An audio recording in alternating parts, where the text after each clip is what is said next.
What's good? What's good? What's good? We're back. Let me do some checks. It's been a while.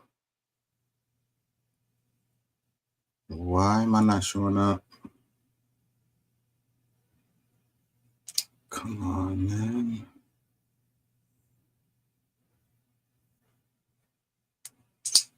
Okay. Let me check my sound. My sound good. Okay. Let me check my sound.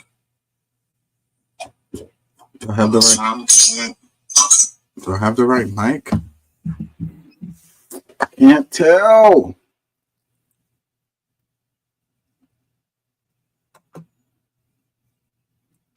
And there's two destinations. We're having trouble sending to whatever. A shockwave across the nation Friday as the U.S. Supreme Court overturned the landmark 1973 Roe v. Wade ruling that recognized a woman's constitutional right to an abortion. Israel's forces have been attacking displaced people across the Strip. The Israeli strikes have killed more Palestinians and targeted several cities in central Gaza and in the besieged north. Unlike other social safety net programs that continue to expand, federal housing assistance has shrunk to its lowest level in nearly 25 years, even as homelessness and rental prices have hit historic highs.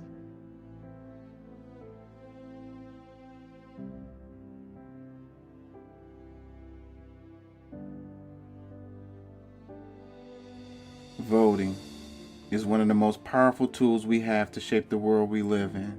Whether it's who makes decisions in government or how funds get allocated in your local area. Voting is how we make sure our voices count. But sometimes people don't feel like their vote matters, or they might feel too overwhelmed to get involved. The truth is, democracy depends on all of us showing up, even if just for a few minutes, to cast a vote.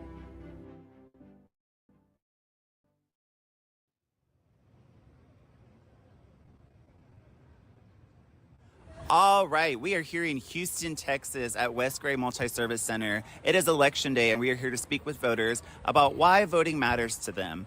What do they hope will change in their communities? We'll be speaking with people from all different ages and ethnicities today.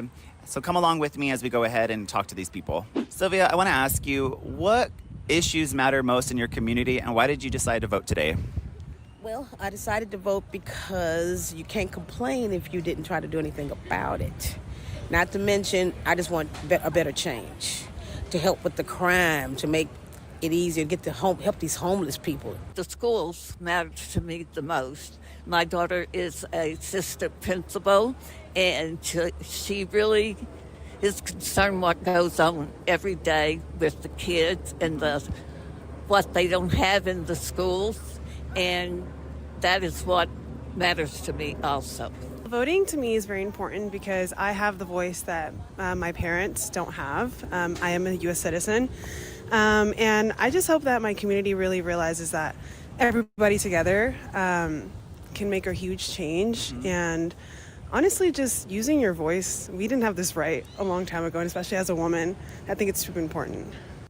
When we participate, we're helping keep democracy viable, alive, and responsive. A democracy relies on people to function, to listen, and to adapt to the needs of the community. Every vote counts towards who will represent us and what our future looks like. Whether it's for policies around education, the environment, or even the job market. By exercising this right, we're collectively saying we care about the direction our society is going. And it's not just our voices that matter. We're also voting on behalf of people in our community who can't vote, like undocumented immigrants or those here on visas who still feel the effects of the policies we shape. And it's not just about big elections. Local elections are just as crucial, if not more so. Local leaders influence the quality of education, transportation, and even health services close to home. The judges, the county tax assessor, the DA, all that really can have an impact on your life. Who's running the jails, the sheriff, those races are very important. Well, particularly from my position as the top law enforcement officer in the third largest county in the country, I think one of the biggest issues for me is the way that we don't rehabilitate people that get caught in the system. That's something that I'm going to start to change January 1st. We're going to work to give people another path out of the system without saddling them with criminal convictions that follow them for the rest of their lives. We've got a number of ways we're going to do that, but that is, for me, the most important position for my role. The more of us who vote, the more our leaders reflect the true diversity and priorities of our communities. It's a ripple effect. Your vote is one of many that builds a society where everyone's voice matters. And for me, personally, what it took for my people to be able to vote, I don't waste that history. Just because you didn't do it, somebody did it so you could come up here and be able to cast your votes. And I think you should take advantage of that. Students especially, never in the history of the United States has a president ever came out who said that he would forgive college debt, because I do believe it's a racket. I had it when I graduated. And I don't think people should be stuck with debt that will exceed any job they will make in the first 10 years that they come out. So you need to make sure you're voting for somebody who absolutely cares about you. So let's show up, let's vote, and let's make our voices heard.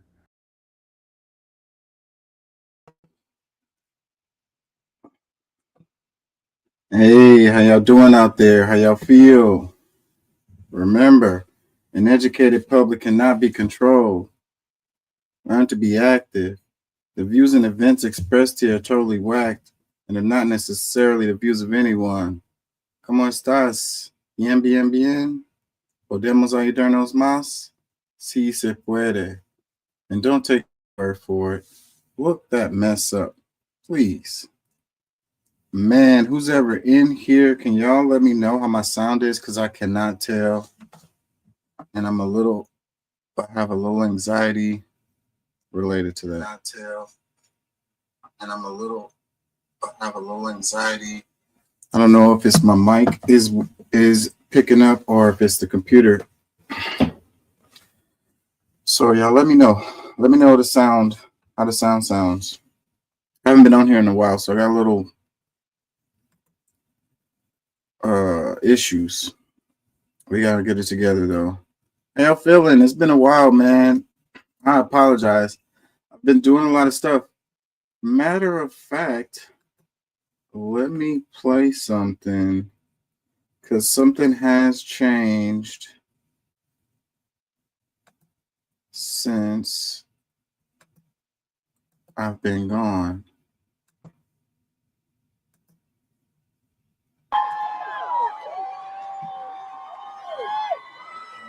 You may now turn your flag ring and move your tassel from the right to the left.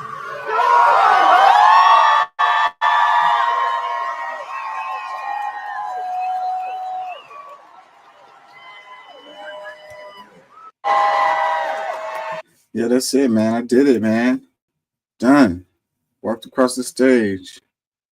Let me see. Do I have the one?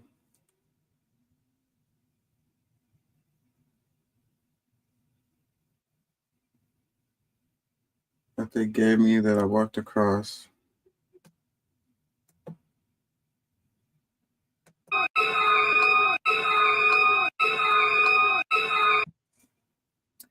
Anyways. Oh, shoot. Anyways. Yeah, man. Graduation, bro. It's a wrap.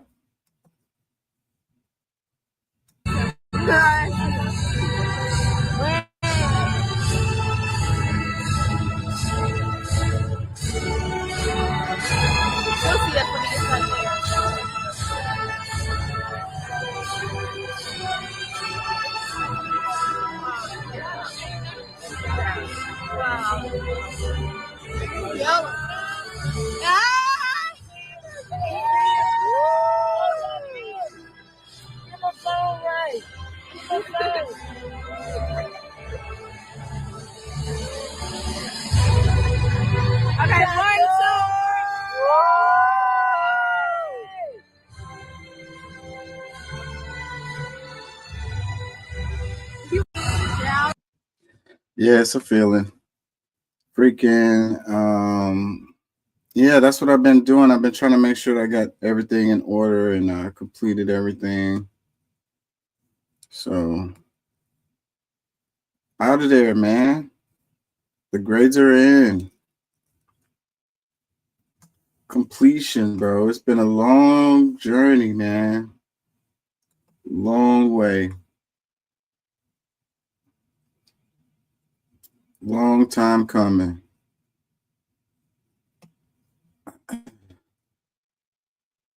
Yep.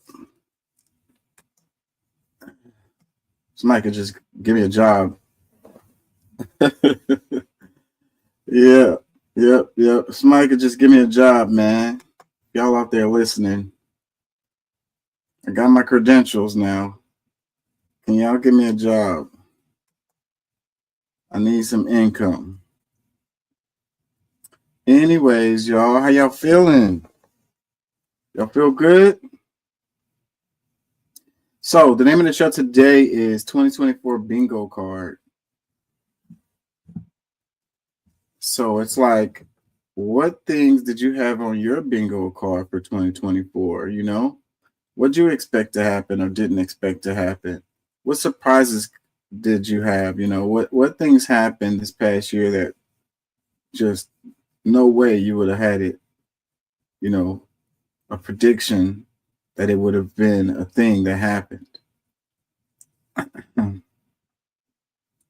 That's what I want to do today. I kind of want to warm up and let some people get in here.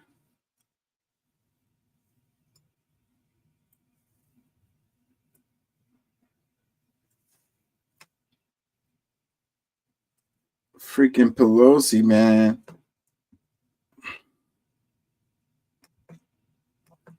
She making a killing. Did y'all see the inverted Kramer and Pelosi tracker that's been going around?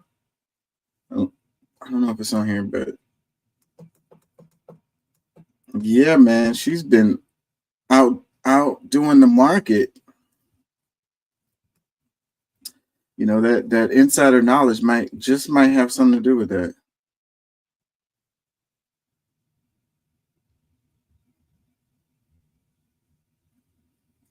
Taiwan says chaos erupted in Taiwan's legislature on Friday as lawmakers clashed over controversial bills, from stricter rules for elected officials to constitutional court reforms. Imagine if that happened here in the States. Like they made a barricade. Like, bro.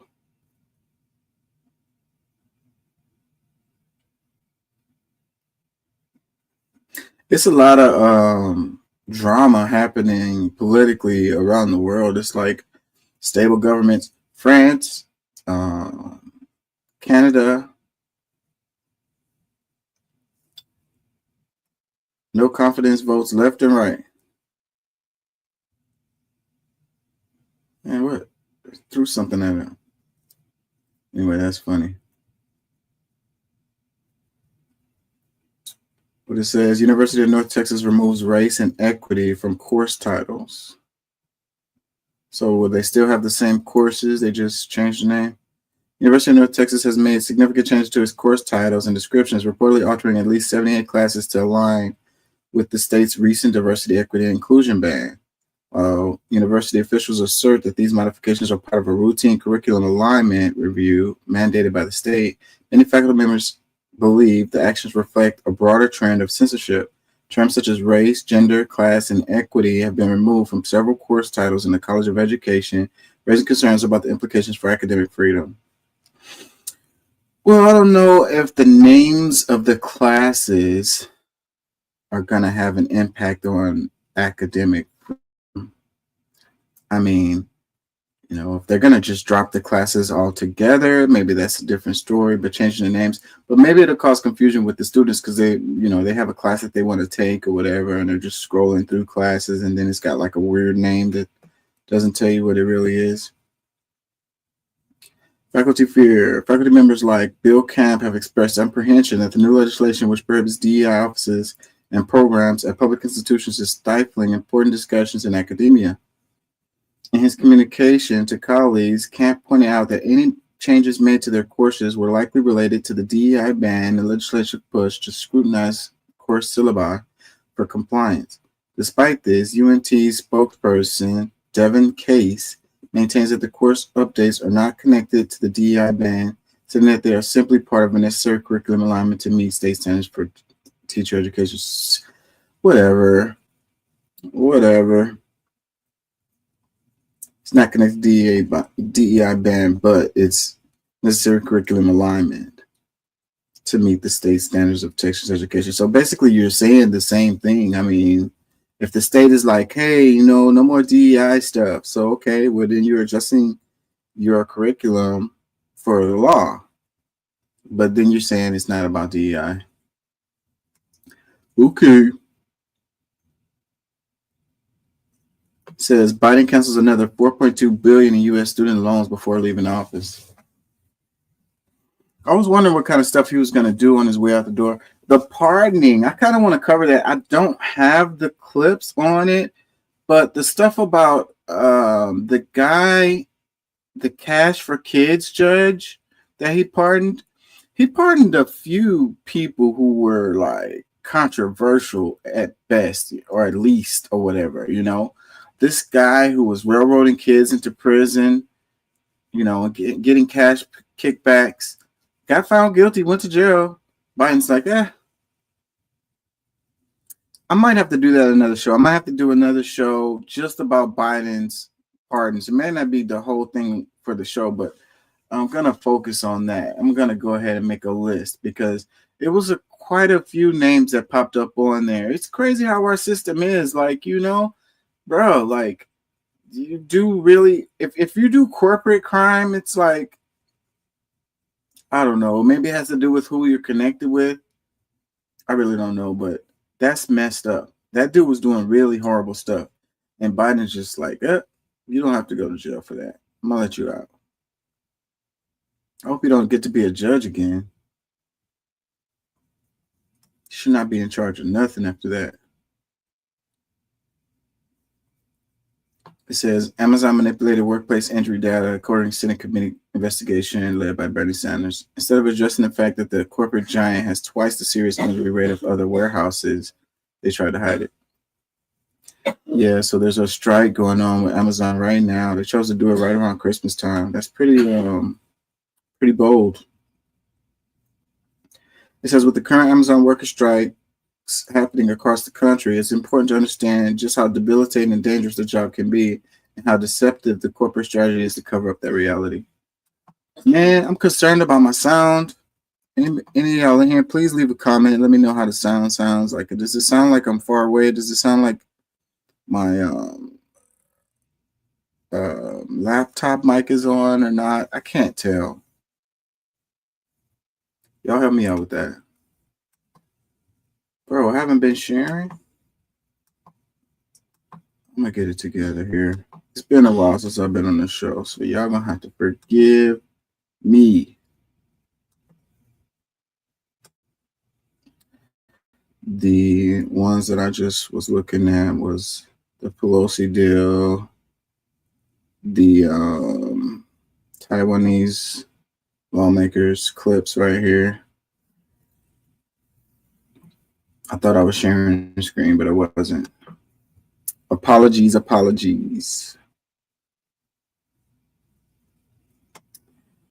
And this was the University of North Texas DEI stuff.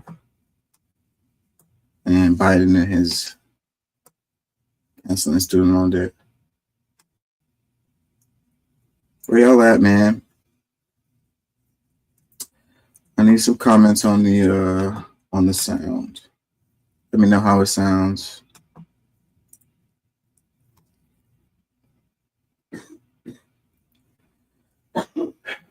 Says Blue Cross Blue Shield will no longer cover anesthesia for the full length of certain surgeries in Connecticut, New York, and Missouri. I want to say this isn't true. I want to say they back backtracked on this. They were going to, and then they got a lot of backlash and came back, I think. It says, also, let's not talk about how long it takes to induce some patients or implications if you need to stop mid-procedure or wait. Just so many uncontrollable variables. I'm also pretty sure no one wants their surgeon rushing through the procedure. Well, I don't think that the surgeon's going to be concerned with, he's just going to be doing his job, and if that's on you, if it, hopefully he's not looking at that. I mean, why would they send the surgeon a message to be like, hey, the patient's insurance is no longer covering anesthesia? I don't know, maybe they do. I don't know what the processes are. Let me play this. Timothy! Yeah, boss. What on earth is sevoflurane? It's a common medication for general anesthesia. Do you have any idea how expensive this is? Yeah, it costs money to keep a patient alive while a surgeon cuts into them. Well, I saw a movie once where a person was given a stick to bite down on while his leg was... Yeah, I'm going to stop you right there. We have to cover general anesthesia. Fine, but I say for how long? What? New rule. If a surgery goes over a designated amount of time, Blue Cross will stop paying for general anesthesia for the rest of the surgery. And who determines how long a surgery should last? I will. You, an insurance executive, will tell an anesthesiologist and surgeon how long a surgery should last. Come on, Jimothy. How hard could it be? Give me a surgery. I'll tell you how long it is. Okay. Kidney transplant. 30 minutes. 30 minutes? Just pop it in. Quadruple cardiac bypass. An hour. Yeah, try 6 hours. Okay, then just do a double bypass and come back later for the rest. You can't honestly expect OR staff to adhere to surgery time based on insurance coverage. We'll make it easy. When a surgery goes over time, the Price is Right loser sound effect will play in the OR. And this all sounds reasonable to you. Jimothy, if you have a better idea how we can make more than $6 billion in profit next year, I'm all ears. Okay, first of all, no company ever needs to make $6 billion. Oh, I'm sorry, Jimothy. That's all the time we have for today. Jimothy! So it says, this is a real proposal BSBC announced in November 2024. I think health insurance companies throw out the most outrageous nonsense just to see if anybody's paying attention. Well, this time we're paying attention. Public outrage has been so loud that as of December 5th, BCBS has already walked back this policy. The power of social media and public ridicule. Keep it up. See, yeah, that's what I was saying. I was pretty sure that they walked this one back. That's crazy. Like, hey, yeah, anesthesia can only last for a certain amount of time, bro. We're gonna have to charge you, man. It's taking too long for this operation. So yeah. It's really good that this conversation is happening. It's sad that the dude got killed, but it's good that this conversation is happening.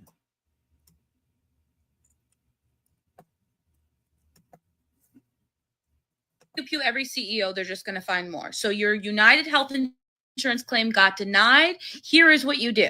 They call you, they tell you your claim has been denied. You say, thank you so much. I'm going to file a fair hearing trial. As soon as you say those magic 3 words, the insurance company is going to offer you an appeal, to which you are going to say, no, thank you, joker. I don't go back to my dirty exes either, because if your judgment was good enough the first time, we wouldn't be in this position. I don't need to give you a second chance. And then you're going to go online, you're going to Google fair hearing trial in your state. And then what's going to happen is the insurance company is going to have to bring their case to the state to prove why you don't need the service. And your doctor is going to give the evidence to support why you do need the service. Then the state is going to make a fair and unbiased decision, because their job is not to care about a national health insurance company. It's to care about their constituents. And sometimes just the act of saying, I'm going to file a fair hearing trial and I will not settle for an appeal is enough to motivate the insurance company. Let's not all become fugitives. Just Google fair hearing trial and your state. We can't pew-pew every CEO. They're just going to find more. So your United Health Insurance claim.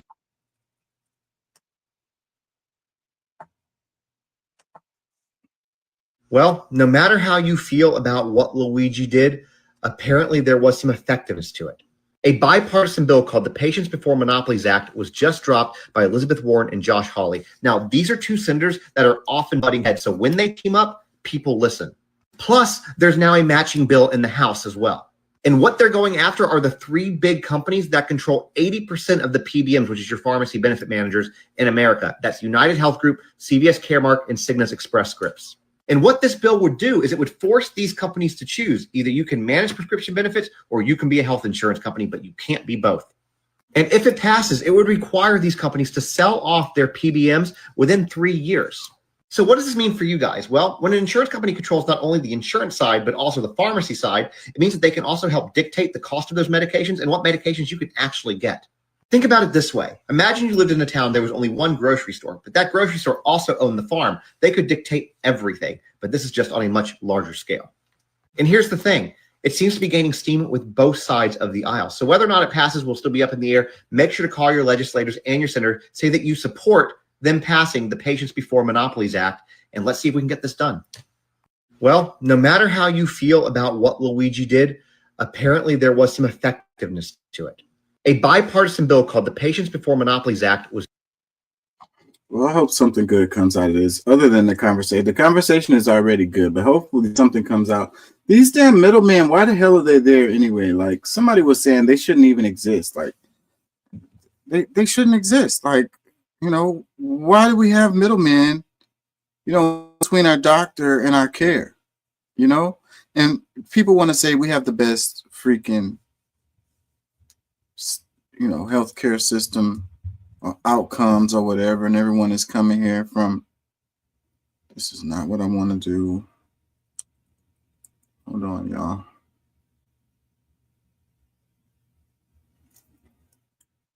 Everyone wants to come here to get their health care. Maybe that's true. Maybe that's true, you know, or maybe it's not true. And maybe it has to do with people with money, you know. What about the rest of us? What about the rich people who still have to fight their insurance companies, you know? Why would you want this system? Can we all agree that the system needs to be improved?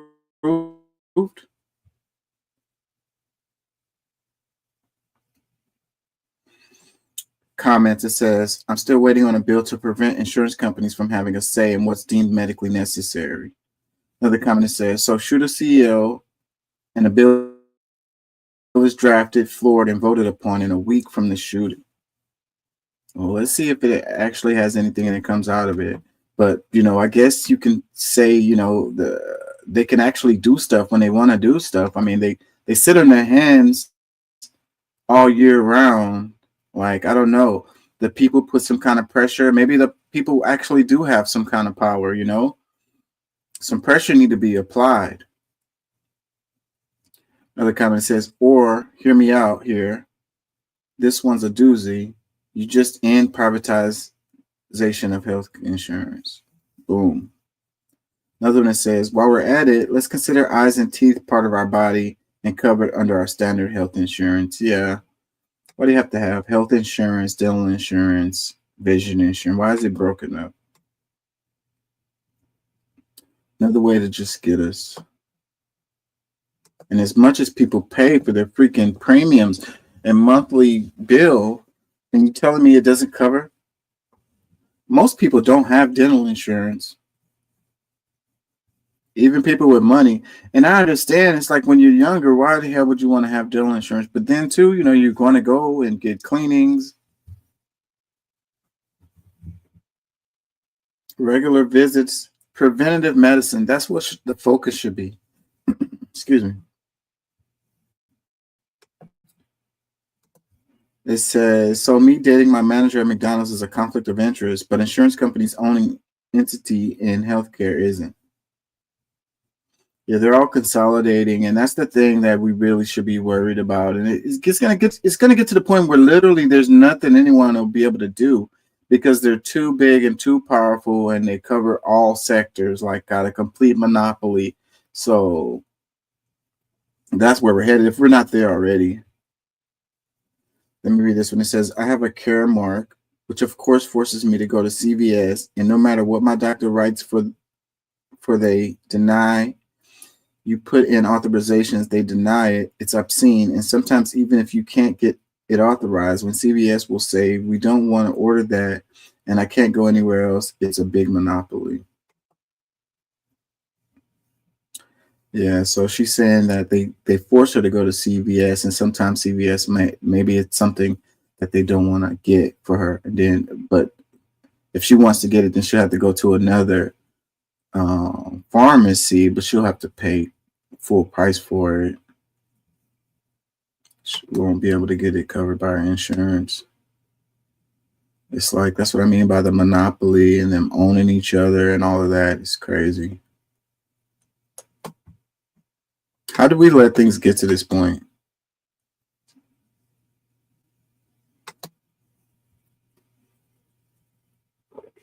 Why nobody cared that the CEO of United Healthcare died? I have two stories for you. First story, I worked at a dental office. We had a patient that had a crown done. The insurance company paid it. Months later, the insurance sent a note to the office asking for their money back. They re-reviewed the claim and decided that there wasn't enough cracks and decay, so they would not pay for the crown. They asked for their money back. 2, I worked in the urology department and the pre-authorization department. I had to call the insurance company to get a bladder surgery approved. Patient had cancer.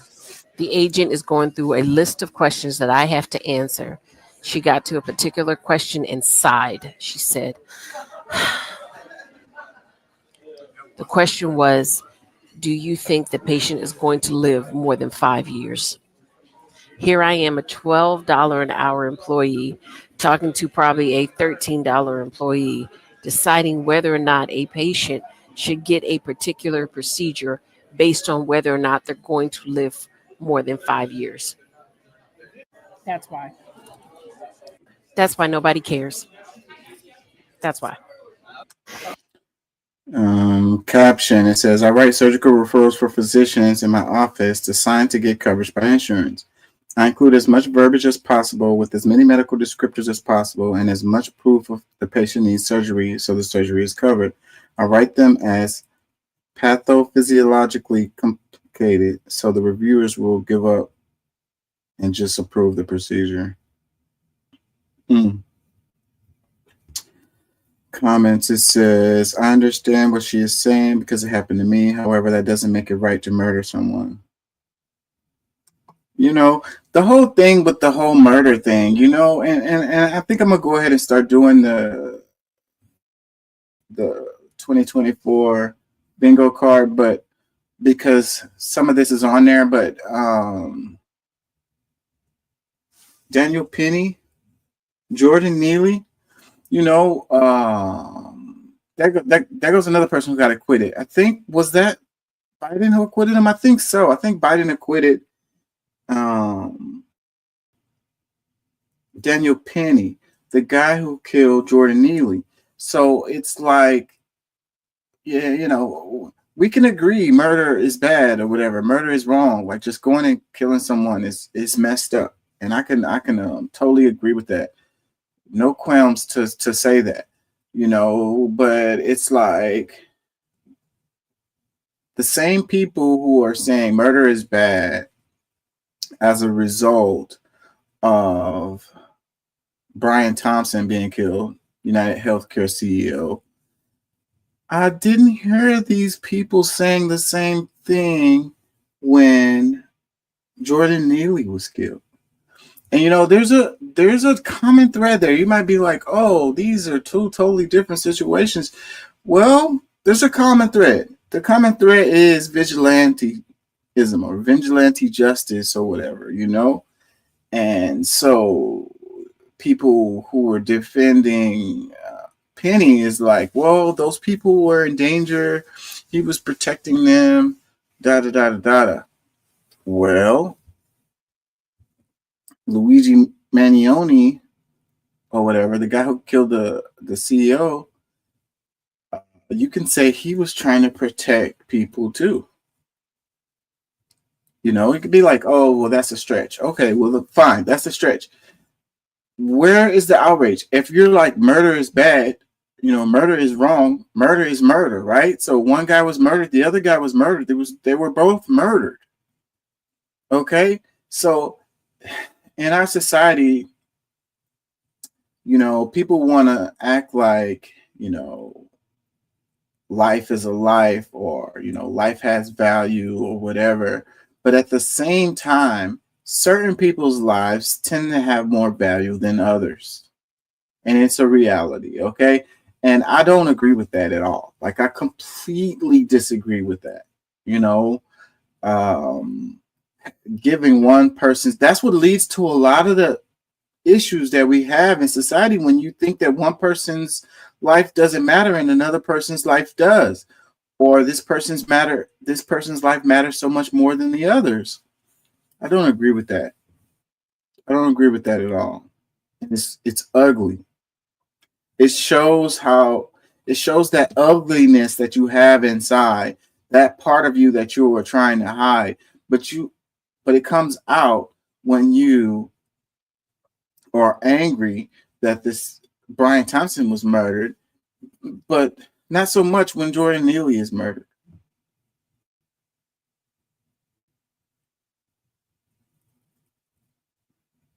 It was a murder. It was a murder. You can't say that it wasn't. You killed that guy.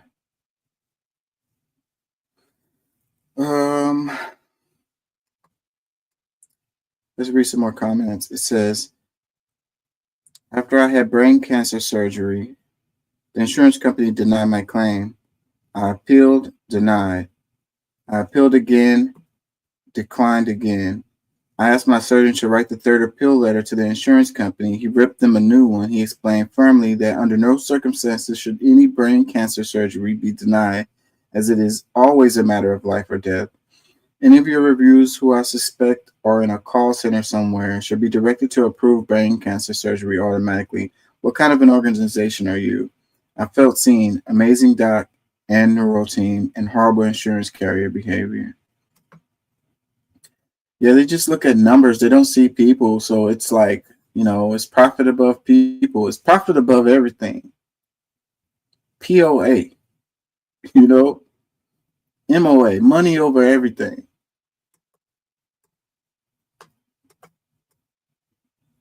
You look at how much these CEOs get paid, obscene amounts of money. And then they're always like, oh, we got to look out for our shareholders. So it's like, bro, that's their excuse all the time, And then the people that's out here, they're all like, well, it's a company. They have to make profit. They have to look out for their shareholders or whatever. It's like, bro, you don't have no stocks. Shut up. Go sit down. They looking out for each other. They looking out for their buddies. They're looking out for their class. And you're not in it. If you're not one of them, then you're not in it. It's crazy. It's crazy. I understand them defending it. I don't understand you defending it. It doesn't make sense.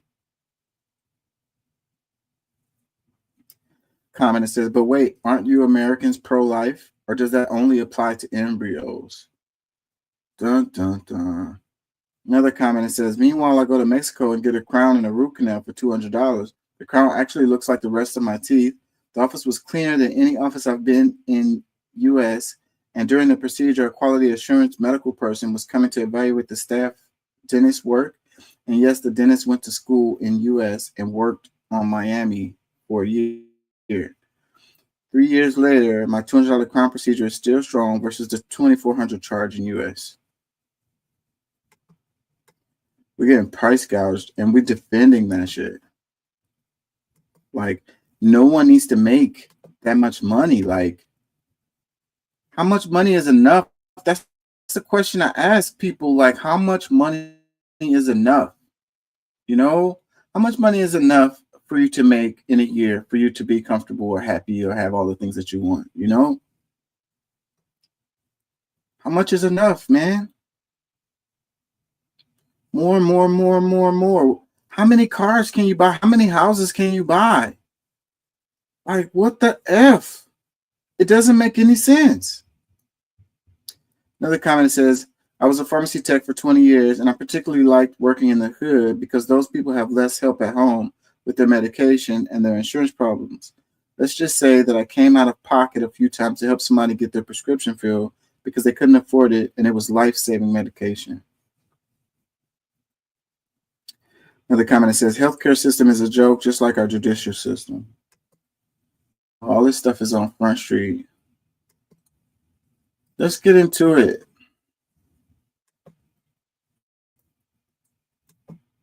Let's get into it.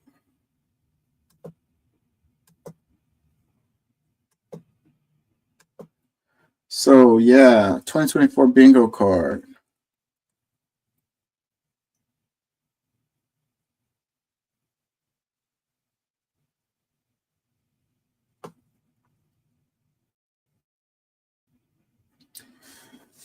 So, I don't know. An assassination attempt on President Trump may have been predictable, but it actually happening was a surprise to me, anyways. I never thought that it would happen for real. And even when it happened, I thought it was like edited or like a AI or. And you know, that's a little bit old, that chart. That chart's a couple of months old. And if you want to really see something that said, take a look at what happened.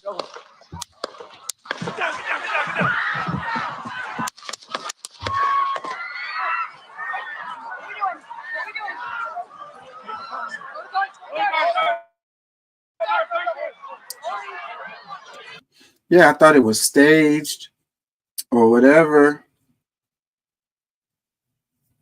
No, that shit happened. It was a real thing that happened, man. The moment where he goes up and he's like, that was the clip I saw when it happened, and that's what made me think it was staged. Let me get my shoes. I got you, sir. I got you, sir. Let me get my shoes. Hold on, your head is bloody. So we got to move to the box. Okay, What's up?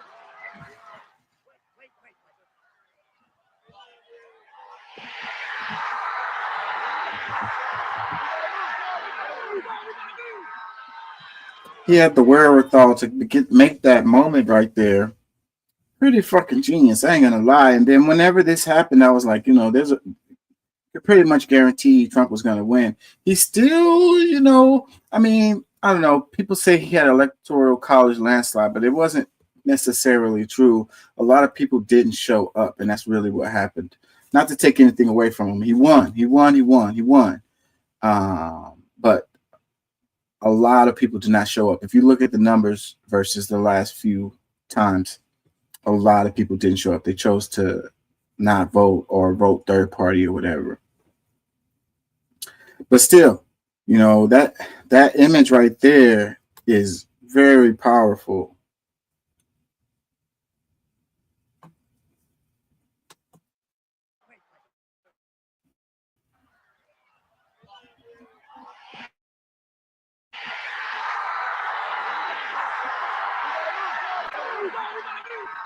He was like, wait, let me get this photo opportunity right here.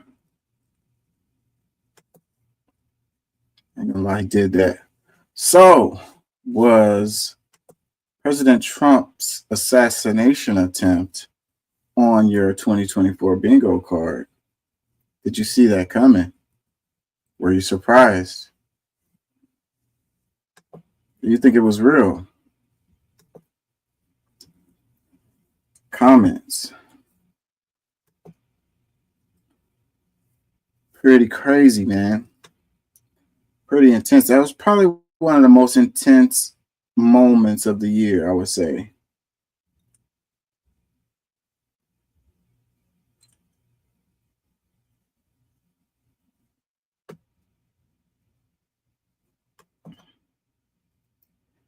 Let's do this one.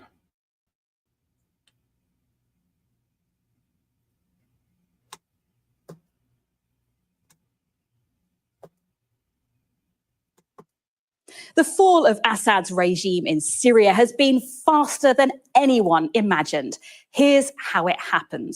Well, until just over a week ago, this was the division of control. The rebels, led by the Islamist group Hayat Tahrir al-Sham, or HTS, they're in green there. Assad's regime forces in red, the Kurdish-led troops and Turkish-aligned groups at the top in purple and yellow.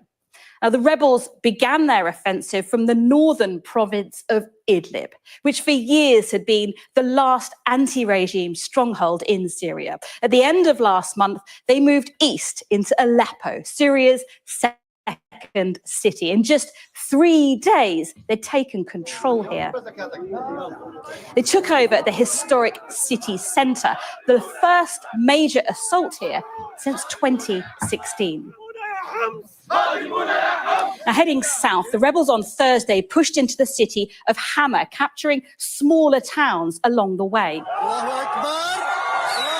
They toppled statues, including this one of Assad's late father, and they also liberated political prisoners. And then on Saturday, rebels entered Homs, Syria's third largest city, having already taken nearby towns on their advance. This is a strategically critical city, a crossroads with important links to coastal ports along the west. Now, by Saturday at night, they advanced to Damascus, the capital and home of the Assad family. The regime retreated as the rebels closed in, storming the Iranian embassy here and taking over the presidential palace. Now, here people can be seen inside taking photos and selfies, walking through the corridors and rooms, once at the heart of the regime.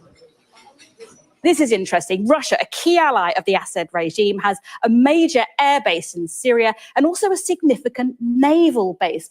Their future is now uncertain. So within days, the rebels have overturned the regime. No one expected them to go so far, so fast. The president has stepped down and fled, and after years of repression, the country is now entering a new reality. Yeah, so yeah, the videos of them like looting the presidential palace and all of that was pretty funny. I am not gonna lie. I'm not trying to, belittle the situation or whatever, because this is a big deal. And when I saw the happening coming down my timeline, I was like, they were like, "Oh, Assad's gonna fall," da da da da, and I was like, "No way, man! They've been saying that forever. There's no way. This dude is like solid. Like he's got Russia." The Russia air defense, he's got allies, he's gonna be fine. And boom, it happened and real fast. And I don't know that anybody could have really predicted this, or again, was this on your bingo card, the fall of Assad for 2024? It happened so quickly. It's a lot to say about this. I think this will be analyzed for a long time, and it'll be a while before we really know what happened and, what the real results are going to be, because this is really recent. This just happened. So, it is what it is, you have to mention Israel in this. Israel definitely has something to do with this, because I don't know, in the long run, is Israel going to benefit from this? I mean, Israel wants the land or whatever. They want the control of, of the region and stuff like that. But in the long run, will this ultimately lead to good conclusions for Israel? That's a question mark. But again, who would have had this on their 2024 bingo card? The fall of Assad, the rebels taking over. Crazy event. And how fast it happened. It was like all his allies, everybody just, the Syrian army, everyone just like, bro, I ain't doing this no more, bro. I'm good.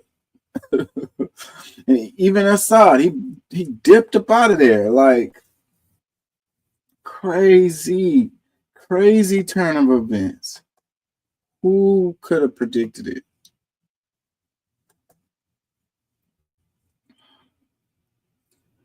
Crazy turn of events.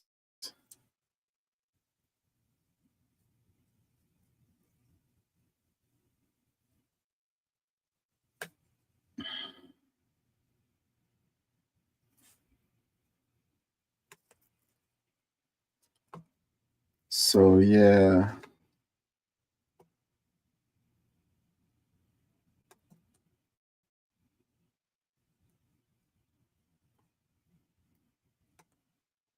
Is that Daniel Penny has been found not guilty of criminally negligent homicide. That was the second count. Remember, the first count, the jury could not come to a conclusive decision on a unanimous decision. But this one, they were unanimous, not guilty. The jury deliberating for more than 24 hours across 5 days before finally. That's what it was. I said that Biden pardoned this guy, but no, he was found not guilty. Unanimous decision.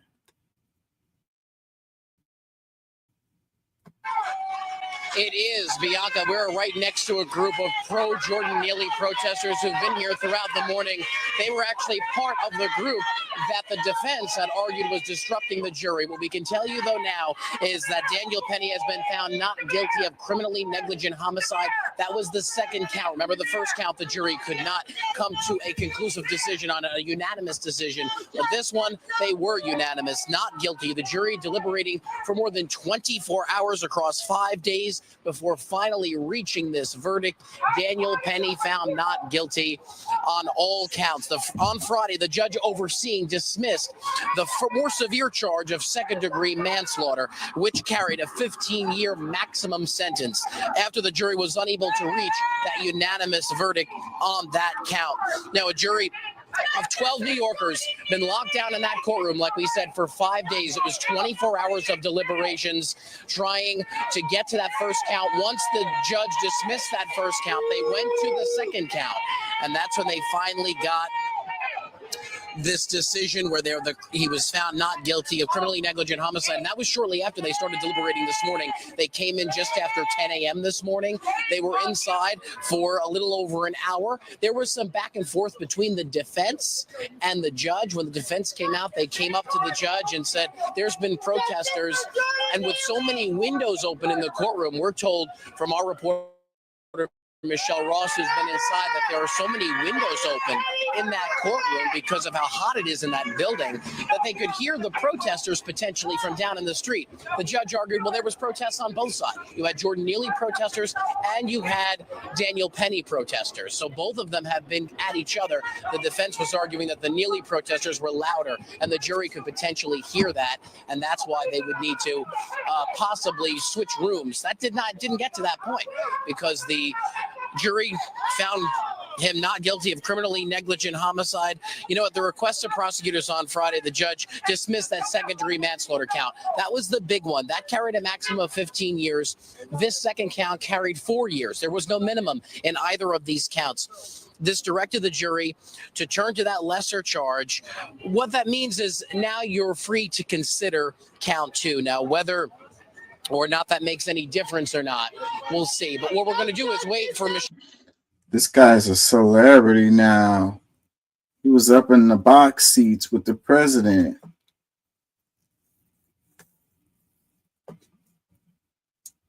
Oh, I guess you can say, what's his name? Mangione. Luigi is a celebrity now too. But what are the chances of him getting off though?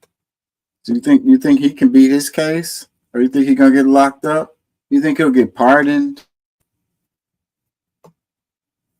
Let's read the caption. It says, Daniel Penny, a Marine veteran who used a deadly chokehold on a homeless man, Jordan Neely, on a New York City subway last year, was found not guilty in a verdict delivered after days of jury deliberation and courtroom back and forth. Fox 5's New York Richard Giacovis has the details. Yeah. This one was on my bingo card. Yeah, I was saying that he was going to beat this case. You know, when they talk about people getting a fair trial, you know, and how public opinion makes a decision, if guilt or innocence or whatever, I think that situation is, had an impact on this because, it was such a high profile case. I don't know how you're going to find jurors who hadn't already come to their own decision on, guilt or innocence with this. Let's read some comments. It says, the man who died had 40 prior convictions. The court system failed him and they didn't put him in jail a long time ago. They were all little bitty cases related to being, homeless. Comments that says, stop arresting heroes. Another comment that says, protesters who threaten jury if they found Penny innocent should be indicted. Another comment says, not guilty. New York got one right. Another one, subway rides should be safe and hassle-free. The man saved a lot of people that day, thanks to him. Another one, awesome. Now lock up the father of the victim for trying to get rich off of his son he didn't care for.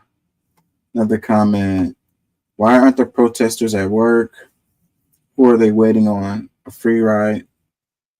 Or are they waiting on a free ride? Another comment, time to file a lawsuit on Alvin Bragg. Another comment, this is why people just mind their own business. Dude just did what was the proper thing to do in the situation. Another comment, the fact he's considered not guilty proves America is slowly becoming insane again. Another comment, should never have gone this far. Another comment, this man should not have had to go through all this BS for doing the right thing. Even in his innocence, his life is ruined. I don't think his life is ruined, bro. He's a celebrity. He was up in the box seats with the president. They were pouring money into his GoFundMe.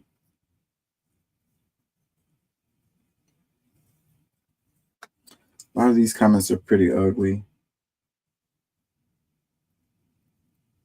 He did the proper thing in this situation. Killing the guy? That's what was needed to be done? Okay, so the guy was acting crazy on the subway. Like, how many times does that happen where you got somebody who's mentally ill on the bus or on the subway? Like, this is a common thing that happens every day. People should get up and freaking kill those people.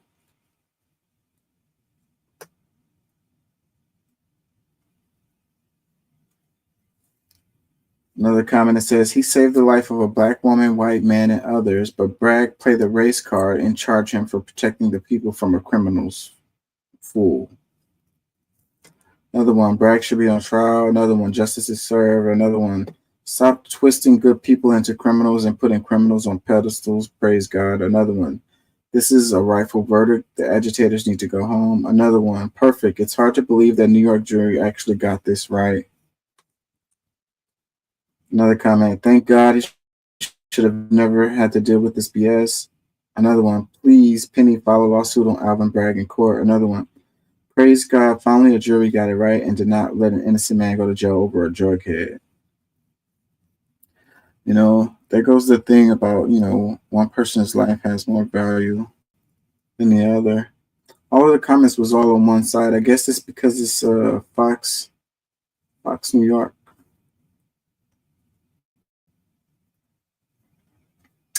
There's definitely a racial tinge to this story.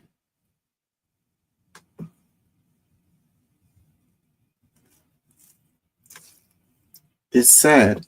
I mean, nobody made a comment about the guy's life. Like, the guy lost his life. He deserved to die. All of y'all feel like he deserved to die.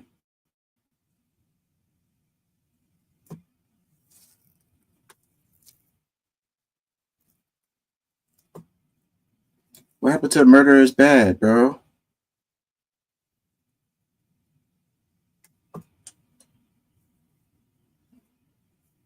Live in.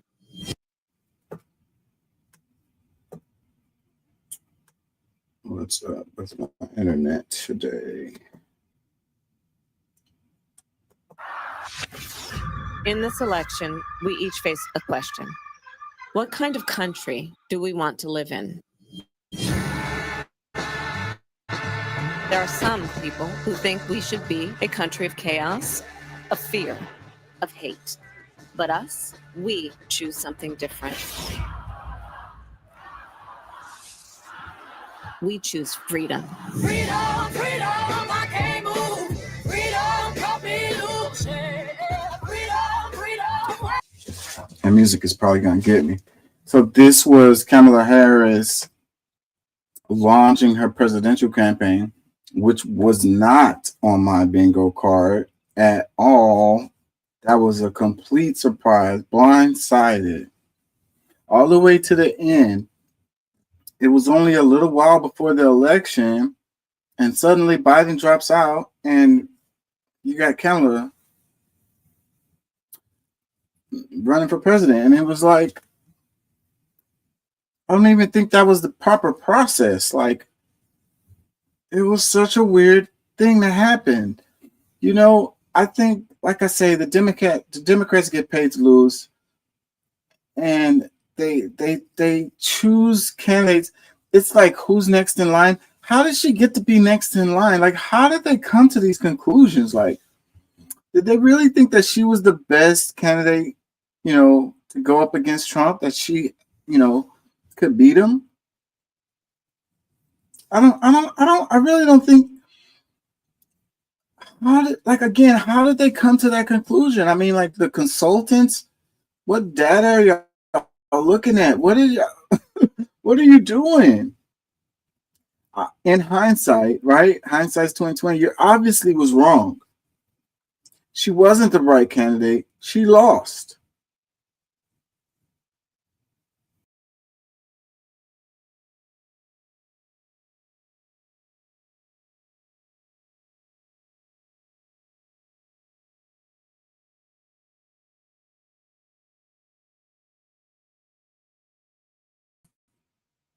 My bad, y'all. Pressing too many buttons. Anyways, freaking Kamala out the blue. That was not on my bingo card. I couldn't have predicted that shit for nothing. Like, and when they were talking about it, I was like, man, that's not gonna happen. It happened. Freaking Doc was talking about it like a year ago. He was like, they're gonna put Kamala up there. I was like, man, that doesn't even make sense. But he was right. I was wrong. The Dems love to do things that don't make sense. Logic is not in their freaking equation. Like,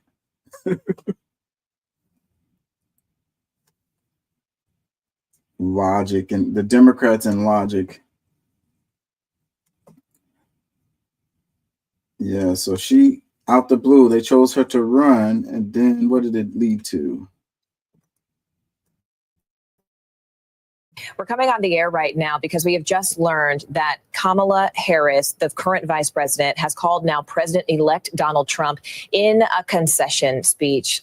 And we understand she will be making remarks to the nation at 4 p.m. We want to bring in senior White House correspondent Kelly O'Donnell now. Kelly, what have you learned about what was discussed on that phone call? Well, advisors to the vice president say that she placed the call to Donald Trump, the now president-elect, and wanted to talk about the need for a peaceful transition and being a president for all Americans.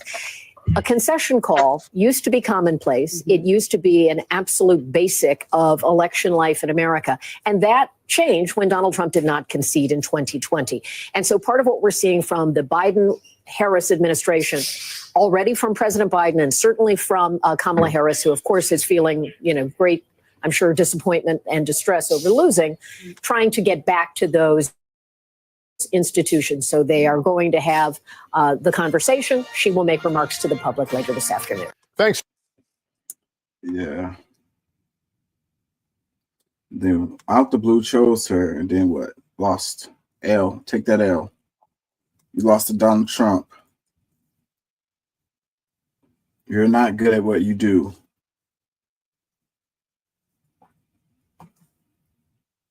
And I've seen something. They said that Kamala's going to run again. Like, oh my God. Are y'all going to do this? Like, they probably will. Because like I say, the logic isn't logical. They don't use logical logic. Like, okay, yeah, she lost. If we end up being JD Vance, there's a very good chance that it will be. And I think that JD Vance is actually he's a better candidate than Trump. I mean, I'm not saying I like the guy. I'm saying he's a better candidate. You know, he knows how to talk. He's a smart guy. He's younger. You know, he's a better candidate. Freaking, you're gonna put Kamala Harris against a better candidate and think that she's gonna beat that one when she couldn't beat the other one? Like, come on, man. Come on. That's what they're saying. They're saying she's gonna run again. Not, hey, it is what it is. They can do whatever they want to. They like losing, or they get paid to lose, and that's what they do. Then okay, go ahead, do what you do. It's the two-party system. It's the American people lose. They don't get good choices. This would be a perfect time for a third party to surge, like a brand new third party, not one that we have already, a brand new third party. And, I was watching a video. They were talking about rallying around the healthcare issue because there's so much energy related to that right now. And maybe you can harness that energy into a new party and do it around healthcare, Healthcare is a right party or something like that. The healthcare party, I don't know. Call it the People's Party, Something like that. Because both sides aren't happy with the healthcare system. It's clearly, you could tell by the comments and everything, this is a bipartisan thing, and maybe you can chip away some of those, Republicans, Democrats, Trump supporters or whatever. I don't know, but it's not looking too good. It's looking really, really bleak politically for the future of the United States. New York Times reporting on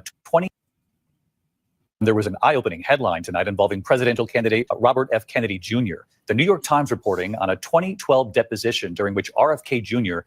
said doctors once found a parasite, a dead worm, in his brain. Tonight, what his campaign is now saying about this, and here's Kana Whitworth.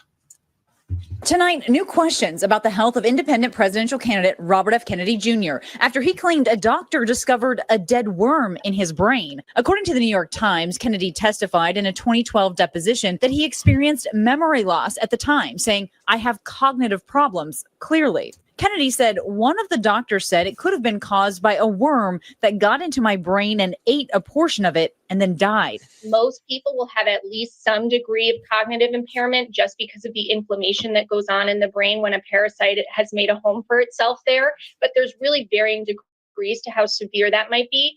Kennedy testified he also suffered from mercury poisoning around the same time.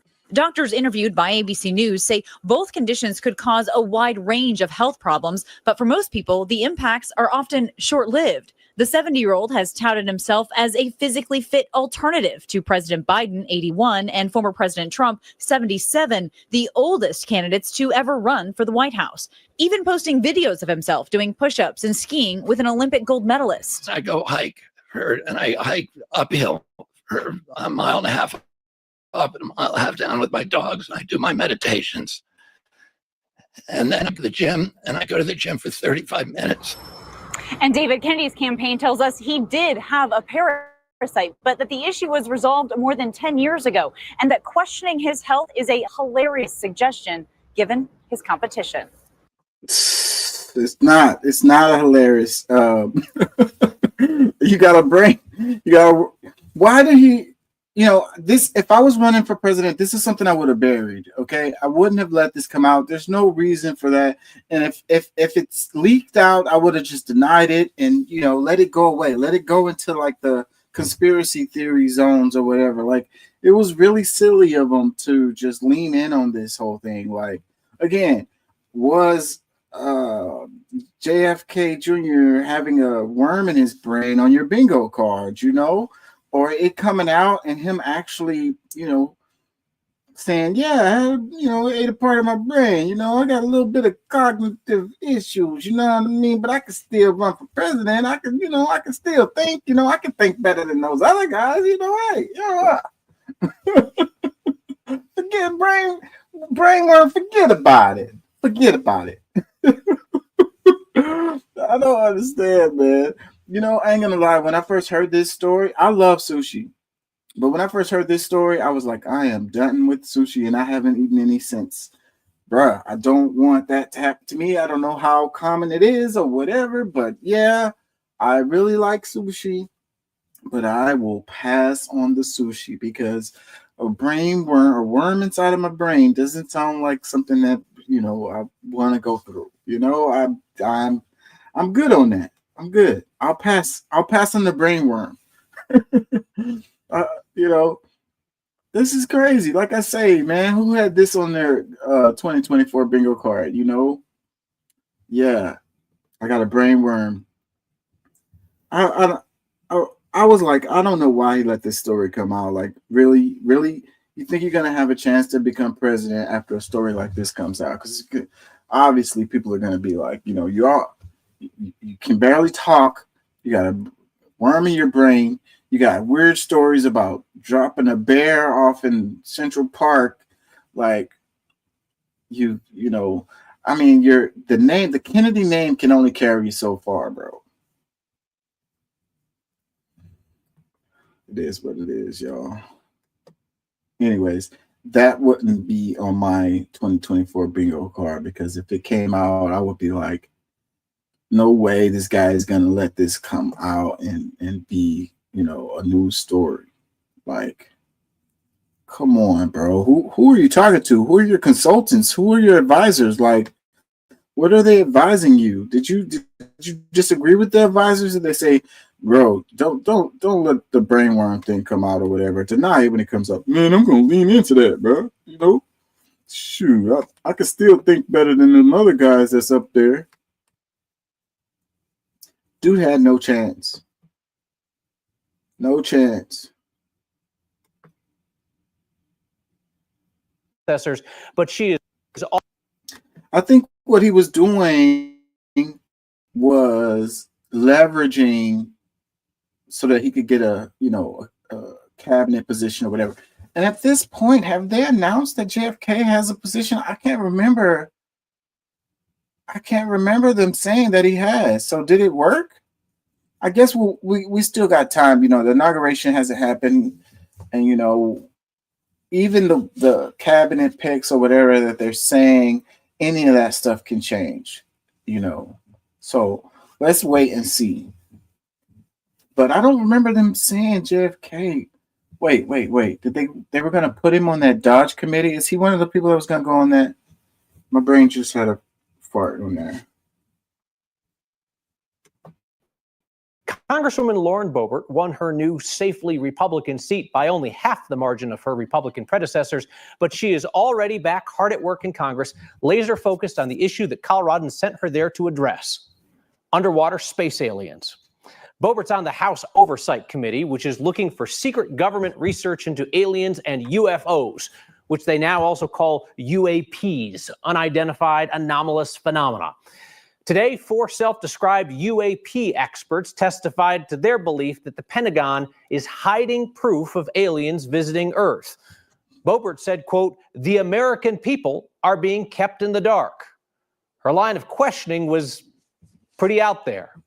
There are rumors that have come up to the Hill of a secretive project within the Department of Defense involving the manipulation of human genetics with what is described as non-human genetic material, potentially for the enhancement of human capabilities, hybrids. Are any of you familiar with that? Yes or no? No, ma'am. I am not, ma'am. I'm not. No, ma'am. Non-human hybrids with special capabilities. Boebert was not done there. She spent most of her allotted time questioning the experts about alien cities and civilizations in the depths of the sea.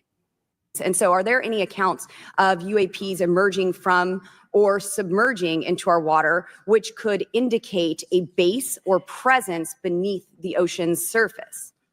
I don't know about a base, but, you know, as I mentioned, I had a different source entirely describe this pretty extraordinary footage that exists of orbs, of an orb coming out of the ocean and being met by another orb. And seems like there's still some questions that we need answers to, and we will not relent until we get those to the American people. Boebert clearly left the hearing without her answers on aliens, but said that she is looking forward to working with the incoming Trump administration to get to the bottom of this alien hybrid human thing and those underwater alien cities. Congresswoman Lauren. These news reporters, these people, when they're making fun of someone like that and the way that they do it is, I don't know. It's funny to me. It's entertaining to me. Maybe it's because I watch a lot of news, but you know, he was clearly making fun of her without it being like, you know, overtly or whatever. So anyways, Lauren Boebert getting reelected is something that wasn't on my 2024 bingo card. I didn't think that she would make it after the scandal, you know, that happened, the movie theater scandal, and then all of the just crazy clips of the just like off the wall comments that she has made. Like, I figured even her supporters would go in another direction. You know, I ain't gonna lie, it's like she's embarrassing. If she was representing my district, it would be embarrassing. Yeah, so again, 2024 bingo card, Lauren Boebert getting reelected. That was a surprise to me. When I was watching the election and I saw it flash across the screen, and I was like, what? She won? Really? They put her back in? She gets to go in again?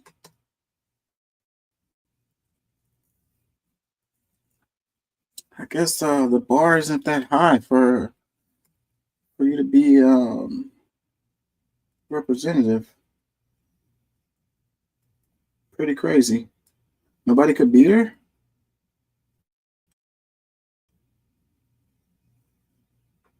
I don't know. The way politics is now, it's like celebrity is everything. So, you know, I guess, and when you're a celebrity, right, there's no press. How does it go? There's no such thing as bad press. All press is good press. Something like that.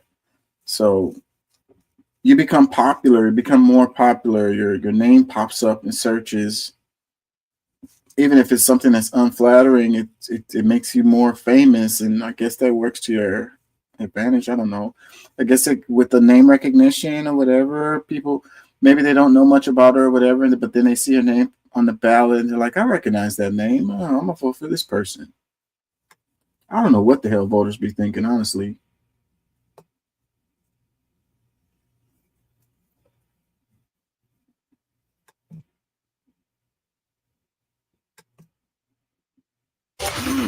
And welcome to The Factor Uncensored. Tonight, we start off with some breaking news. The management team of Houston rapper and fan favorite Beat King confirms he has died. The cause of his death has not been disclosed as of yet. His manager, Tasha Feder, says he has produced and worked with so many artists that his sound will live forever. Rappers Bun B, Slim Thug, and Willie D all have taken to social media, issuing their condolences tonight. Beat King, whose real name was Justin Riley, is survived by his daughters. He was 39 years old. Yeah, so this one hit me too. Like, this one was not on my bingo card. It was a real surprise. This guy, he's not overly well known. He's kind of an underground rapper guy, but he's known in the industry really well. He's loved in the industry, and he has like a cult-like following. Like, being that this guy's only 39, and then, you know, it's a rapper. Whenever rappers die, you know, young, you're thinking it's going to be a shooting or a drug overdose or something, and that's not what happened with this guy. You know, he had a pulmonary embolism and, you know, died suddenly. He was like on a radio show early in the morning or whatever, and then he passed out, went to the hospital. He died later. And it's just like a real surprise, because when they said that this guy had passed away, the rumors were that, you know, he got shot or whatever. And me knowing who this guy was and how much he was loved, I was like, there's no way. Like, this guy is not that guy. He's not a street guy. He's not a thug or whatever. He's not out there beefing with people, and he's not known for nothing like that, shootings and stuff like that. He walks around without security, you know, without an entourage, sliding in and out of clubs. The local scene, like basically from here to Dallas, from Houston to Dallas, this guy was really, really, you know, known and on the underground scene. And he was completely independent. You know, he made his money on his own without a major label. He did all the work himself. He made the beats, you know, wrote the songs, produced the songs, recorded the songs, promoted the songs. He did it all on his own. Like, definitely, like, you know, I used to do music, so that's part of the reason why I'm like in tune to this kind of thing, because I used to the local music scene. I used to fall in and out of the local music scene, so you know, I know what it's like. And like I say, this guy is a guy I looked up to. You know, I didn't really like the music was okay. It was really kind of like ratchet music or whatever. But you know, you do what sells. You know, what makes money, and that's what he was doing. He was, you know, making what sells, and I don't approve of it. You know, that's one of the reasons why I moved away from music. It was like trying to do something artful, something meaningful, and people just kind of like turn their nose up at it. If you make trash, you know, you can complain about the music that we're getting, the popular music, but you guys are listening to it. You guys are supporting it. When people make artful stuff, y'all don't support it. So that's the reason why you get more of this trash. It is what it is, man.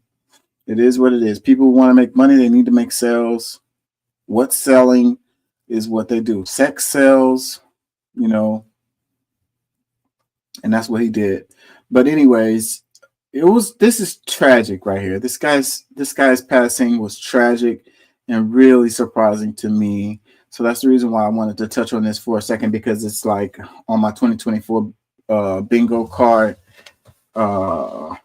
Beat King passing away. No way. The guy's only 39 years old. I don't know, man. He was hitting his stride, you know. He should have been around for a long time. He wasn't no thug. He wasn't no killer. He wasn't no guy in the streets. He wasn't that guy. He had a family. He had a studio at home. He did all this stuff at his house, and you know, he wasn't no running the streets guy. So it was just really surprising, really, really surprising. You know, what I get from this story is, you know, take care of yourself. Take care of yourself. You know, being out there in the clubs, you know, grinding, eating the fast food because you're grinding and making the money is what's important, and you're putting your health to the side.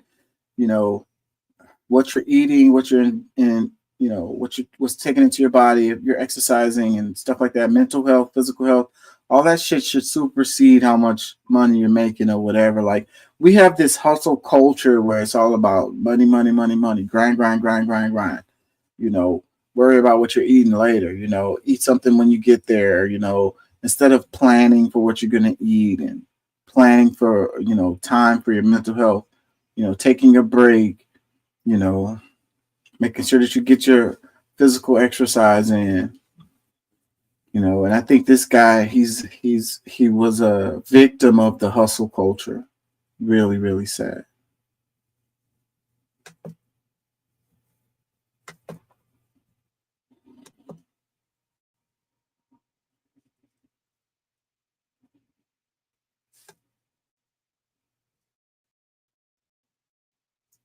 You know, and I took a break from the show. I was burned out on the show. I wanted to focus on school. There's a lot going on, you know, paying bills, taking care of kids, going to school, finals, papers, and all of that. And I was like, man, I'm overdoing it. I need to chill. So that's what I did. And I wasn't really chilling. I was just doing less so I could rest, so I could have more time to rest.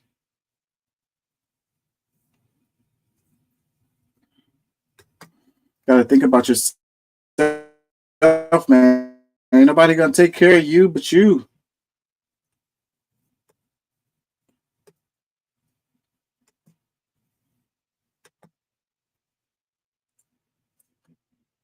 There's no sign to this.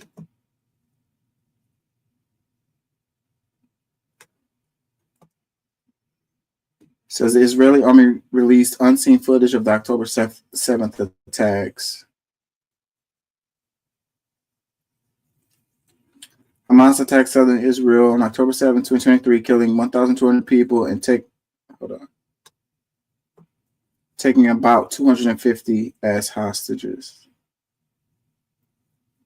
This video shows Israeli soldiers and border police forces operating in Kibbutz Re'im.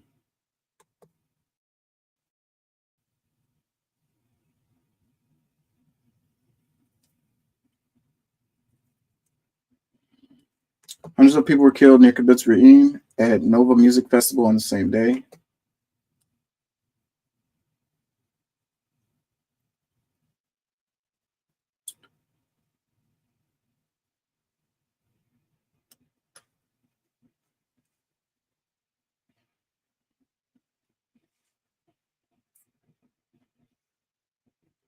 Israel Army says the footage shows a Hamas fighter attempting to shoot at their drone.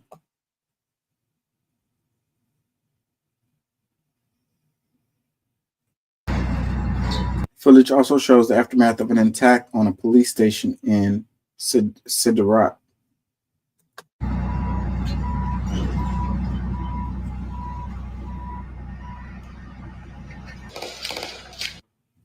Israeli forces used gunfire and bulldozers to retake the station.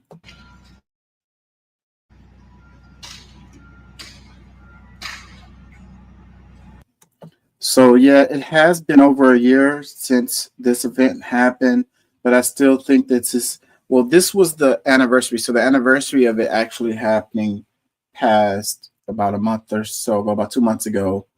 And without a doubt, this is a major event that has carried on into 2024. And a lot of our politics, a lot of the discourse, the stuff that's been going down my timeline this past year, like the majority of it has been related to this or as a result of this. So yeah, 2024 bingo card, Hamas attacking Israel, even though that was last year, but it happened at the end of the year.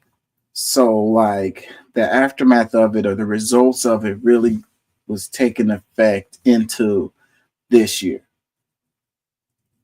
Does that make any sense? The major impact of it was into 2024, I would say. And it goes on as it continues on to this day. You know, there hasn't been a resolution. The fighting has spread. Hezbollah, Iran, Syria now. You got the Houthis in Yemen. So yeah, all related to this. So out of the events that I've covered, the assassination attempt of President Trump and this, you know, anniversary of October 7th, I think these are the two major events that has happened over the past year. Like those two, definitely top two. It's unfortunate. It's unfortunate all the way around. And it's really sad. And it's like, you know, why should we care? Well, I mean, there's a lot of reasons to care. You know, you care about people dying or whatever. But as far as politics is concerned, you know, you got foreign policy and you also have tax dollars that you're spending related to this. So, I mean, you can look away and you can pretend that it doesn't matter or it doesn't affect you. But if you were in the States, this does affect you. When I graduated, there was still people who put up the Palestinian flags when he walked by the stage, you know, sign saying divest.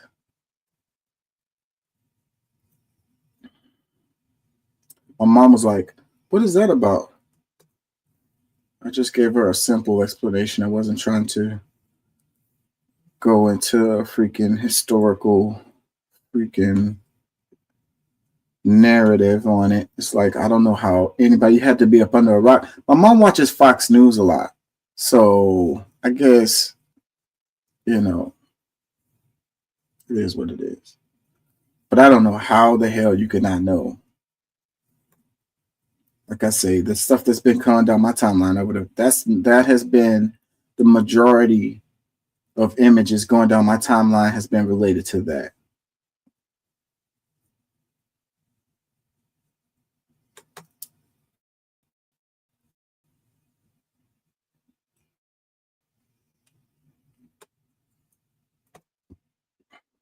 As Claudia Sheinbaum was sworn in as the nation's first, a historic new era in Mexico, as Claudia Sheinbaum was sworn in as the nation's first female president.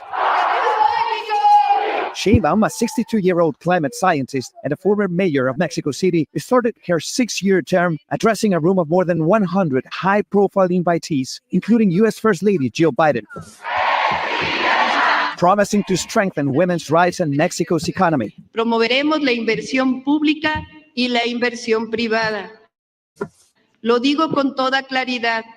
Tengan la certeza que las inversiones de accionistas nacionales y extranjeros estarán seguras en nuestro país. Sheinbaum, the country's first president of Jewish heritage, made history in June when she won a landslide election as a member of the governing Morena party, which was founded by her mentor and predecessor, Andrés Manuel López Obrador. I think what we've seen so far, based on her speeches and based on the appointment of cabinet members, is quite a bit of continuity with what AMLO did over the last 6 years. Though crime rates remained high during his term, Obrador left office with nearly 80% approval rating, due in part to policies and programs that targeted poverty. Sheinbaum vowing to carry on his biggest projects, which include the Hawks, not bullets approach of avoiding violent confrontations with drug cartels. No regresará la irresponsable guerra contra el narco. But she will also inherit a nation struggling with a weakening currency and a rising budget deficit.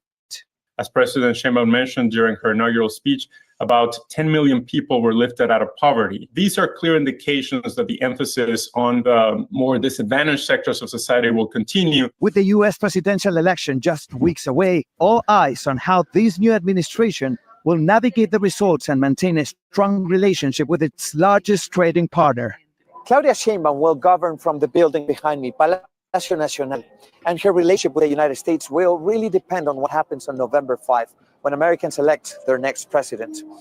The issues, though, no matter the results of that election, will remain the same: immigration, trade, and the war on drugs.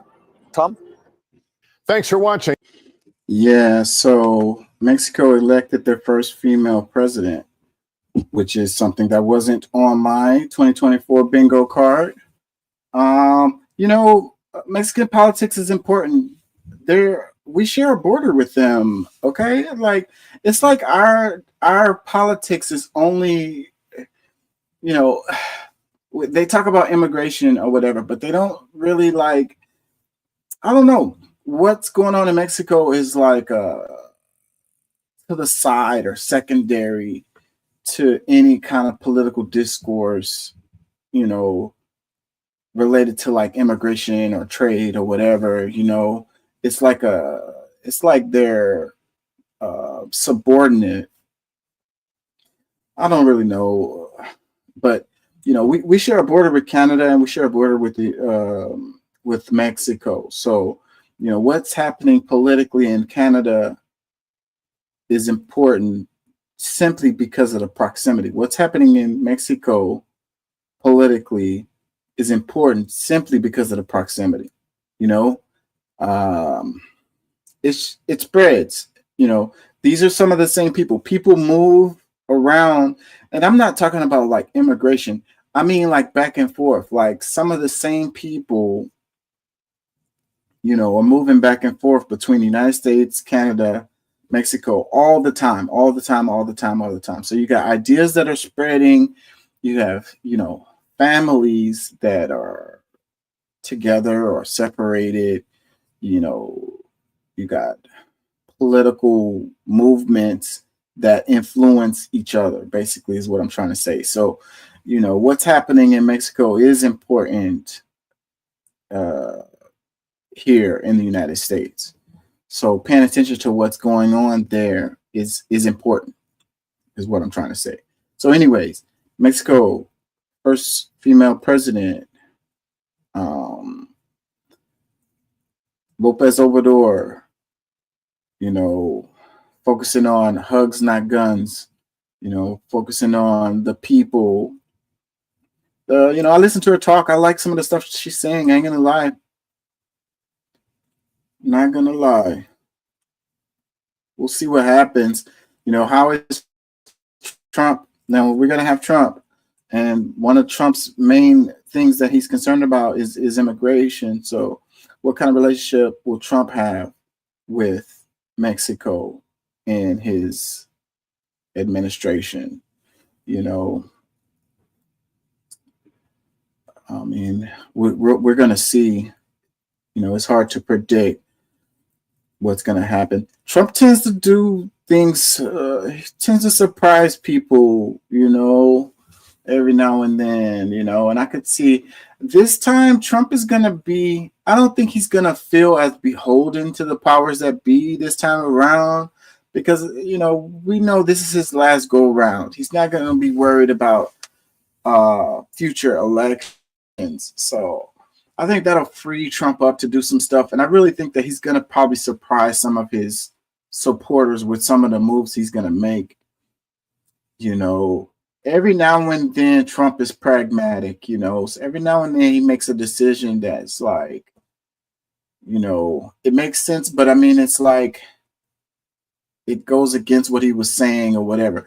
Like, all politicians do it. They say what they need to say to get elected or whatever. They all do it. But I think, like I said, I think this time Trump might have some little surprises he's going to pull out his bag this time. And who knows? We will see. It will be interesting to see. So what kind of relationship is Trump going to have with Mexico?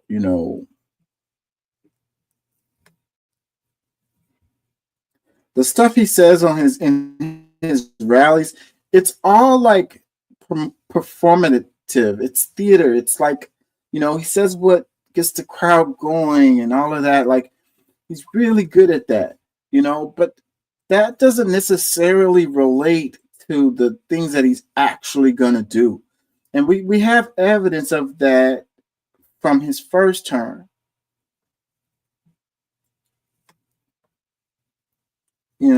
The thing is, once you become president, you're the president of the whole country, not just your supporters, And I think that, as a president, you'd have to be acutely aware of that. And therefore, all of your decisions aren't just going to be to please your base. If that makes any sense. Basically, I'm saying, let's look for some surprises out of Trump related to his relationship with Mexico.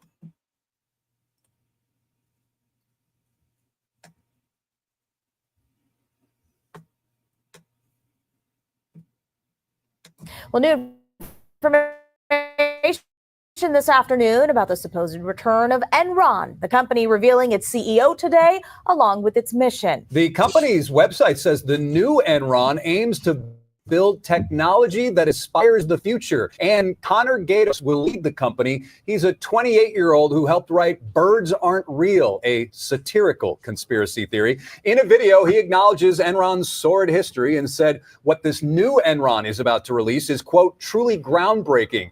In addition, a countdown clock is now ticking down to a, quote, power summit slated for January 6th, Earlier this month, the website popped up alongside a billboard off the Southwest Freeway showing the company's logo and the words, "We're back. Can we talk?" But the site's terms and conditions say the information on this new Enron website is First Amendment protected parody, represents performance art, and is for entertainment purposes only. Okay, so was Enron coming back on your 2024 Well, new information this afternoon. bingo card? I don't know if you guys are all familiar with Enron historically.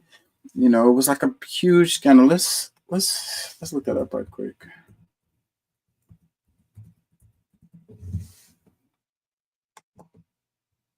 And it's local. It was here in Houston. So, and I was there. I remember I used to catch the bus at the time, and I went by that Enron building like every day.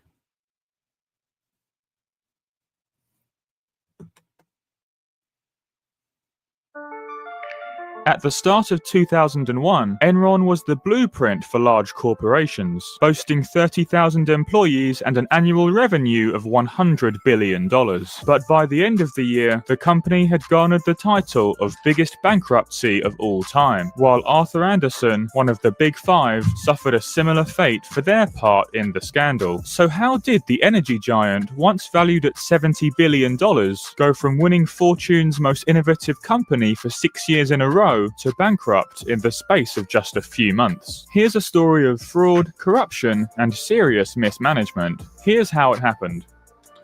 I want to say the CEO went to jail. I know some people went to jail. A lot of people lost their retirement funds and pensions.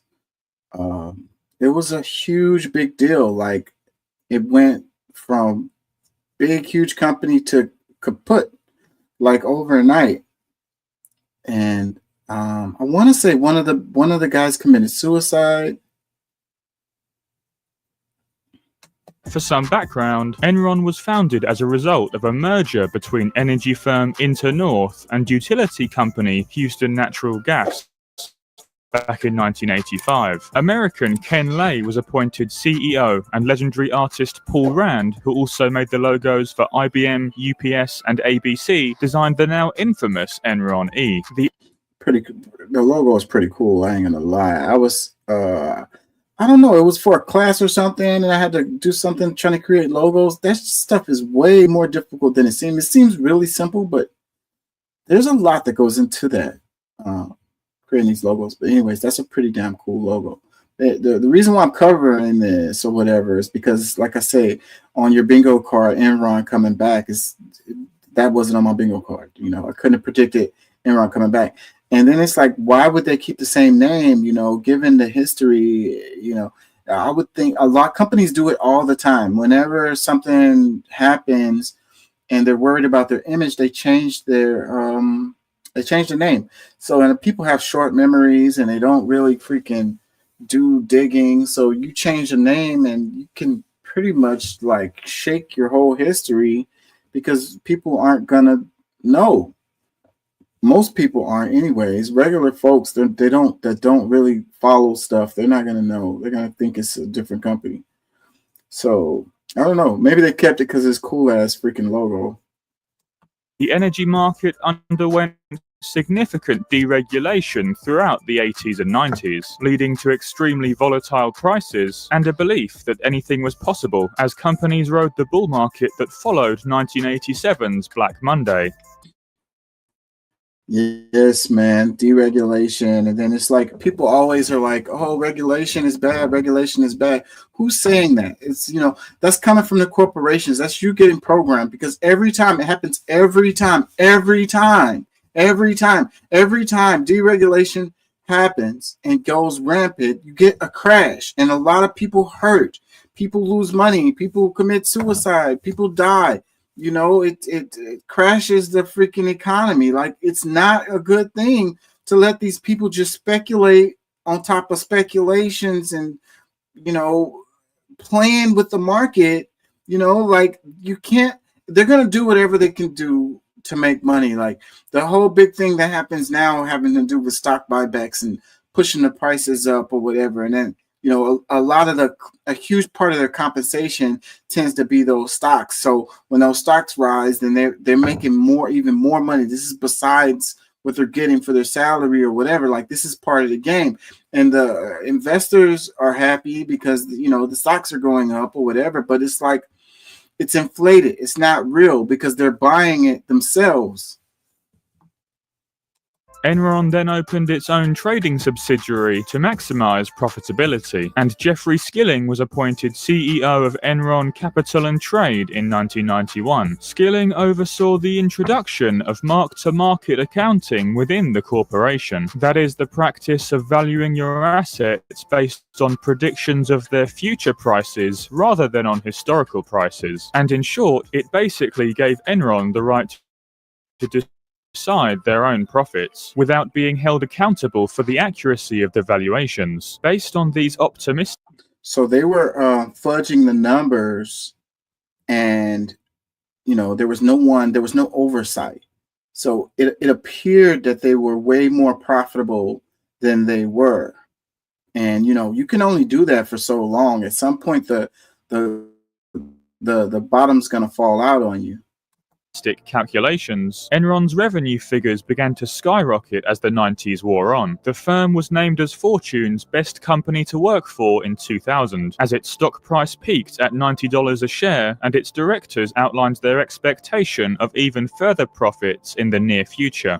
It was like, you know, in the 80s, they went crazy, you know, with this stuff, and, you know, so it calmed down a bit in the 2000s, in the 90s, and then it revved up again. And that's what led to our whole thing in the early 2000s, led to the 2008 deal and all of that. So, you know, and I think, you know, things are cyclical and they come back around, and we're back at this moment again. So something like this happening very soon would not be surprising. With like one of the biggest companies, like whatever really huge company, you know, you name it, something like this could happen. You know, and a lot of these people, they feel like they have great job security or whatever. You know, you're making a lot of money, you know, and then all of a sudden your company like don't exist no more, like, and all your money is gone.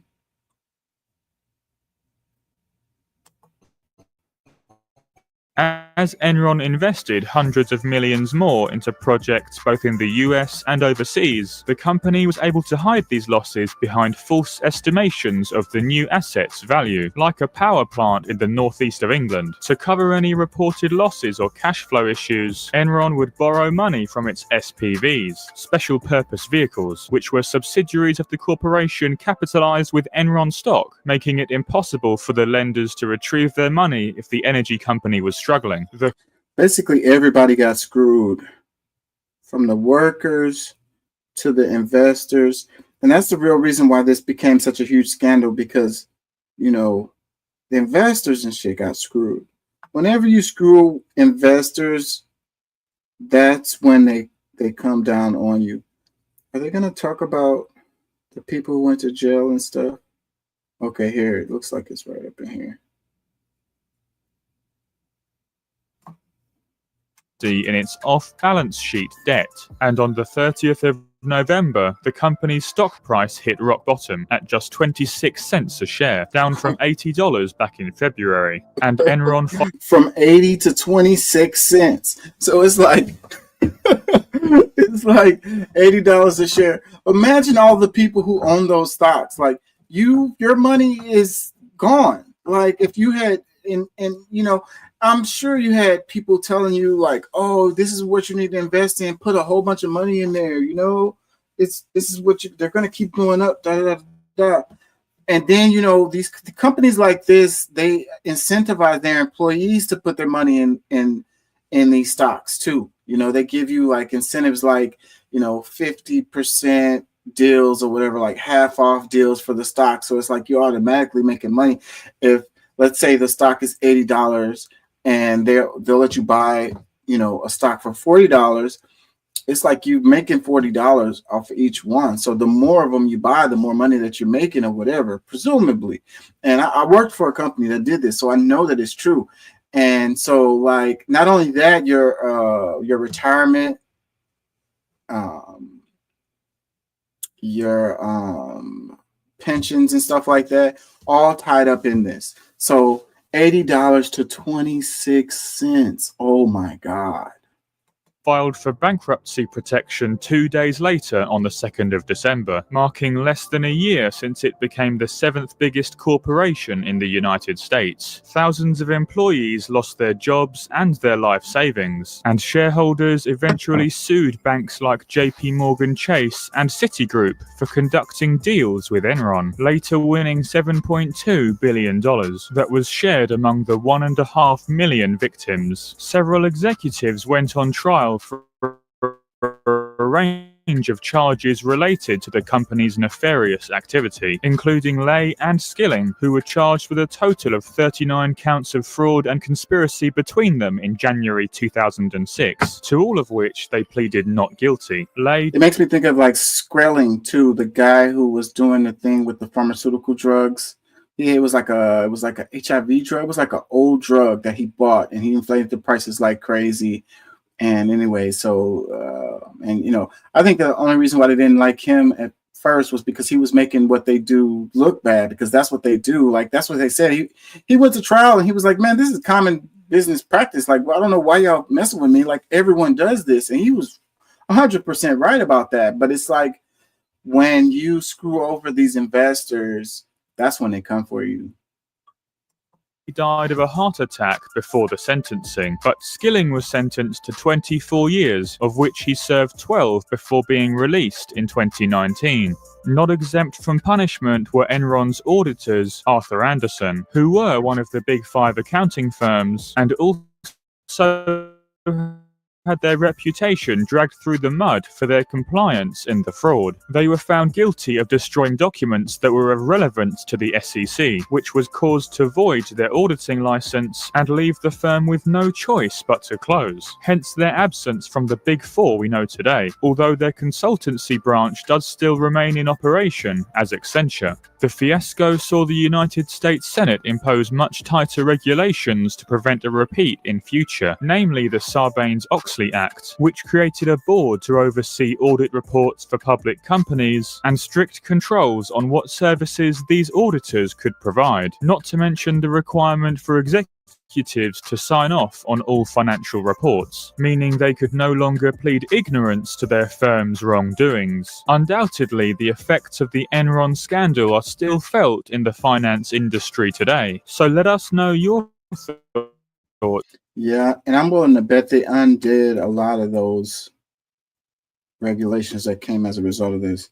How many times these damn banks, same banks, Citigroup, JP Morgan Chase, recently it was the one about the they were laundering money from a criminal organization or whatever. What was it? I can't think of what it was. It's slipping my mind right now. But it just happened recently. And so then they just fined the bank like, I don't know, $900 million or something like that, when they made billions of dollars off of the deal. So it's like, it's the cost of doing business. If you just fine these companies, then they're just going to keep on doing this stuff. Like, you know, if I made, I don't know, $10 billion off of some illegal activity, and then you fine me $900 million, I'm going to be like, okay, cool, I'll take that. You know, like, these people that you need to take them to jail. They need to go to jail. So it's like the corporations, they can be a person with Citizens United and, you know, put money into political campaigns, but a corporation can't be criminally held accountable. How did we get to that point? Like, it's just giving them a pass. No, lock them up. They knew what they were doing. Who's ever in charge? Lock them up. Hold on.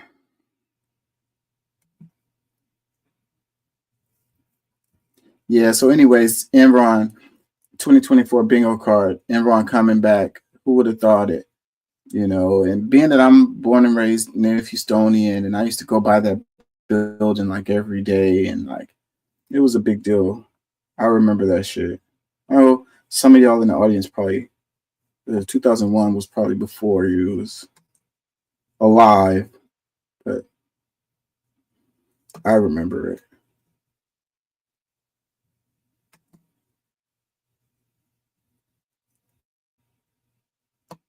Maybe that's why they could just, you know, bring it back, because it was so long ago. People, like I said, people have short memories. They don't freaking pay To the attention. political upheaval in South Korea as President Yoon Suk Yeol is impeached after his disastrous attempt to declare martial law last week. Let's get the latest out from ABC's Patrick Rebel. Patrick, good morning to you. Good morning, Janae. Yeah, thousands celebrated on the streets in South Korea's capital, Seoul, after its parliament voted to impeach President Yoon Suk Yeol over that failed coup. Lawmakers voted yesterday that Yoon had committed insurrection when he sent troops to the National Assembly during his brief attempt to declare martial law last week. He becomes the third South Korean president to be impeached in the past 2 decades. The Constitutional Court now has up to 6 months to rule whether to uphold the impeachment. Yoon is also facing a criminal investigation. In a TV address, he vowed he would never give up, and today defied a summons from prosecutors. South Korea's Prime Minister Han Duck-soo is now the acting president, and this is extraordinary political turmoil in a key U.S. ally, and at a time when North Korea has been behaving more aggressively. President Joe Biden overnight called the acting president, praising the resilience of South Korea's democracy and reaffirming the U.S. alliance. Now, the Constitutional Court is due to meet tomorrow. South Korean politicians today are calling for it to rule quickly, after which elections could be held. Possibly, though, it's still months more of political uncertainty. Gio. Fascinating to see what's happening there. All right, Patrick, thank you. So the impeachment of the president of South Korea was not on my 2024 bingo card. Not at all. Given how close the United States is with South Korea, you know, and the way it happened, where he was all like martial law and all of that, and the people were mad. I wouldn't have thought that it would have came to this conclusion like at all. I would have thought that the United States would have came in and saved him. But they didn't. I wonder why. See, that's the thing with these kinds of things is like, kind of like with Syria, you know, how come, you know, Russia didn't come in and save Bashar? Why didn't they come to his aid, you know? And how come the United States? So then that makes you wonder, you know, what's going on. You know, a lot of things happen, and it's like, you know, you pissed off the wrong person or whatever. You know, you made a bad decision, you made a bad move. You know, you didn't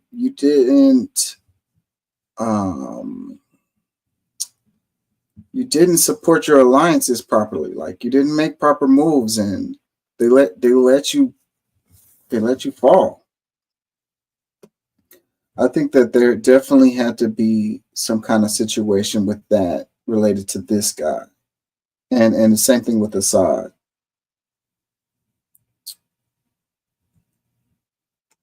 So yeah. Caption: South Korea's parliament voted to impeach President Yoon Suk Yeol after he sent troops to the National Assembly during his attempt to enforce martial law. It was like martial law, bro. Like, that's the last straw. Get him up out of there.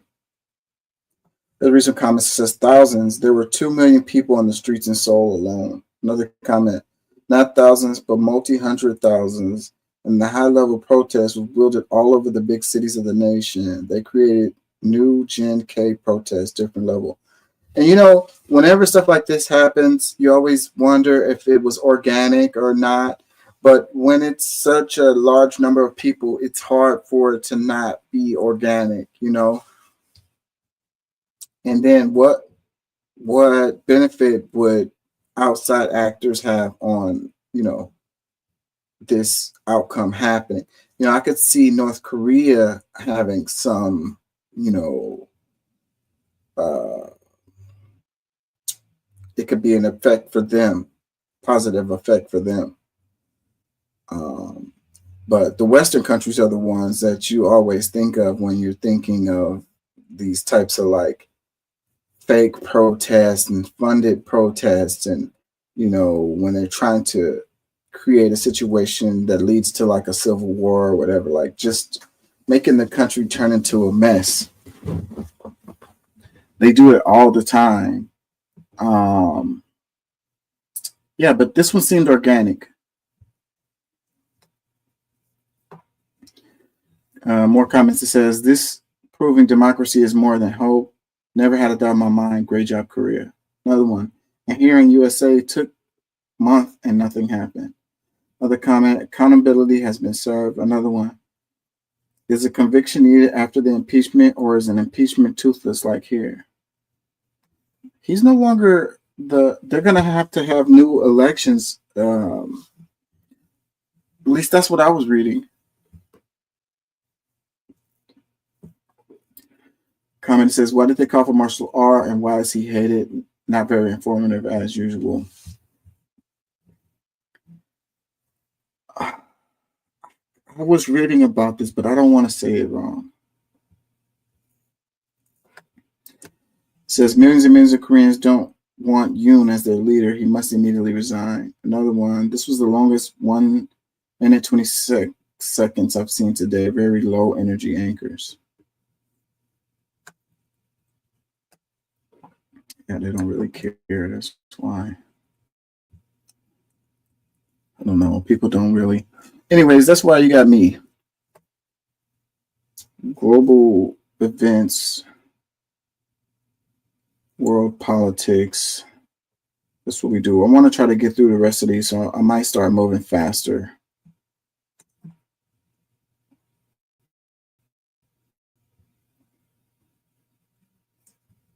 To have an unprecedented response.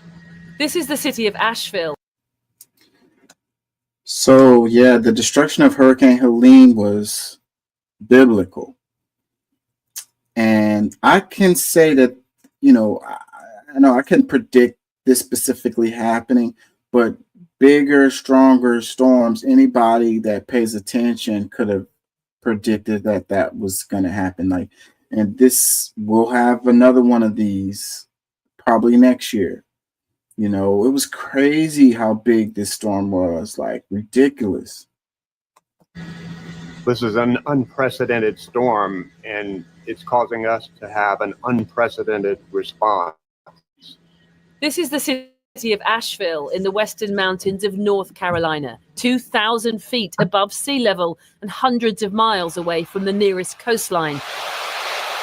But such was the force of Hurricane Helene that nowhere in its path was safe. We are surging search and rescue teams to help rescue people who are still stranded but can't communicate. Got one of those triangle folded flags in my closet. Because cell phone service is down. As many as 600 people are still on the missing list as search teams fan out across the state, navigating the worst flooding to hit the region in a century, with thousands of downed trees, power and mobile outages, and hundreds of closed roads. It's indescribable. I don't know. It just was covered in litter and trees and mud, and it's stinky. And it was all the way up the street up here. It just looked like the bottom of a river. And this is the surface of Lake Lure, an hour below the mountains of Asheville, now an apocalyptic stew of rubble and debris after Helene ripped through the state, unleashing torrential downpours and catastrophic mudslides, killing 47 in North Carolina alone so far, and more than 115 in total since last Thursday.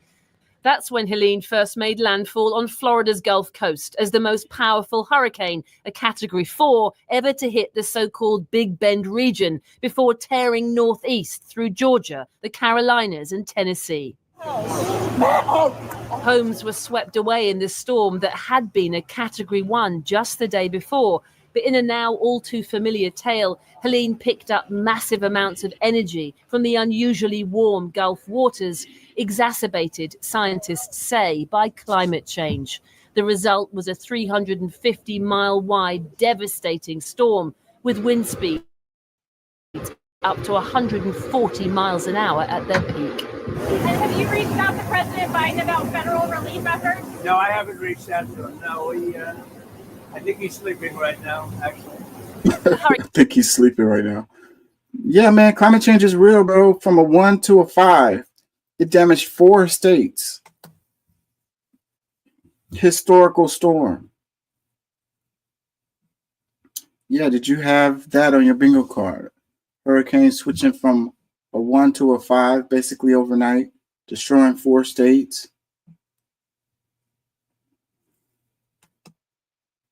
That was a major event. People are still dealing with it.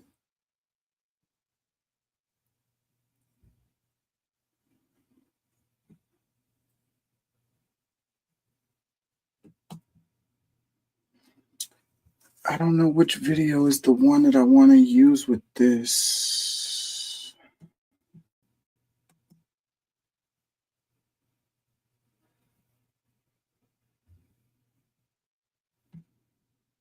It was the Baltimore Bridge collapse, which was a big deal. That was a major story this past year.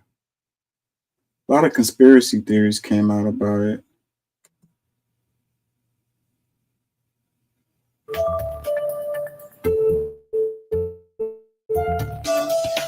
Right now, the Baltimore shipping channel is fully reopened. It's been almost 3 months since the Francis Scott Key Bridge in Baltimore collapsed after being hit by a container ship.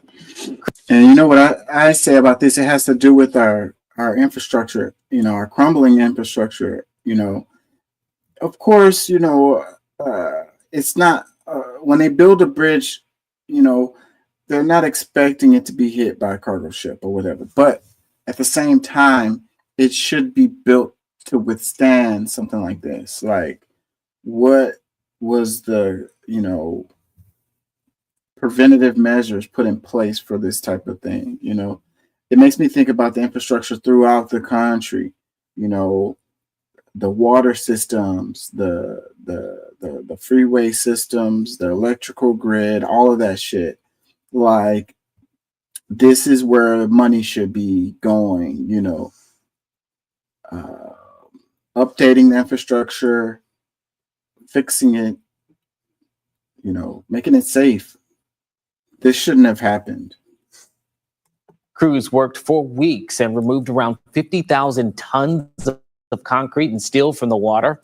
6 roadwork crew members were killed in the crash. City leaders hope to rebuild the bridge by 2028. Yeah, so it was workers on the bridge when it happened, and those guys died. They're just doing their job, and nobody cares. Really, really sad story.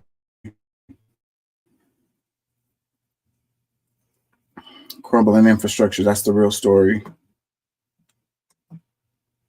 Let's do this one.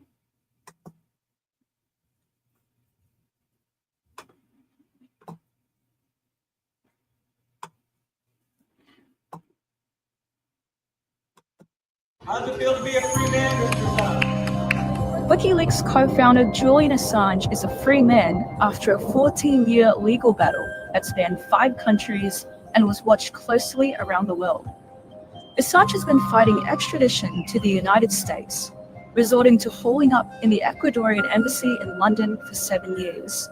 He faced a lengthy prison sentence if convicted. But things took a surprise turn in late June when he appeared in a U.S. district court in the Northern Mariana Islands. The 52-year-old finally secured his freedom after he cut a deal with the U.S., pleading guilty to violating the Espionage Act by publishing classified documents. The deal lets him return to Australia and absolves him of serving time in American prison. Assange's disclosures of thousands of diplomatic cables in 2010 and 2011 about the US wars on Iraq and Afghanistan stirred divisive debates on press freedom and national security. While US officials condemned the leaks as reckless, Assange maintained he had carried out the operation in the public interest. So yeah, Assange being free, that was not on my bingo card. I thought they were gonna bring him here, and I thought they were gonna kill him. I ain't gonna lie, or leave him locked up for the rest of his life. You know, journalism is dead, and this is a example. This is why journalism is dead. You know, why would you want to write an article, you know, to inform the people if it could lead to you, you know, being suicided or locked up for the rest of your life? You know, the WikiLeaks stuff was huge, like for informing the people. The media doesn't do the job and hasn't done the job. So someone, you know, independent journalists are the ones that take up the job to, you know, inform the people of what their government is doing. You know, this is noble work. This is good stuff. This is what, if you want a true viable democracy, then an informed public is a necessity. You know, if people are going by the information that the legacy media is giving them to make their decisions, and the legacy media is leaving out all kinds of information, or the misinformation or disinformation or straight up lying to them, then, you know, their conclusions are going to be based off of faulty information, and you can't fault them for making the decisions that they make based on faulty information. They were lied to. So this is very, very sad what they did to Assange. Even though he's out, you know, they basically destroyed his life, and we are no longer getting anything close to the quality of the stuff that WikiLeaks was publishing. And I don't know that we'll ever again. Journalism is dead. It died when they freaking did what they did to Julian Assange. But anyways, 2024 bingo card, Julian Assange being free. That was not on my card. I really thought they had it in for this guy and it wasn't going to give up, you know, but they still won because he pled guilty to the Espionage Act. So that means that if you publish documents that they don't like, then they can charge you with espionage. So nobody wants that.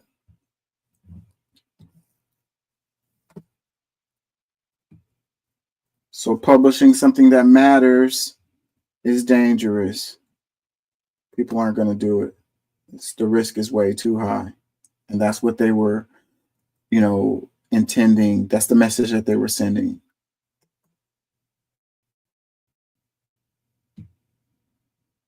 And it was heard. Best to believe it.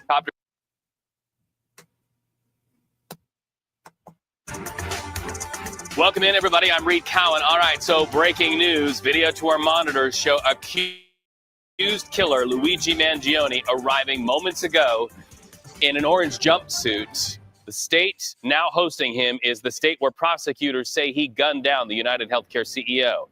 Mangione now faces federal charges, including murder, stalking, and weapons charges. Those are, of course, on top of the 11 state charges in New York. So you see him there getting loaded onto a police helicopter. You just might see Mangione in Manhattan in front of a judge as early as later today.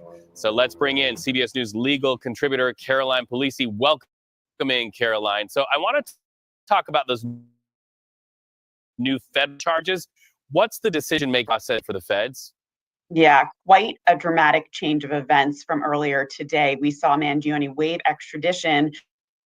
And just as early as this morning, we believed that he would remain in NYPD custody and appear before a Manhattan state court, a state judge, to hear those charges of first-degree murder, second-degree murder that recently he was indicted for here in Manhattan under Manhattan District Attorney Alvin Bragg, and that he would serve his time in Rikers Island for the state charges. However, just recently, within hours, the feds, the DOJ, specifically the Southern District of New York, has come out with a criminal complaint charging Mangione with 4 counts, 1 murder, obviously, and they're taking over from here on out. The FBI has swooped in. He's going to be arraigned first on the federal charges. And so, you know, we're seeing sort of a battle of jurisdictions play out in the system. The federal system always goes first, and the state courts will take a back seat now to these federal charges. Man, you see that video of him arriving there into New York, chains about his feet, chains around his waist and his wrists, and you really harken back to New York police saying, we'll get him. They got him. So how soon can we expect to see Mangione in front of that New York judge? Very quickly. It could be this evening. It could be tomorrow morning. Back when we thought he was going to be arraigned on the state charges, I suspected it would be later this evening. However, because they are the federal charges, it may be tomorrow morning. However, that will begin the official start of these proceedings. It will sort of start the clock on a trial time. He could begin potential plea negotiations. I would note, Reed, that in the federal system, of what a lot of people believe, we have the federal death penalty. In New York, the death penalty was not on the table in terms of punishment. The highest punishment for that first-degree murder charge was 25 years to life without the possibility of parole. So it's on the table on the federal charges should the DOJ seek that punishment. They're gonna kill this guy. So yeah, 2024 bingo card CEO gets shot. Healthcare United CEO gets killed, and it sparks the conversation about healthcare in this country. Yeah, I mean, I think this is actually pretty not surprising. How the country reacted to it is kind of surprising. So, how many people were, supporting this guy, Mangione perp walk. Lately, a lot of the talk has been about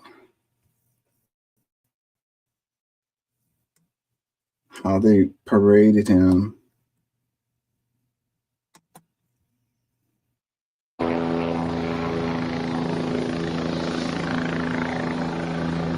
So the other clip was him getting into the helicopter. This is him showing up in New York.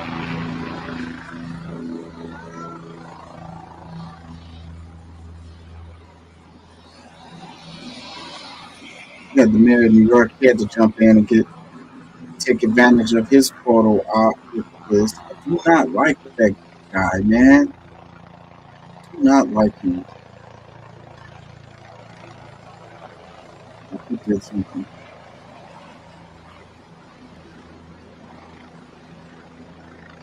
If it wasn't for those people who called in the tip, this dude would probably be still walking around. Like, what the hell were y'all doing? Like, what good of a job did y'all really do? Like, the dude made it to Pennsylvania. He shot the dude in broad daylight. There he goes. The mayor. Trying to get into the picture.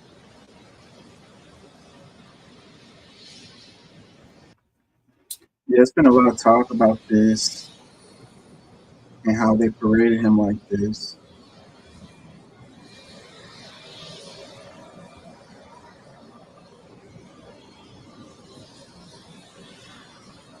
Why'd they have to use a helicopter anyways? Like, isn't normally they just put them on a bus and send them?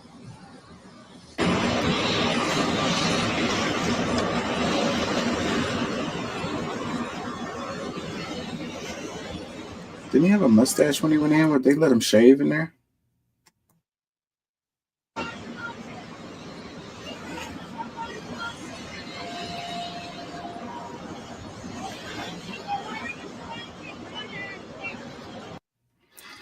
Anyways, so it says Luigi Mangione, United Healthcare CEO, murder suspect, arrives in NYC in NYPD custody. And here's another one, like what I was talking about earlier with the fair trials. How can this guy get a fair trial? I'm sure where they're going to find jurors that hasn't already made up their mind whether this guy's guilty or innocent. So, I really don't see him getting off in any way. So, like, what would they do? Do they do like a judge trial? No jury? What do they do in this situation? Caption, it says, Luigi Mangione faces state and federal charges stemming from the shooting death of United Healthcare CEO Brian Thompson, right back in New York, Thursday, after waiving extradition hearing from Pennsylvania.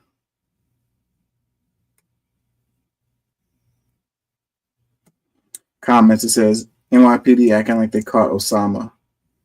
Yeah, man, the mayor, he's like, let me get into the picture, man. Let me get in the photo.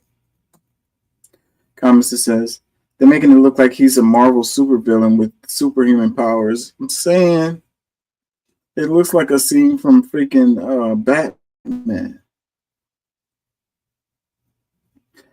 Comments, it says, I don't feel terrorized by Luigi Mangione. How about you guys? Yeah, so that's something right there where they're the terrorism charges, you know, that's the thing when I be saying all the time, you know, they had MLK on a terrorist list. They had the South African president guy. What was his name? Why can't I think of it?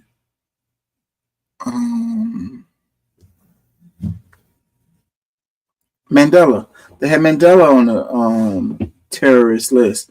You know, they put the Black Panthers on terrorist list. It's like, just because they designate somebody as a terrorist, that doesn't really mean that much to me. You know, they get to choose whoever they want to choose to be on a terrorist list, you know. I mean, I guess you can make an argument. He definitely terrorized the CEOs of these companies. They definitely was terrorized. So, I mean, in that breath, you'd have to say that it's true, you know, that he's a terrorist because he terrorized the shit out of them. They all got to up their security. They took their pictures down.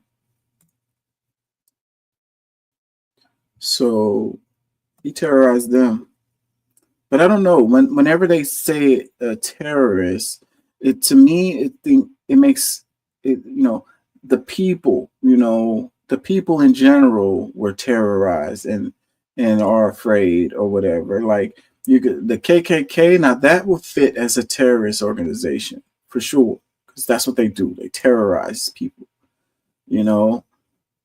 This guy, I don't know, like there's a little gray area with that. So, but that's what I mean though. Who they decide on who's a terrorist is a thing to think about, you know. Whenever anybody that they don't like, anybody that's like goes against the state or goes against the status quo or whatever, they can label you as a terrorist.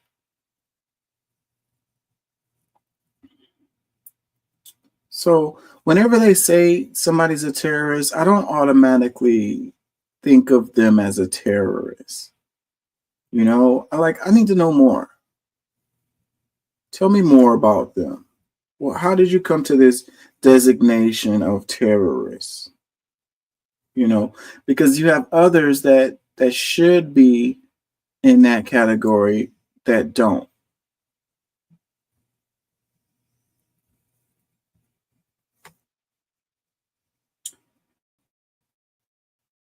Let's see, more comments. It says, how much of taxpayers' money went into escorting him in this manner? Like, why did they need the helicopter? What was it so pertinent that he needed to be moved in such a manner? It don't do nothing but cause more, you know, pictures and people, you know, paying more attention. Like if they would have just put him on a freaking bus with other criminals and shipped him to New York. Pennsylvania is not that far. Like, you know, it wouldn't have been such a media circus around it. Maybe it would have because of a high profile case, but I don't know. It would have belittled him a little bit more. You're making it bigger by doing it in this way. I don't see what the benefit is to doing that. Like, he's that much of a threat, you know, that a flight risk or whatever, or, you know, he's going to kill somebody and escape or something. More comments. It says, "All that security for one cuffed cooperative man, pathetic. He's no damn terrorist. They're trying to make him an example and terrify the public." Yeah, that's what they're doing. I mean, that's really, really, really clear. So it's like, you know who to kill and who not to kill. Like I say, Daniel Perry, the Jordan Neely deal, you know, it's just like the Enron thing we covered earlier. You know, if you fuck over the investors, you fuck over the CEOs, they're coming for your neck. You know, you kill a homeless person, you know, hey, you know, you helped out society. You helped us out. You cleared out the trash. You can't kill no CEO. No, we're gonna make we're gonna make an example out of you and give you terrorist charges, and we're gonna make it a big deal. So we want to make sure that you know, there's no copycatters. If someone copycats, then we're going to throw the book at them too. You know, make an example that, you know, you do this kind of crime, then we're gonna hide you under the jail. Like I say, they might freaking electric. Do they have that? Oh, New York don't have that. But then they were talking about federal charges. So if he gets the federal charges, then they could kill him. You know, there has been lately, there's been a trend of executions, an increase in executions where they were kind of fading away for a while, and fewer executions was happening. And now we're back to the point where the executions are becoming more common. You know, I wouldn't be surprised if this guy ends up in what is it, Rikers Island? Like, because the guy gave him the terrorist designation, so he could be up in there next to Al Qaeda people and you know, Afghanistan, you know, 9/11 people, like getting waterboarded and tortured. I don't know what information they would be trying to get out of him. I mean, comments, it says, treating him like the Hannibal Lecter. Another comment, it says, we should call this the most expensive perp walk in history. More comments, it says, I don't consider him a terrorist. Another comment, we all know who the real criminal was in this case. Another one, this is a spectacle for the health insurance. Corruption at its best. Another one, I don't understand why there's a need for so many cops for one person. Another comment that says, and then they're walking with like full military gear, like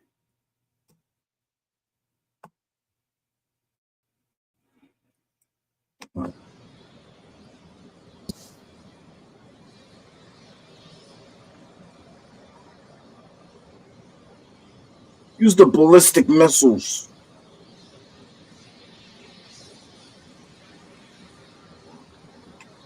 Blow him to shreds.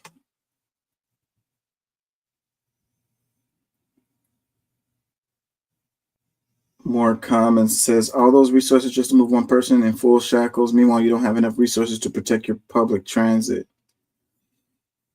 Actually, they've been putting a whole bunch of resources in on the subways in New York, and there's been a lot of talk about that, where those guys are just standing around, don't have nothing to do. It's not like it's really a lot of stuff that be happening. Not really, other than homeless people, crazy people, like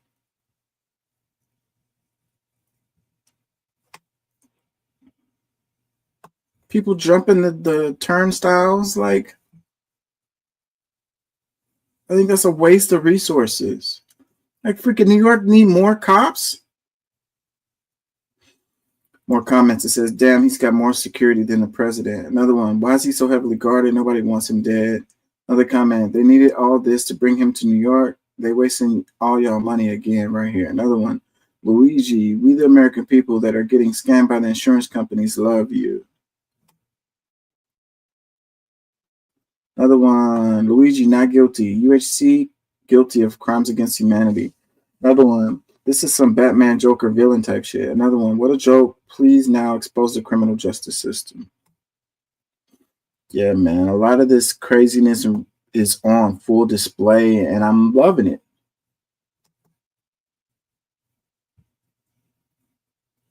I'm loving it. I'm loving that, you know, they can't bury this.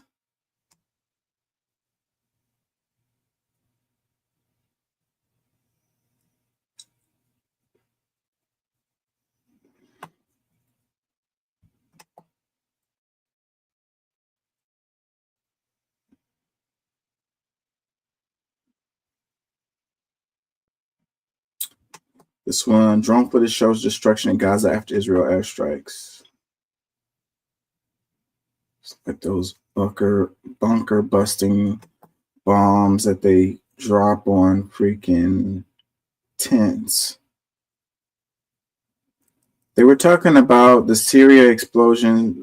When they were talking about, what did they say? Like, they were exaggerating basically, but the images was crazy. So, but Syria, they were dropping bombs on military sites where they were holding military equipment, Syria military equipment. So that's the reason why those explosions were so huge and over the top, because it was like stockpiles of weapons that were, being destroyed. So the media, social media, they kind of jumped on that and made it into something more than it was. What did they say? It was a earthquake causing explosions or whatever. But, it's more interesting to ask the question, what is going on? Where Assad left, he's gone. The military disbanded. So what are they bombing stuff for? So then they're like, okay, well, they're bombing the military equipment. They don't want Al Qaeda folks or Al Nusra or whatever to get their hands on the, that equipment. So and that makes sense. But then you start digging in that direction, you probably can figure some stuff out, because basically those guys they definitely have to be working with Israel, because how could they possibly be bombing those sites but they're not bombing the people who were the rebels, if you will, that's telling. That's a rabbit hole you want to go down. Yeah. So anyways, 2024 bingo card, the destruction of Gaza, the extent of the destruction of Gaza. And they haven't been led, and they've been killing journalists left and right. So a lot of images we not getting out, and the number of deaths is all up in the air. Nobody really knows just how many people under the rubble. Don't know. They're not letting people in there. The UNRWA, they bombing the UNRWA folks, just trying to get food in there to the people, stopping the convoys, the trucks, humanitarian aid from getting in there. Yep. It's going to go down in history as like one of the most like extravagant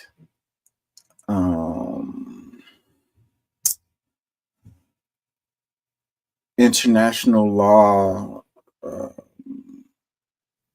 breakage. I don't know why I guess I'm getting tired. I can't find the words, but they're it's gonna go down in history as one of the worst events.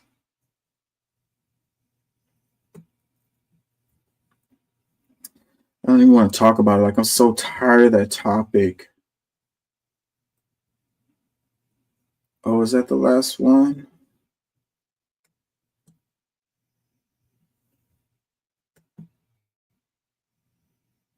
I'm so tired of the topic. I'm so tired of seeing baby body parts going down my freaking timeline, man.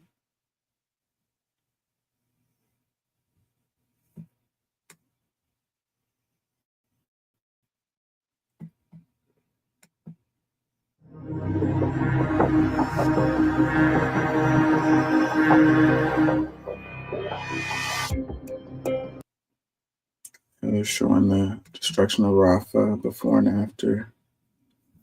Hold on, let me see. What did I miss? Oh, we didn't do this one. The hip-hop mogul Sean Diddy Coombs has been arrested in New York on unspecific charges. It follows raids on his properties in Los Angeles and Miami as part of an ongoing investigation into sex trafficking. The 54-year-old is facing several civil lawsuits over alleged sexual assaults, which he all denies. The hip-hop mogul Sean Diddy Combs is... Yeah, so 2024 bingo card. Sean Diddy Combs arrested for sex trafficking. Was that on your bingo card? It wasn't on mine. Although it's not really surprising.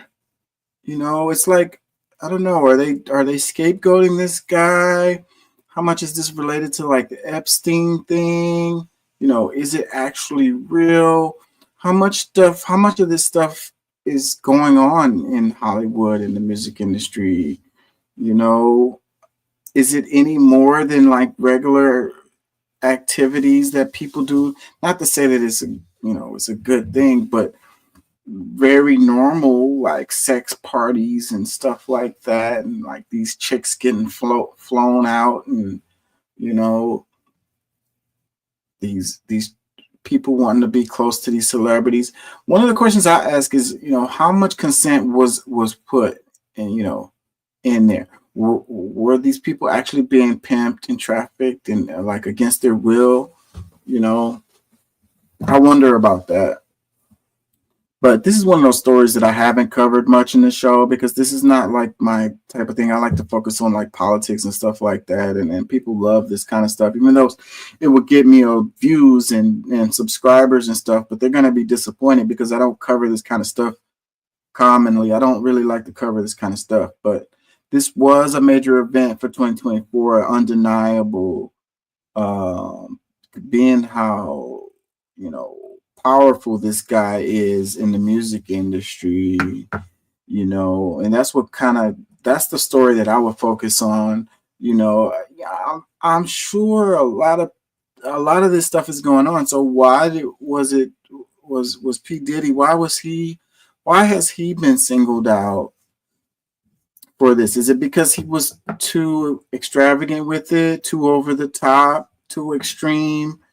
You know, he went too far. He had too big of an ego. He felt like he was untouchable. Because I saw some of the stories about, you know, some of the stuff that he was actually doing, not, you know, not hypothetical or whatever, like actual stuff. And this dude really has a huge ego. And I think he felt like he was untouchable. You know, you make a lot of money, you know, this is America, and you know, you can buy your way out of, you know, problems. And maybe he just thought he could throw enough money at it and it wouldn't matter. He could do whatever. These people feel like they're above the law. They could do whatever they want. It's a lot of people in the United States, they feel like they're above the law. You know, once you get to a position where you're in so much power and you have so much money and you have so much influence, and then you just feel like you could do whatever you want to do. And then, it's true that a lot of these people can do whatever they want to do and get away with it. So that's the question I ask, is why are they choosing this guy? Why is he getting singled out, you know? And how come it hasn't been? Everyone was saying that there was going to be more names. It's the same thing they said about the Jeffrey Epstein thing, and that never came out. Whatever happened to the Epstein Black Book? What did they go and take from Epstein's house that night when he got arrested? You know, what were the people that Epstein was blackmailing? You know, where did Epstein get all his money? Like, we don't have no answer to none of this stuff. And I don't think we ever will. I mean, someone out there probably knows, but it's going to be buried for the rest of us, and we'll never know. He died. The information, under weird ass circumstances. Like, I don't know. I don't believe that Epstein killed himself. Like, I don't believe that at all. He was on the suicide watch. You know, the people watching him just so happened to go to sleep or whatever, like playing Xbox or whatever the hell they was doing when they were supposed to be watching him, and they didn't check him during the time frame that they were supposed to. And where's the camera footage? They didn't have no camera footage, you know. I think Epstein was silenced. Powerful people, they silenced him. I think that's what happened with him. But again, this is my speculation. We will never know. So, but between Epstein and then going to Diddy, You know, like I say, how come more names with the Epstein thing? How come more names didn't come out? And with the Diddy thing, how come more names haven't come out? Why Diddy and why Epstein? Why were they chosen? You think that Epstein was the only person that was doing the stuff that Epstein was doing? And I'm not talking about the Johns, you know, the people who are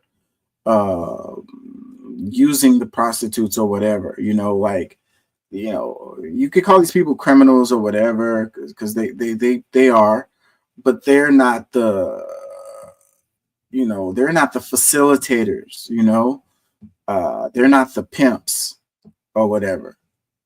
So, you know, holding the Johns accountable is like, you know, that's treating the symptoms versus, you know, treating the cause of the situation. You know, the people who organized it and puts the chicks available for the Johns are the ones that you want to get. But, you know, what do they say? Prostitution is the oldest profession or whatever, however it goes. But, you know, I'm surprised. A lot of people said there's going to be more names. So the Jay-Z has come out. The Jay-Z situation has come out, but the girl, even her father won't corroborate her story. And it's really interesting. Jay-Z is from the streets. That dude is not going to play along with them. Like, you know what I mean? I'm a Jay-Z fan, so I ain't gonna even lie. I'm not a P. Diddy fan, but I am a Jay-Z fan, so I have to give that disclaimer. And so I don't really believe it. I mean, as far as some of the stuff, like, it's Hollywood, it's the music industry, so there's stuff going on, but it's him wanting a 13-year-old girl and him and Diddy, you know, that story doesn't, it really doesn't, it's not very believable for me. You know, whether it happened or not, who the hell knows? But the story that the girl has given, you know, is they've been poking holes in her story, and her dad won't even corroborate the story because she said that her dad picked her up after the thing, and the dad's like, I don't remember anything of such a thing. And you would think that the dad would remember an event like that, you know. And if it was my kid, I would be screaming from the top of the hills, like, somebody got to get in trouble for this. Like, something's got to happen. Like, I wouldn't let that go. No way I'm letting that go. And then to say that you don't remember it happening or whatever, like, you're not going to take the side of your child on this thing. That is suspect. But the part about Jay-Z and the gangsterness, you know, Tony Busby is the lawyer who is representing the group of his clients. It's a group of clients who are going against this situation, and Tony Busby is from Texas, and he has like political aspirations. He's a shady lawyer. I mean, you know, there's just no doubt about that. And so, but it's funny because Jay-Z is countersuing Busby, like, he's influencing Busby's clients to sue him and stuff like that. So you got like this chess match going on between Jay-Z and Tony Busby. And Jay-Z has beaten cases in the past multiple times. This guy is slippery. So I don't know, like, even if he had something to do with something, I don't see them getting Jay-Z on it. I really don't, unless they really have some solid evidence, and I don't see it. And like I say, I'm a fan of Jay-Z, and I don't see him doing it. As far as some of the stuff that has probably happened, like Foxy Brown, artist he came out with, he had some connections with Rihanna, Beyonce, all of them. They were really young too at the time. Like, but was it consensual? You know, probably was. Was it illegal? Probably was. Was it as flagrant as R. Kelly and Aaliyah? I don't know. Maybe. You know, but they didn't get R. Kelly for the Aaliyah stuff. They got him a lot later. And Jay-Z has grown up, and you know, he's got a family, and he's you know, I think he's a lot more conservative than he was, and safer. So I don't know. You'd have to go back to 1997 or something to try to get him on something. Anyways, Sean P. Diddy, arrested in New York for sex trafficking, was not on my 2024 bingo card.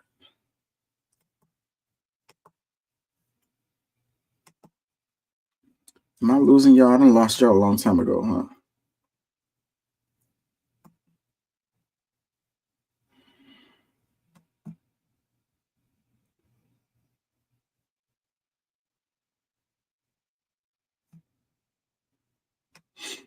I didn't do the Biden dropped out of the race, but we kind of talked about it anyways. But that was kind of a big deal. We talked about Kamala Harris running, which was a big deal and a surprise.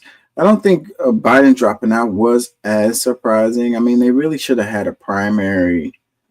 They should have had a Democratic, a real competitive, viable Democratic primary to pick a viable candidate to run against Trump, but they didn't. And, you know, proof is in the pudding. You see what the results are.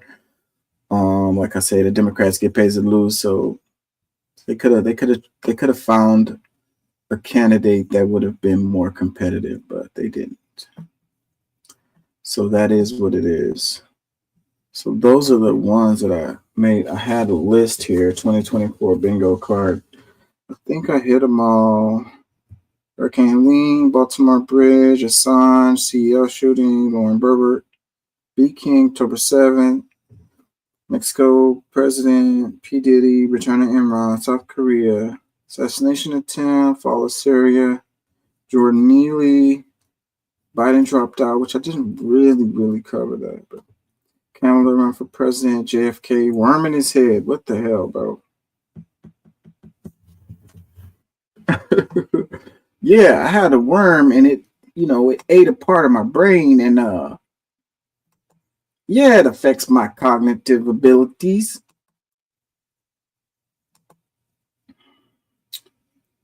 But I can still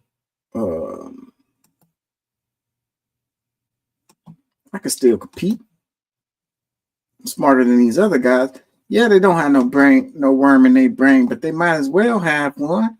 Have you heard Kamala's laugh? That's the worm making it laugh. It's the worm laughing.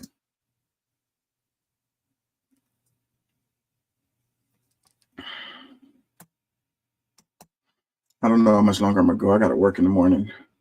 Billionaires are running the show here. And so what I want to say to people is, you thought you voted for Trump. You didn't actually. You voted for billionaires to run the show. Because who's taking orders from whom? Musk is calling the shots, and the House GOP is falling in line. And these billionaires, they don't care about us. They don't care about Americans. They don't. Elon Musk wants a big, massive tax break in the next administration. That's what this is about, folks. It's about a big freaking tax break for billionaires. That's what it's about. Don't be confused about what's going on here. Do you think we'll be in a shutdown? Oh, I do. Because they don't care. They don't care. And Johnson is so worried about his speakership that he's going to cave. He's going to cave. My Republican colleagues are going to cave because they're too afraid of being primaried to do the right thing. That's what this is about. Thanks, Congressman. You're welcome. Billionaires are running the show here. And so what I want to say to people. So we have another government shutdown looming. And they had a bipartisan spending bill that they had decided on. And apparently, Musk, Vivek Ramaswamy was like, no, we're not feeling this. And then Trump applied pressure, and apparently it's not happening. You know, I don't know what's the latest on that, because I saw something that said that they did find a resolution. Let me see if we can look it up right quick.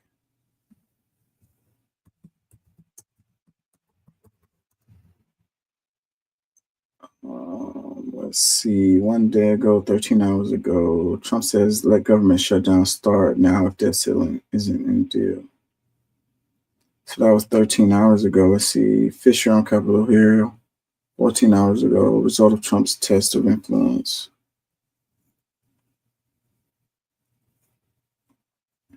"11 hours ago, House Republican eyes third bill funding proposal Trump floats extending debt ceiling in 2029. Hold on, let's see.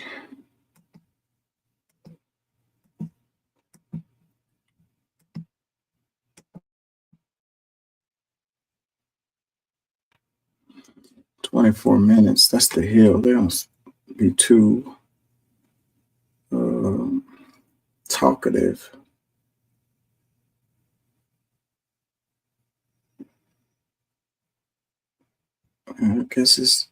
I guess it hasn't gone through. I don't see anything that says that it has.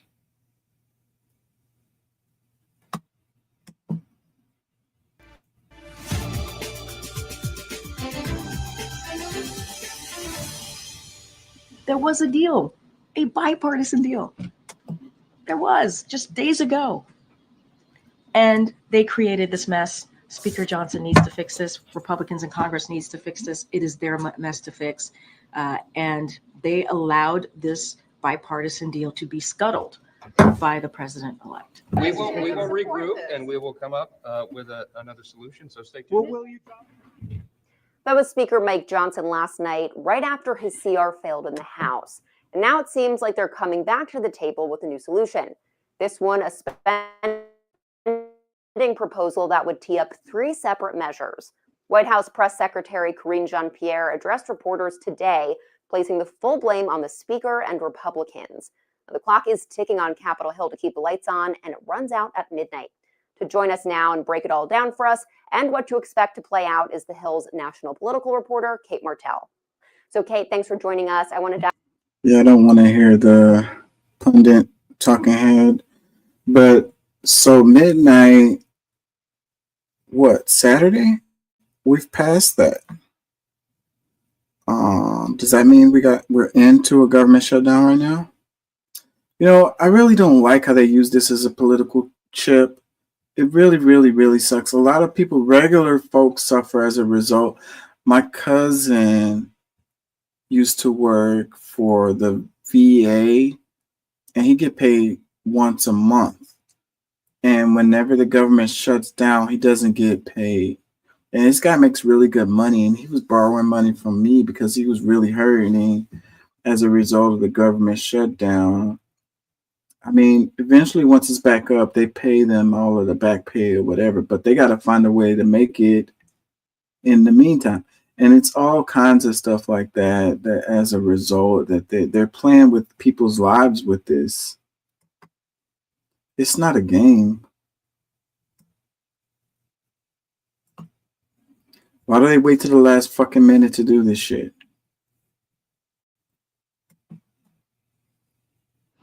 Time is running short to avert a government shutdown. The House resoundingly rejected President-elect Donald Trump's new plan to fund federal operations and suspend the debt ceiling Thursday night, a day before a government shutdown. In fact, more than 36 Republicans joined Democrats in voting down the resolution. I'm absolutely sickened by a party that campaigns on fiscal responsibility and has the temerity to go forward to the American people and say, you think this is fiscally responsible. It is absolutely ridiculous. Now Trump's doubling down on his insistence that a debt ceiling increase be included in any deal. And if not, let the closures, quote, start now. Senate Majority Leader Chuck Schumer is calling on House Speaker Mike Johnson to return to the stopgap funding agreement he had negotiated with Democrats. Mr. President, if Republicans do not work with Democrats in a bipartisan way very soon, the government will shut down at midnight. It's time to go back to the original agreement we had just a few days ago.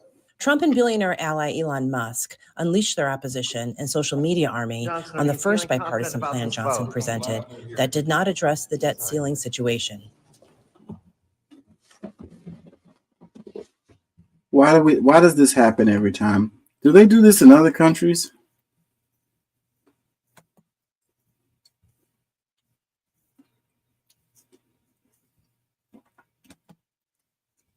crazy. I understand people can feel passionate about what's in it, what's not in it, or whatever. Y'all need to hatch that out before it comes to the point where the government's going to shut down. You just going to let the government shut down. You're going to use that as a bargaining chip. Meanwhile, people's lives are affected. Like, I guess they're good. I mean, their checks, I guess their checks still going to keep coming.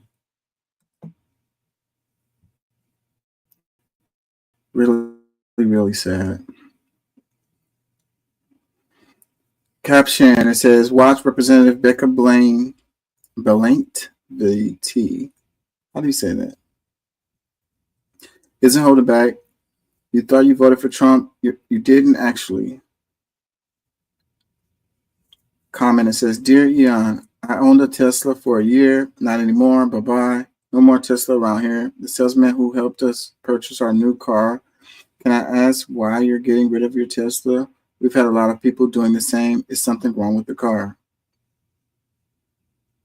So what?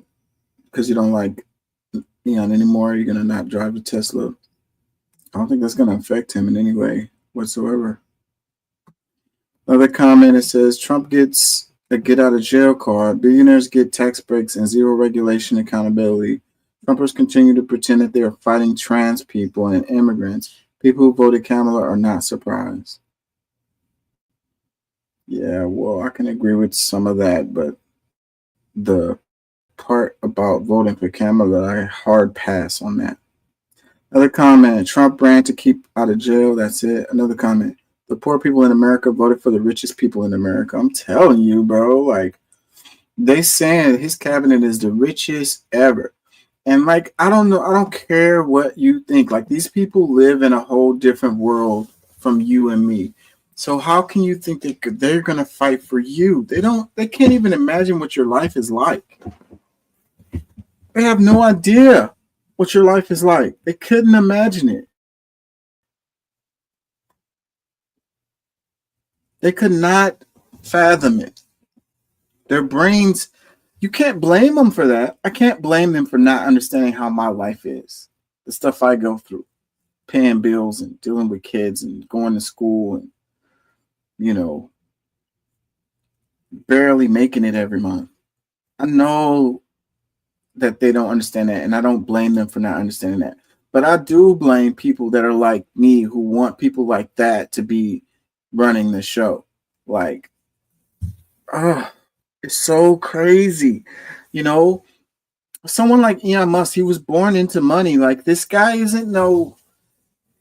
not what you think he is, bro. Like, his capital is what put him in the position that he's in, not his innovativeness or not his mind or not his like ability to create cutting edge technology. He pays people to do that. It's not coming from his mind. Y'all give these people way too much credit. Come on, man. Comment. It says every company this man is associated with should be boycotted. Stop using X, Twitter, stop buying Teslas now and pass it on.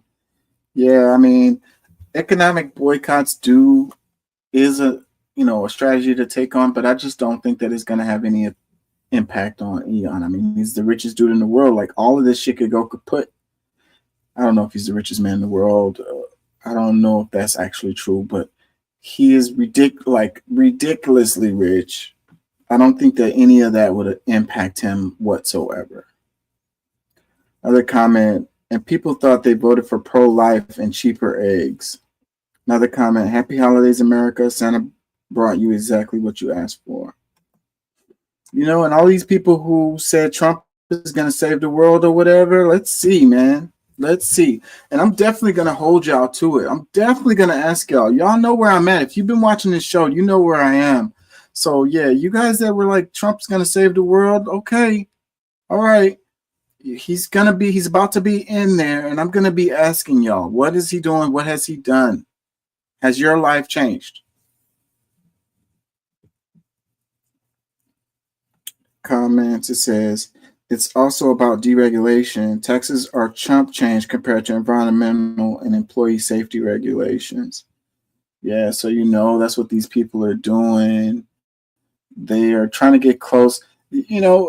Oligarchy, and you have a company. One thing is government contracts is the most lucrative thing you could get, and then you got the government subsidies, which is very helpful. But the real kicker is when you can get friendly legislation to your company. When they talk about the lobbyists and what the lobbyists do, supersede the lobbyists and just have the damn CEO go straight to Congress and be in there or whatever. Make a committee and put them on a committee and let them make decisions that regulate the industries that their companies. Like, come on, you guys. Like, come on. What do you think? Like, I don't blame them. What do you think they would do if I was them? I'd probably do the same thing. Like, I don't want all this red tape to have to go through when I'm making my money. So I'm going to go and get on the government panel and get rid of all that red tape so my company can flow more smoothly. But then it's like the red tape is like employees dying or whatever, or covering their health care, or paying them fair wages, stuff like that. I don't want to have to go through the red tape when I'm dumping toxic waste in the river. Another comment says, Elon Musk companies are among the biggest beneficiaries of federal assistance. He doesn't want to pay taxes on the profits from that. Sounds like a welfare queen. Yeah. They're like, oh, they create jobs, so they deserve these subsidies. Man, get the F out of here, man. Y'all just repeat the talking points that these corporations put in your head. Another comment that says, amazing to me that anyone could argue with anything she just said when Trump picks so far are all billionaires. Another comment, I don't feel sorry for those Trump supporter, red carpet wearing MAGA. I work for the 1% in NYC, and they are in for a rude awakening. Do you people actually think the 1% like you? I hear the way they talk about you. MAGA and is not nice, and the way you speak about real estate, unbelievable. Yeah, man, I don't see how you think that these people are going to look out for you. Like, why would they? What is the benefit to them? Like, them looking out for people like them is what I would expect them to do. And I don't blame them for that. You don't go to the schools. Your kids don't go to the schools their kids go to. You're not in the circles that they are in. You don't go to the bars or the restaurants that these people go to. Why would you think they're going to look out for you? The gap between the average person and these folks is huge. Like, it's a gulf. They might as well be living on another planet, in another dimension. They want to get richer. They want to make more money. That's what they want to do. They want more profits or whatever. It is what it is. But why would you think that they are going to make decisions that's going to help you in your life? You're struggling to make ends meet every week. You're worried about what the prices are in the grocery store. You think that these people are going to help you with that? You think that these people are going to help you with your healthcare situation when they have like the amount of money to pay cash for whatever? If they need a heart, they're just going to pay cash. They don't need insurance. They don't need any type of insurance. It's you and me who need insurance.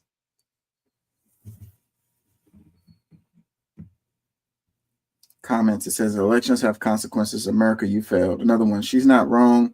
When the felon won, we all lost. Yeah, man. Who's running the show? Is it going to be Trump or is it going to be Elon Musk and Vivek Ramaswamy and them?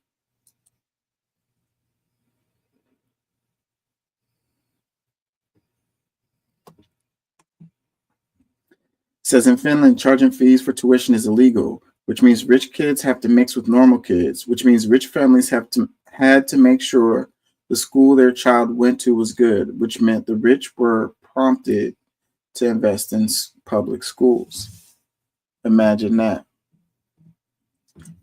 You know, this is kind of like what we're talking about here. You know, you got to incentivize them to look out for you. They're not going to look out for you, but if you put it on a level, if you put their kids on a level playing field with your kids, they're going to look out for their kids, and it's going to in turn look out for your kids, which is really, really simple. Like the whole thing where they're gutting public, any kind of public programs really, but public education is getting gutted, you know, and they want those same funds that come from the government to go to these private schools instead of going to the public schools. And they make the public schools suck so bad that everyone's like, oh, HISD suck, the public schools suck, you know, but that was the plan. They did that on purpose, you know.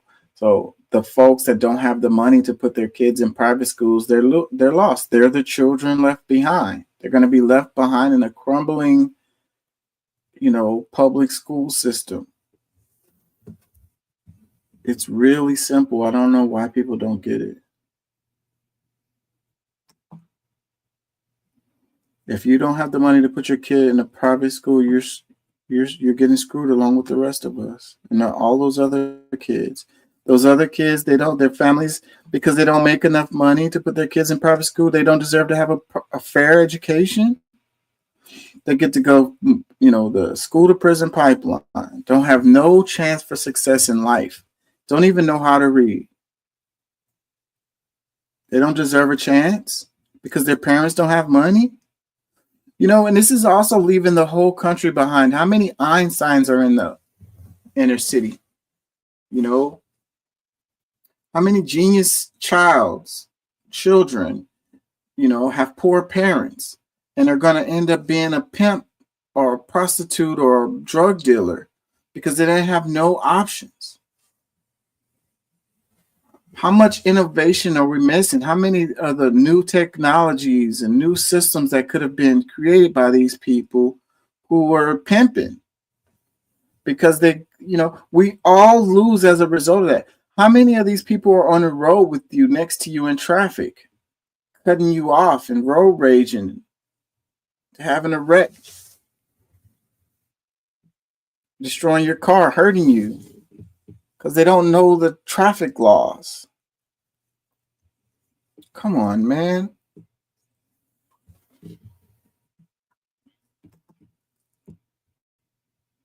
Teamsters!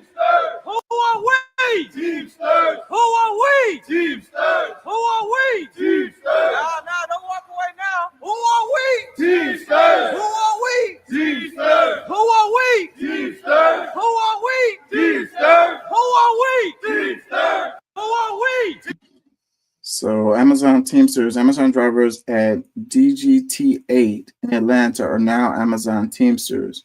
We marched on the bus today to demand that Amazon have a seat and negotiate a Teamsters contract that guarantees the pay, safety, and respect we deserve.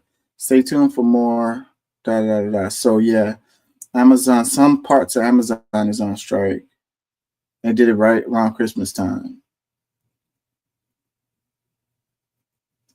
Comments, it says no skill job and trying to unionize. What a joke. And I hate the way people say stuff like that. Like, oh, no skills. Okay. When your packages is slow and late and beat up and broken.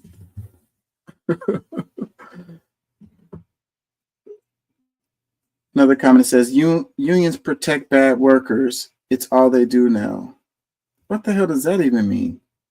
Another comment, LOL, there are hundreds of applicants that'll take their places immediately. That is sad but true.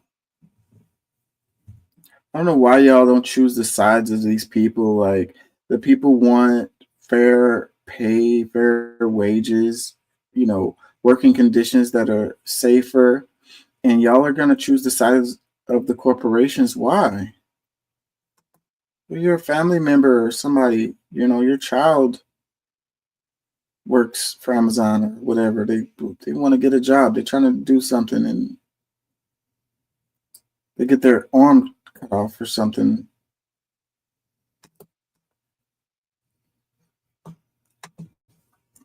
Comments, it says support from Arizona. People forget that all the benefits and freedoms we enjoy in relation to our jobs come from the organized labor movement. Even if you're not in the union yourself, things as basic as the 40-hour work week are because of unions and benefit all workers. Keep fighting. So yeah, this is the thing. Like, people don't understand. Like,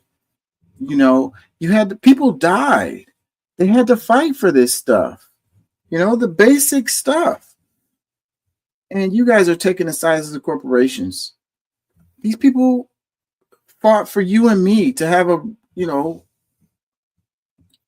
working conditions that were safe, protections.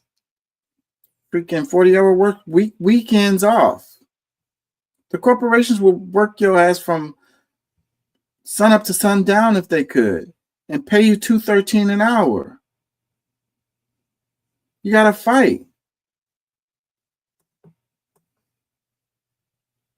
Another comment, love and support from Local 89. Another one, congratulations, you get a $5 raise, just enough to pay for your union dues. Another comment, who are we, jobless? Another comment, who are we, the unemployed? Another comment, y'all are pushing for faster implementation of automation and robots. Not every union is a good union. Another comment that says, why not get a new job? Why not get a new job? I mean, yeah. So, but anybody who works those jobs, they don't deserve, fair pay and safe working conditions. Another comment, who want weed, I thought. Another one, good, I'll take your jobs. Another one, 10 guys who will be replaced with independent drivers.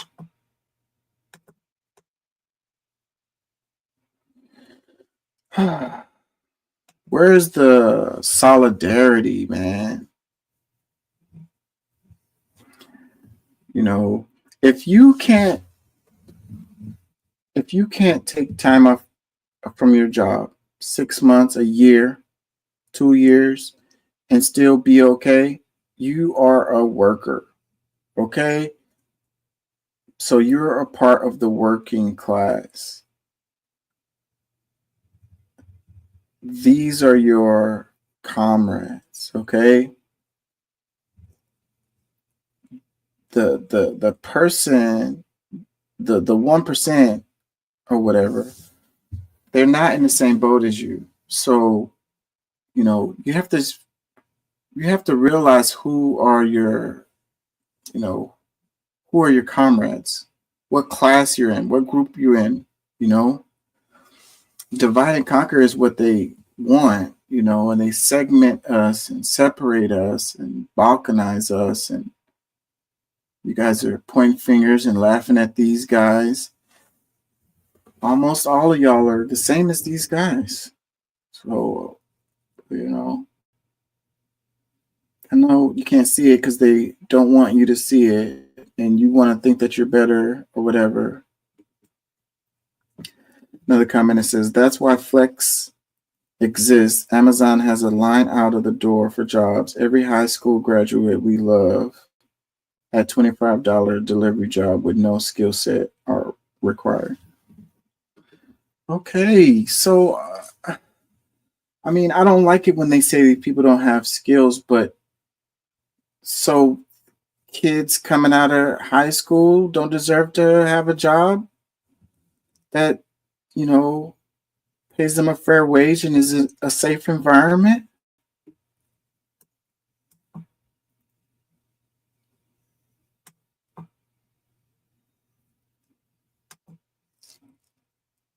protests at Amazon facilities coast to coast tonight, and of course, just days before Christmas. Striking drivers now targeting facilities in New York, Atlanta, Illinois, and California. What they're now demanding, and of course, the question, will it affect your gifts getting there on time? Here tonight, Trevor Ault. Tonight, many outside drivers hired by Amazon coast to coast walking off the job just days before Christmas and New Year's. Corporate greed has got to go. Workers who deliver packages from 7 Amazon facilities now on strike. We don't have any Christmas presents under the trees this year because the wages, the hours that we get working for Amazon just simply aren't enough to get by. Our Matt Gutman in California. You can see these picketers are blocking this Amazon facility here. They say they'll stay as long as it takes because they are overworked and underpaid. The Teamsters Union is accusing Amazon of insatiable greed, saying the company ignored a December 15th deadline to come to the bargaining table for better pay and working conditions. Faith Abube in Georgia, speaking to driver Thomas Hickman, who says he fractured his ankle on the job. They didn't care about the well-being of, they was more worried about the packages being delivered.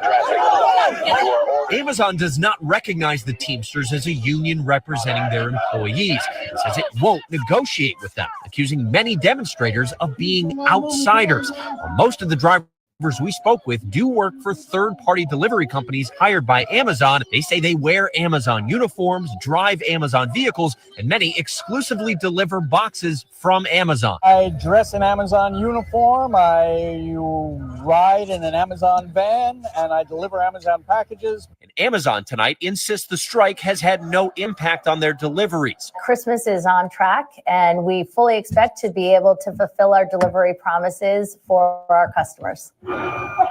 And David, the NYPD arrested 2 picketers here today in Queens for blocking Amazon delivery vehicles. This picketing is still going on. They say they'll be back tomorrow, David. Trevor Ault reporting tonight. Trevor, thank you. Next, turned out of the. It says many outside delivery drivers hired by Amazon actually walked off the job just days before Christmas, accusing the company of insatiable greed. Amazon accused the union of pushing false narrative and insisted there's no impact on holiday deliveries. You know, I think everybody should have a union, you know, every company, who's going to advocate on behalf of the workers, you know, other than having some solidarity and the workers coming together. And, you know, the only leverage they have is their labor. So they have to leverage their labor to get the things that they need. What else do you expect them to do? How else are they going to go about this? Just eat shit, huh? Another comment, pay your damn employees better. You don't need $1 billion yacht.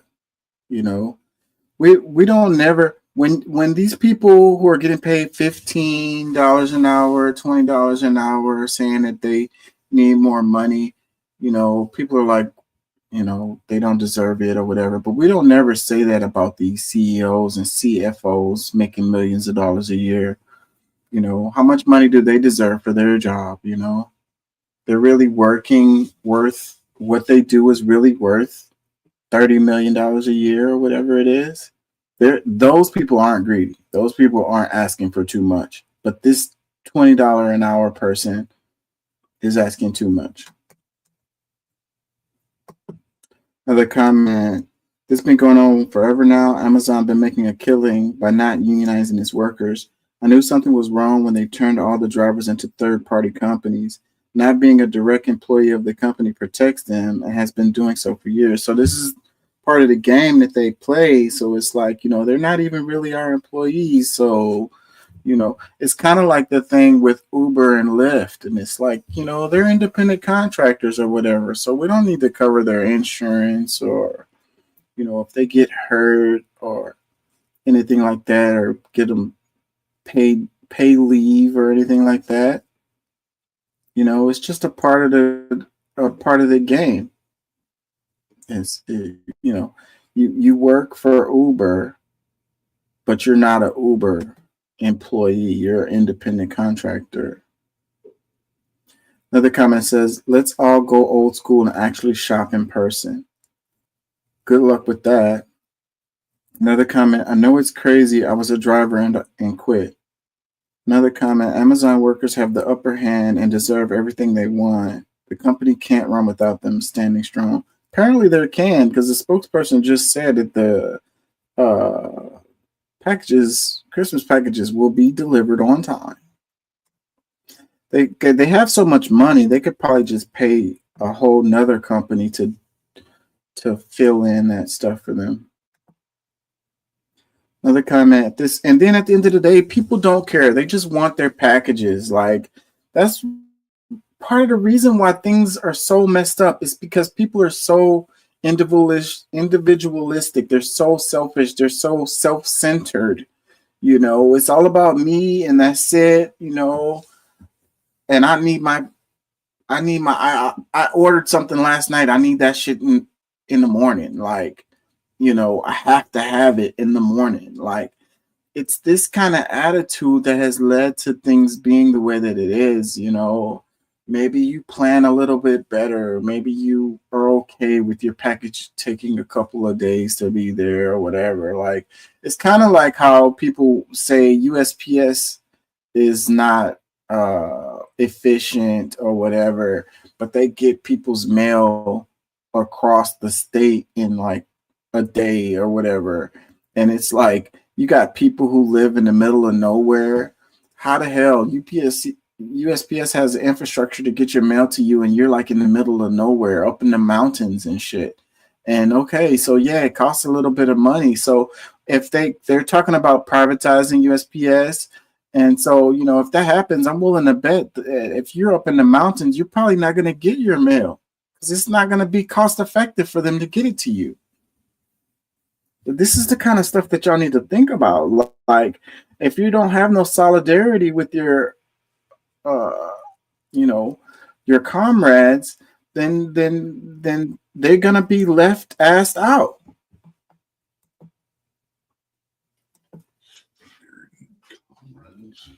What's up, Doc? Hey. What's good with you, man? I know I ain't been on the show. It's been like since the election, like over a month. But I've been busy. I graduated. I'm done with that now. But yeah, so you heard about Amazon strike, right? You mean the non-Amazon strike? Well, what do you think about it? It's been very clear several times that they're using trucks and all that stuff labeled Amazon and all, but they actually work for other companies. Yeah. So that's kind of like the people that deliver the bread to McDonald's striking, and all McDonald's, you know, all striking, you know, and saying we're striking McDonald's, but they're just but they're actually just the people that deliver stuff. Like I said, it even says it several times. It's all third-party carriers and stuff. Amazon pays their company, and then their company pays them. So that's kind of like going to above the owner of your company somehow. I mean, now, mind you, I don't disagree with what they're trying for and all that. However, it's not an Amazon strike. It is people that work indirectly for Amazon, and they're strong-arming the company by shutting down all of this the week before Christmas. So I'm not real happy with them like that, because it doesn't matter what they say. All they care about is themselves. They don't give a shit about customers. They don't give a shit about holidays. They don't give a thing about the people that they do things for. All they care is the company that they work for does not pay them enough, so they're going to go to Amazon about it.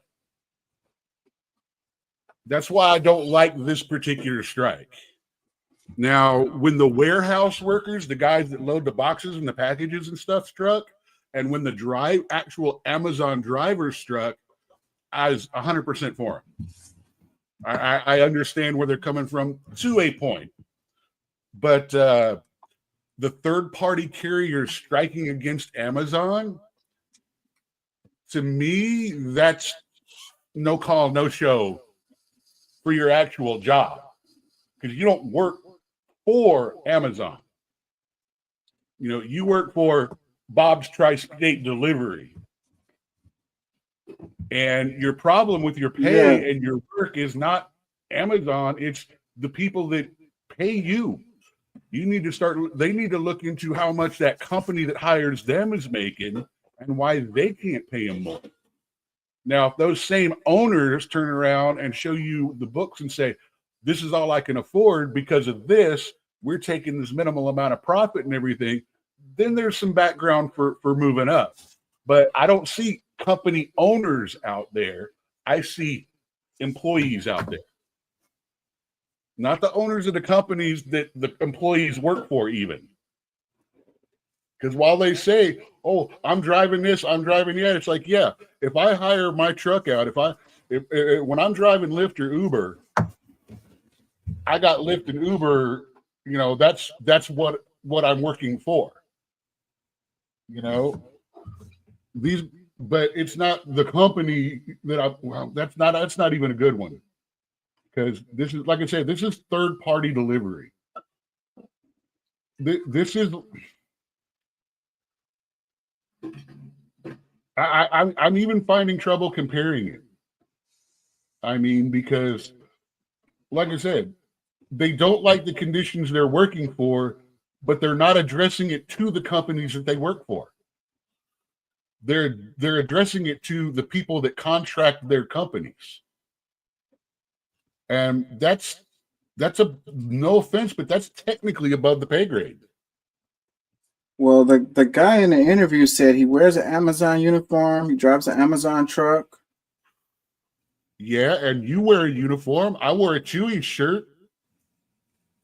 I mean, yeah, I work for Chewy. That's why I'm saying it's hard to find something similar to it. But they're not working for Amazon. They work for Bob's Delivery Service, who is contracted by Amazon. They're contracted to wear the clothes and all of that, but they don't work for Amazon directly. They are striking against a company that employs their employers.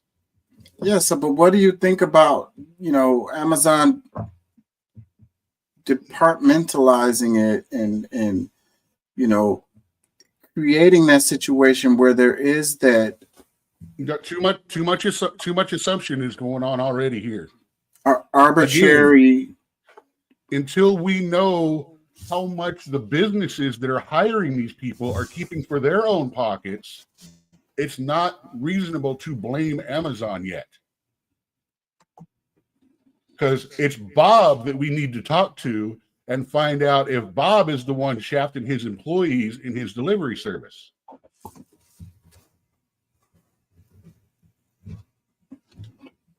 I mean, seriously, like I say, I don't have a problem. I have some problem with unions, and I think unions should be investigated as to what they do, how much they take, and what they do for the money and things like that. I don't have a problem with collective bargaining. I don't have a problem with unions in general. I will say the heyday of unions helping their employees is probably long, long past. And now it's more of a token, and they're more money-making financial institutions than they are workers' rights advocates. Well, what I would say to that is we need a resurgence, you know, of viable unions. Look, I've been a member of 3 unions in my life. 2 of them sucked ass, and 1 was really, really good. Funny though, the one that was really, really good was the one that I got laid off every 2 months for a month or 2 because I was the low man on the totem pole.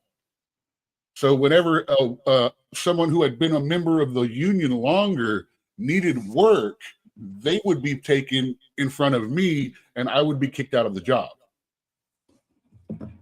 And that was the good one. That was the one that got me from $12 to $19 an hour. And also stopped me working with a bunch of people that, shall we say, 5 or 6 people on the crew sharing a social security number and not a language with me. Wow. Yeah, I worked for a what do they call them? Those agencies, the hiring agencies. What do you call it? Temp agency. Yeah.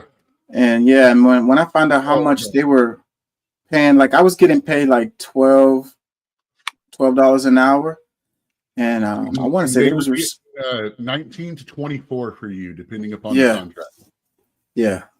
I didn't know that's how that worked. I was like, damn, I should have. I worked directly. Well, no, because they were paying as a 1099. They don't have to pay workers' comp, insurance, health, match taxes, or anything like that. That is all the that's all the temporary service does, all of that. So at least 30% more than what you were making hourly would need to go to that. Say you were making $10 an hour, they would be needing to make at least 13 to cover all of that for you. Yeah, they were making almost 15, double. Well, like I say, 15 an hour is actually pretty good and reasonable. But when you start doubling it, now you're talking about you could have done better. Yeah, I found out later. They require skills to do particular jobs. Yeah, it was a. I got trained as a welder for one reason. Every single person of the 9 guys that were on the crew were welders, professional, hardcore, badass welders. Not a single one of them would pick up a welding torch because they weren't getting paid enough. But hey, that also got me to learn how to weld. So I can't knock that, even though I was getting $7 an hour less than them and had no real job guarantee. Yeah, I learned a lot of stuff at that job too. Let me play this. This is pretty funny, y'all. Check this out. They came to us one night and all dressed in black, and they had their face covered and everything. And it was ninjas. Was it niggas or ninjas?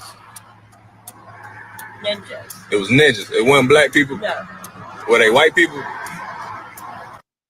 They came to So her sign says, "Ninjas kidnapped my family. Need money for karate lessons."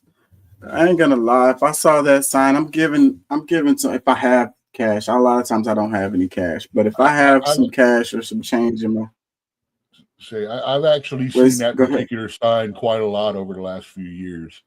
My son is one of the free community, uses the humorous signs, because if you ask directly for money, they will bust you up for panhandling. But if you suggest need money or help and don't specifically say money, you're technically not panhandling because you're not directly asking for money. So something like that they can do, where just if they just said having problems, need money, they could get in trouble for panhandling. I didn't know that. Hey, one of my favorites is the guy that stands there over off of Gessner near 59 somewhere, that just holds up a sign that says, "I'm not gonna lie, I just need a beer." Say, I've given him a couple bucks a few times. So that sign is really cool to me, because it's even got the little image of 2 ninjas like fighting or whatever. Like, I need money for karate lessons to get my family back. He was kidnapped by ninjas. That is freaking hilarious, man. That's really creative, I think. Yeah, like I say, I love the ones like that. I've got a photo group that's got about 30 of those signs that different homeless people use. And they're all kind of funny, because my son used to send me pictures when he found one that's funny. Yeah, that's really creative. I saw, I want to say in China, where they're using these mesh masks. And what it does is it keeps from the facial recognition software working. I don't know. I thought that was something that was really interesting to me, because it's like the low tech beats high tech. type of situation. Well, you got to remember about 4 or 5 years ago, something happened that I think was partially deliberate in helping training the facial recognition software. I mean, that's why it advanced so much. In the facial recognition has increased incredibly in the last few years because of the math science experiment that we had a few years back. Yeah. Well, I know Facebook is probably square one for that shit. Oh no. Do you remember a while back they did the 10-year challenge where you take a picture of yourself from 10 years ago and put it by year one today? Yeah. You do realize that was an FBI sponsored. The FBI paid them to do that so they could advance the facial recognition software, the aging software, to make that it is hundreds of times more accurate than it used to be. Yeah, that's not surprising. I think Well, we anyway. actually mentioned. I think we actually mentioned that during the shows back during some of the lockdown times, or a Yeah, little that's after. Or not surprising. Check this one out. To use it, you just put the glasses on. Then as you walk by people, the glasses will detect when somebody's face is in frame. This photo is used to analyze them, and after a few seconds, their personal information pops up on your phone. Cambridge Community Foundation. Oh, hi, ma'am. Wait, are you Betsy? Yes. Oh, okay. I think I met you through like the Cambridge Community Foundation, right? Yeah. It's great to meet you. I'm Kane. Oh wait. So do you happen to be the person working on like minority stuff for like Muslims in India at all or something? Really? Are you Kashif? Yes. Oh, I've read your work before. It's super cool. So here's how it works. We stream the video from the glasses straight to Instagram and have a computer program monitor the stream. We use AI to detect when we're looking at someone's face. Then we scour the internet to find more pictures of that person.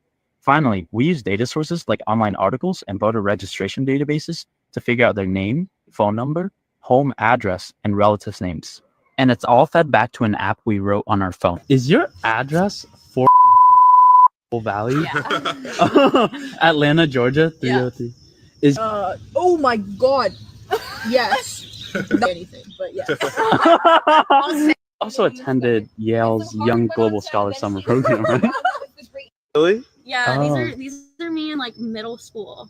Oh my God. What about John and Susan? Are they your Those are my parents. parents? Okay. To use it, you just put the glasses on. So yeah, what do you think about this? It says 2 Harvard students have revealed how Meta's Ray-Ban smart glasses. I think it just Well, became wait. really easy for scammers to hit people in real time now. Yeah, man, I could see how, like, you see how the people's face light up, like the this lady right here, her face lit up when the dude was like, yeah, I'm such and such. He's like, yeah, I read some of your work or whatever, and he said to the other person, like, yeah, that would work really good to get on somebody's good side And really imagine now quickly. you've got these people that are doing these things, and all of a sudden say, hey, I work with so and so foundation, and we would like to get donations or something like that. And of course, they're going to be jumping to it because they not only have they been recognized and all of that. It's like, yeah, they obviously have a life like that. They want to do more. It's real easy to start shaking their pockets to try to get some money out of them. I mean, the one guy, the girl, pictures of her from middle school, parents' address, personal phone number. I mean, that's shit that people don't even realize you can get online without doing that. And now it's just as easy as walking down a crowd and holding that look on them. If you got someone back off to the side processing that information, you just collect hundreds of people's stuff. If you're like at a campus like that, you can probably find out school information and stuff. Now, not only do you have a bunch of information about where they live and stuff like that and their background, but you now have a good idea of when they will and won't be at home. Yeah, man, I could definitely see how this could be used for nefarious purposes. So it says Let me read the caption. It says, 2 Harvard students have revealed how Meta's Ray-Ban smart glasses, paired with facial recognition tech, can turn a stylish accessory into a privacy threat. Using software like Prime Eyes, they created iX-Ray, a system that instantly pulls personal details like names, addresses, and phone numbers by simply scanning a face in real time. Well, see, you know, the idea behind this, what they're doing with the facial recognition and the mark, and it is all the original intention behind it. If you look at a bunch of the sci-fi movies from the future, you know, you walk past a store and all of a sudden the ad screen lights up. It addresses you personally. It says, "Hey, Mr. So-and-so, we know you like these kinds of fashions. Why don't you come in and take a look at this, this, and this?" And it's an ad that's specifically geared to that person, toward things that they want, and it'll take pictures of like the clothes that you wear and compile those and then show you similar outfits and things like that to try to sell you. Yeah, I think that would work. That would even work. Excuse me. That would even work on me, I think. Yeah, so I mean, they're already doing that with the thing where they was talking about they changed the prices of stuff or whatever. What is it? The virtual prices or some shit when you walk around the store? Surge pricing. Basically, at certain times of day during higher shopping times, they'll change the price a little higher, and then during slower times, they'll lower the price, thereby trying to get people to come in more during slower times and then maximize the profit by the people that are there during the most convenient hours having the highest prices. It's kind of like at 11:30 to 1 and from 4:30 to 7, fast food places will raise their prices 50 cents, you know, just a little bit, not enough to really like you noticing it in your wallet, but enough that they're making millions of extra dollars, you know, because of the just sheer number of stores that they've got it active in. Yeah, I've noticed in some stores they don't even put. I went to a Domino's and I walked into it to order, and there was no prices posted at all. Like they had the menu and stuff, but there was no prices posted. I was Now, like, how much is such normally and on such? that, Like, there's one little square off to the side that's got large toppings, and that's it, just a little bit. And those only reflect, you know, I want a large pizza with this, this, and this topping. That doesn't say, oh, I want a meat lover's pizza, which if you count the toppings and the pizza itself, actually is $1 or $2 more than putting the toppings on there individually. But yeah, it just felt like it was a scam. And the dude was kind of rude to me. Yeah, well, when I go to places, I always use the Domino's app if I'm on Grab Pizza, and I order the $6.99 2-topping mediums and pick them up because I ain't paying their price for it, not anymore. Yeah, and if you don't have the app, you know, and you know, I know that they be having those deals or specials or whatever. They're not going to tell you about them unless you have to ask for them specifically. Well, it's like where I work. I'm not allowed to tell people that we do the first 4 toppings for free on Wednesdays on a Wednesday. I can tell them any other day of the week, but they won't let me tell them on Wednesday, or they won't let me tell them until after they've ordered. Let me read some comments here. It says this should be illegal. It's a complete violation of privacy. Another one that says life will soon be a Black Mirror episode. It's not technically a violation of privacy because they do not access any database that's illegal. They get nothing except from public information sites. I mean, it's the exact same thing as looking up a person by hand, except you've got a program that's doing it all for you in real time. Yeah, so I guess the way to combat this is to not have so much of a social media presence with all of your information public and have your sites private or whatever. LifeLock your stuff, friends only your accounts.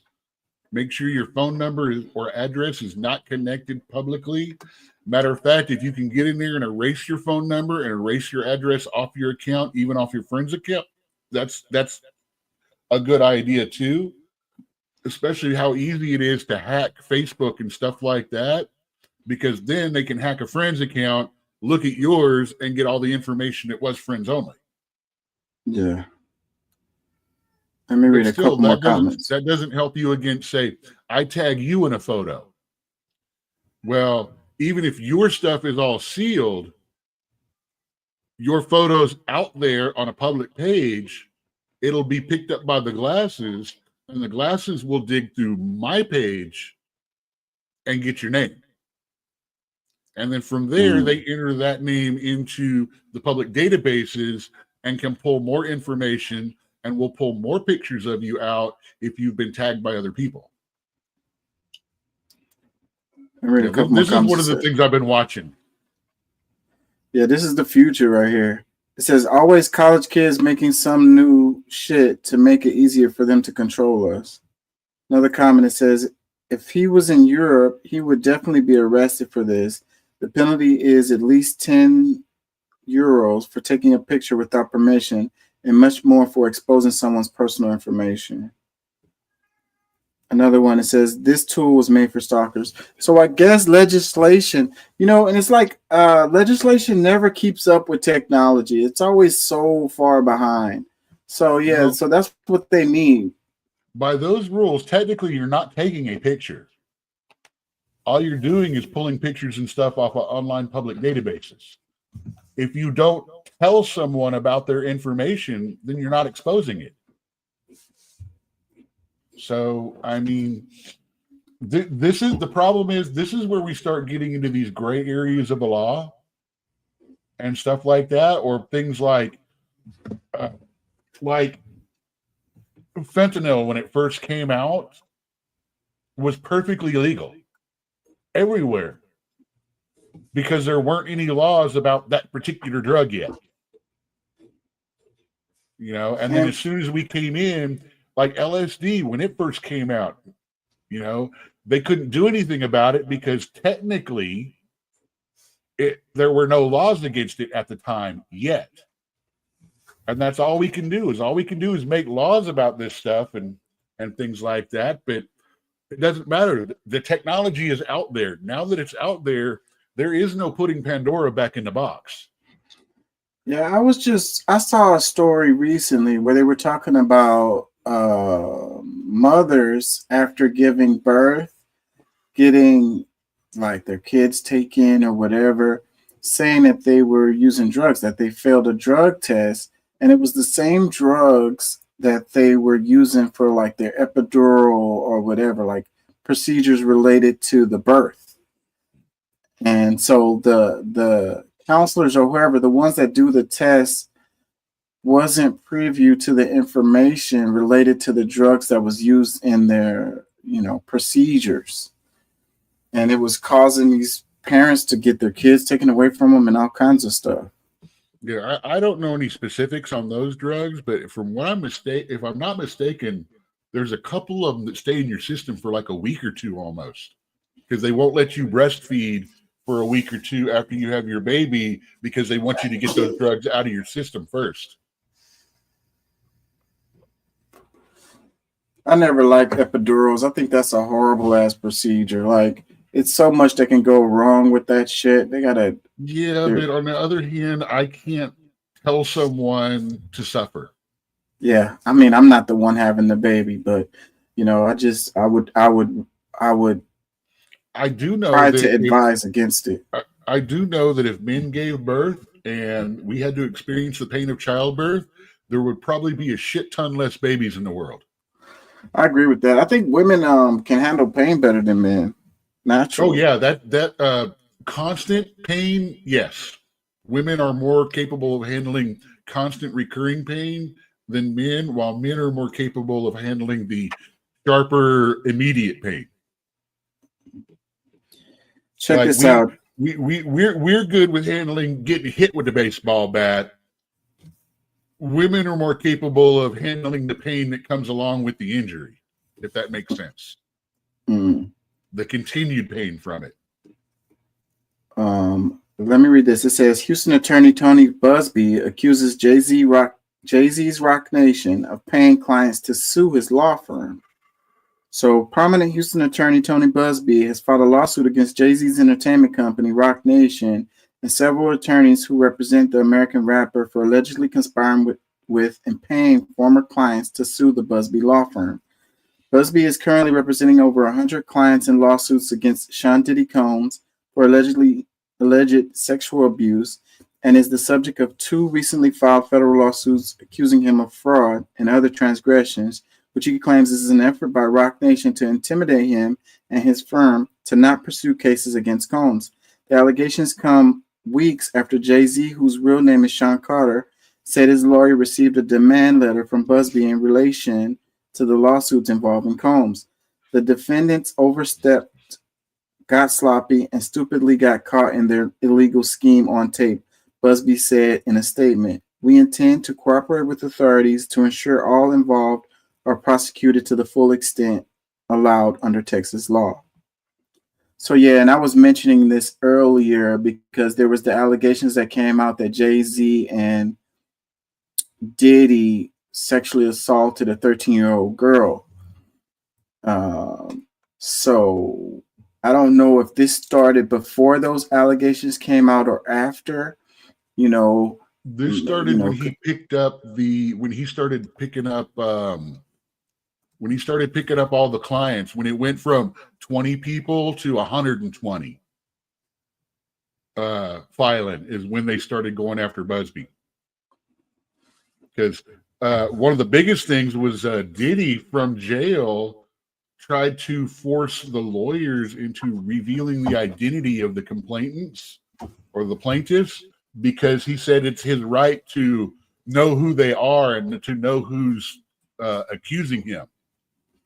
Yet at the same time, he was caught on a phone telling people, find out who they are and shut them up or pay them off.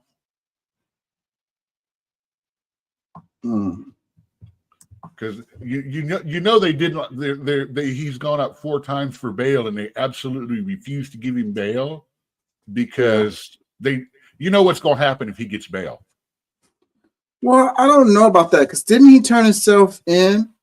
If he was a flight risk, why would he turn himself in? Because and if I was easier him, to get a chance at bail, and the idea was he thought he was going to get bail, so he was going to be outside to where if things went bad, he had the opportunity to flee. Man, if I was him, I would have did just like what's his name? What's the guy's name?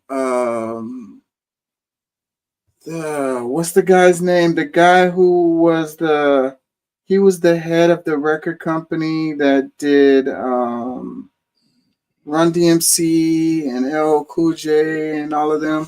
What is his name? Anyways, these Me Too allegations came down on him, and he went to a country that has no extradition laws. He's still there to this day.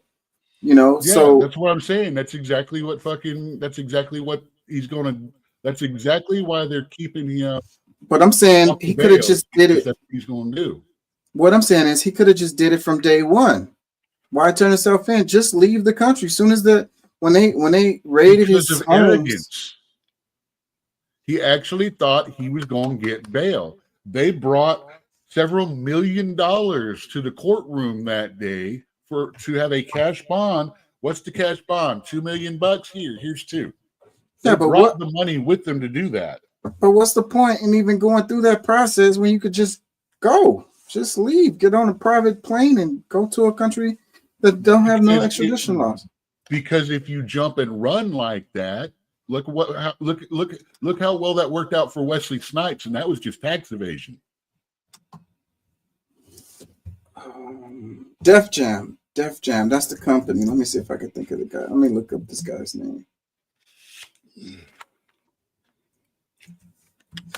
It's messing with me.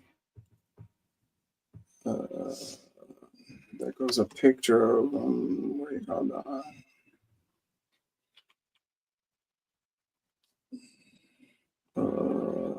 What is his name? Hold on, y'all. I have to look this up because it's messing with my. I could picture his face, but I can't think of his name right now. He was with Rick Rubin.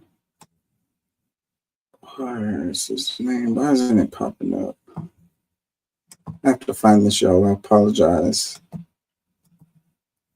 Def Jam. Oh, where's Wikipedia? Okay, here. Wikipedia.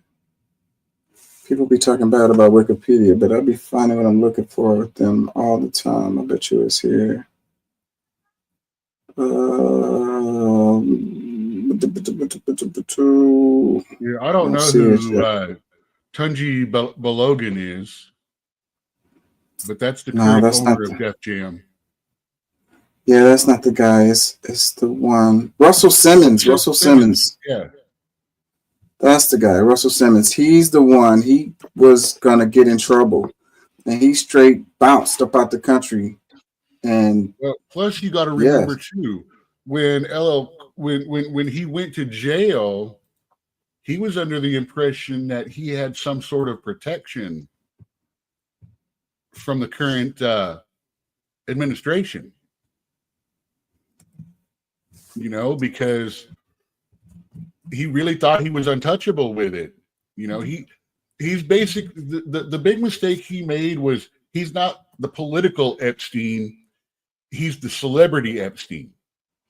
The political Epstein had crap loads of protection from politicians and higher up. The celebrities, not so much. And all of a sudden, the wave of celebrity hate that hit right about the time, you know, right before all that, where he went down, that wave of celebrity hate kept him in jail. But it also was because he was advised, or someone told him on there, that he needs to run. And so everybody thought he was going to run, so they're not going to let him. He's got the money, he's got everything he needs to just go to a non-extradition country and never have to answer for this. And they need some people answering for it. I mean, at this point, what we got? Oprah, Beyonce are both in on it now. J-Lo has already been taken in for questioning, was arrested and questioned at one point. There's still no answer to whether charges are going to come anything on that. There's a few people that have left the country too, involved in this, because they know it's coming down and it's going to be ugly.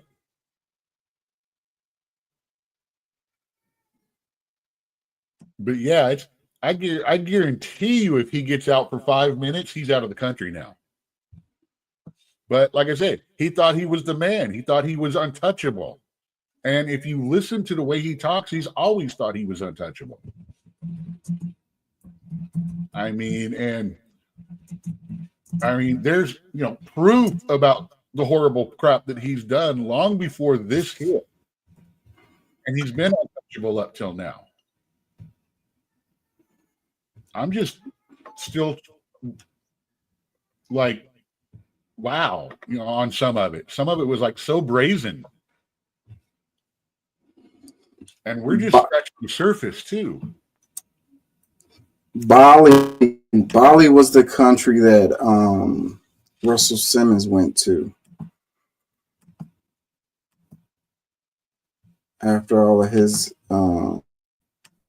He would have been the Diddy. He would have went through what Diddy is going through now had he not went to Bali.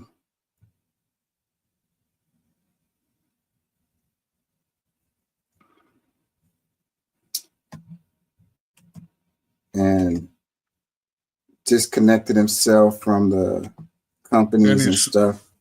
And Saw as Rich. soon as he left the country too, the automatic assumption of every single person involved was guilty. Yeah.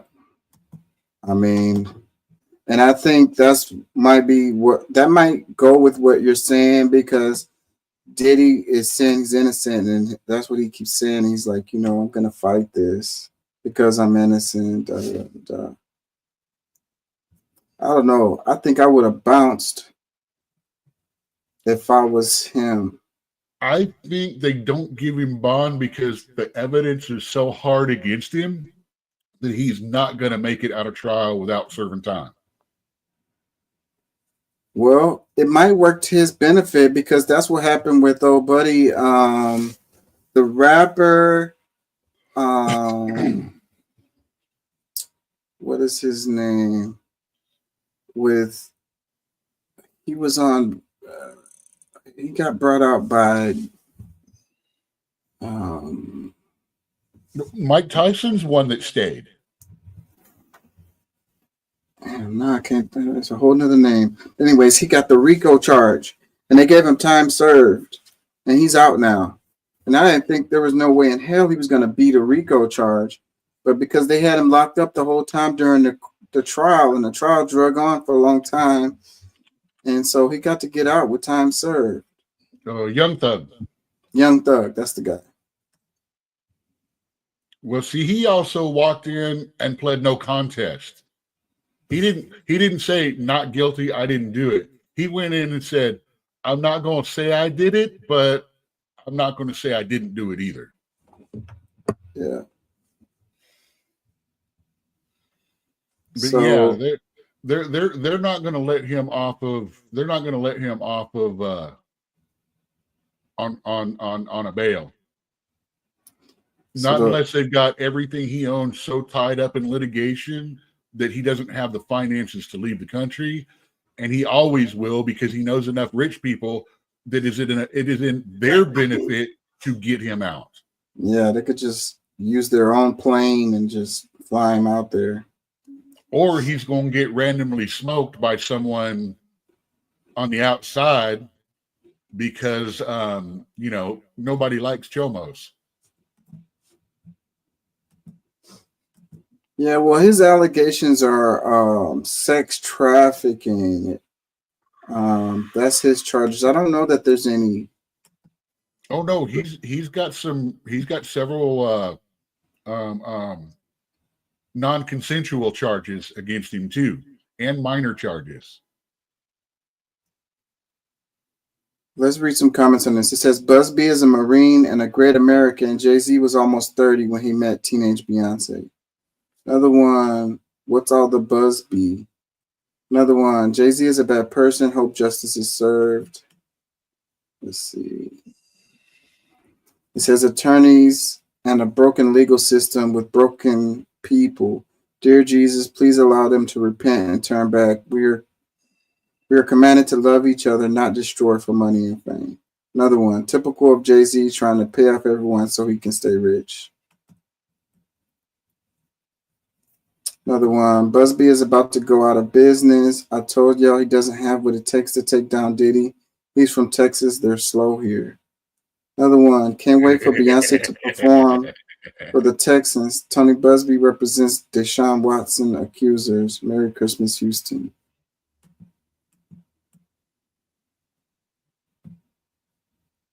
Another comment, it says, your clients go home, Tony. Another one, game recognized game, Tony, your move. Another one, at this point, he's just trying to get something out the deal. Another one, drama queen. This story is interesting to me, the Tony Busby situation. I have no doubt that they're trying background moves to tie up his money, tie up his litigation team, tie up his company, because bottom line is, if they can put him off, or if they can shake his ability to do his job, then Diddy has a better chance.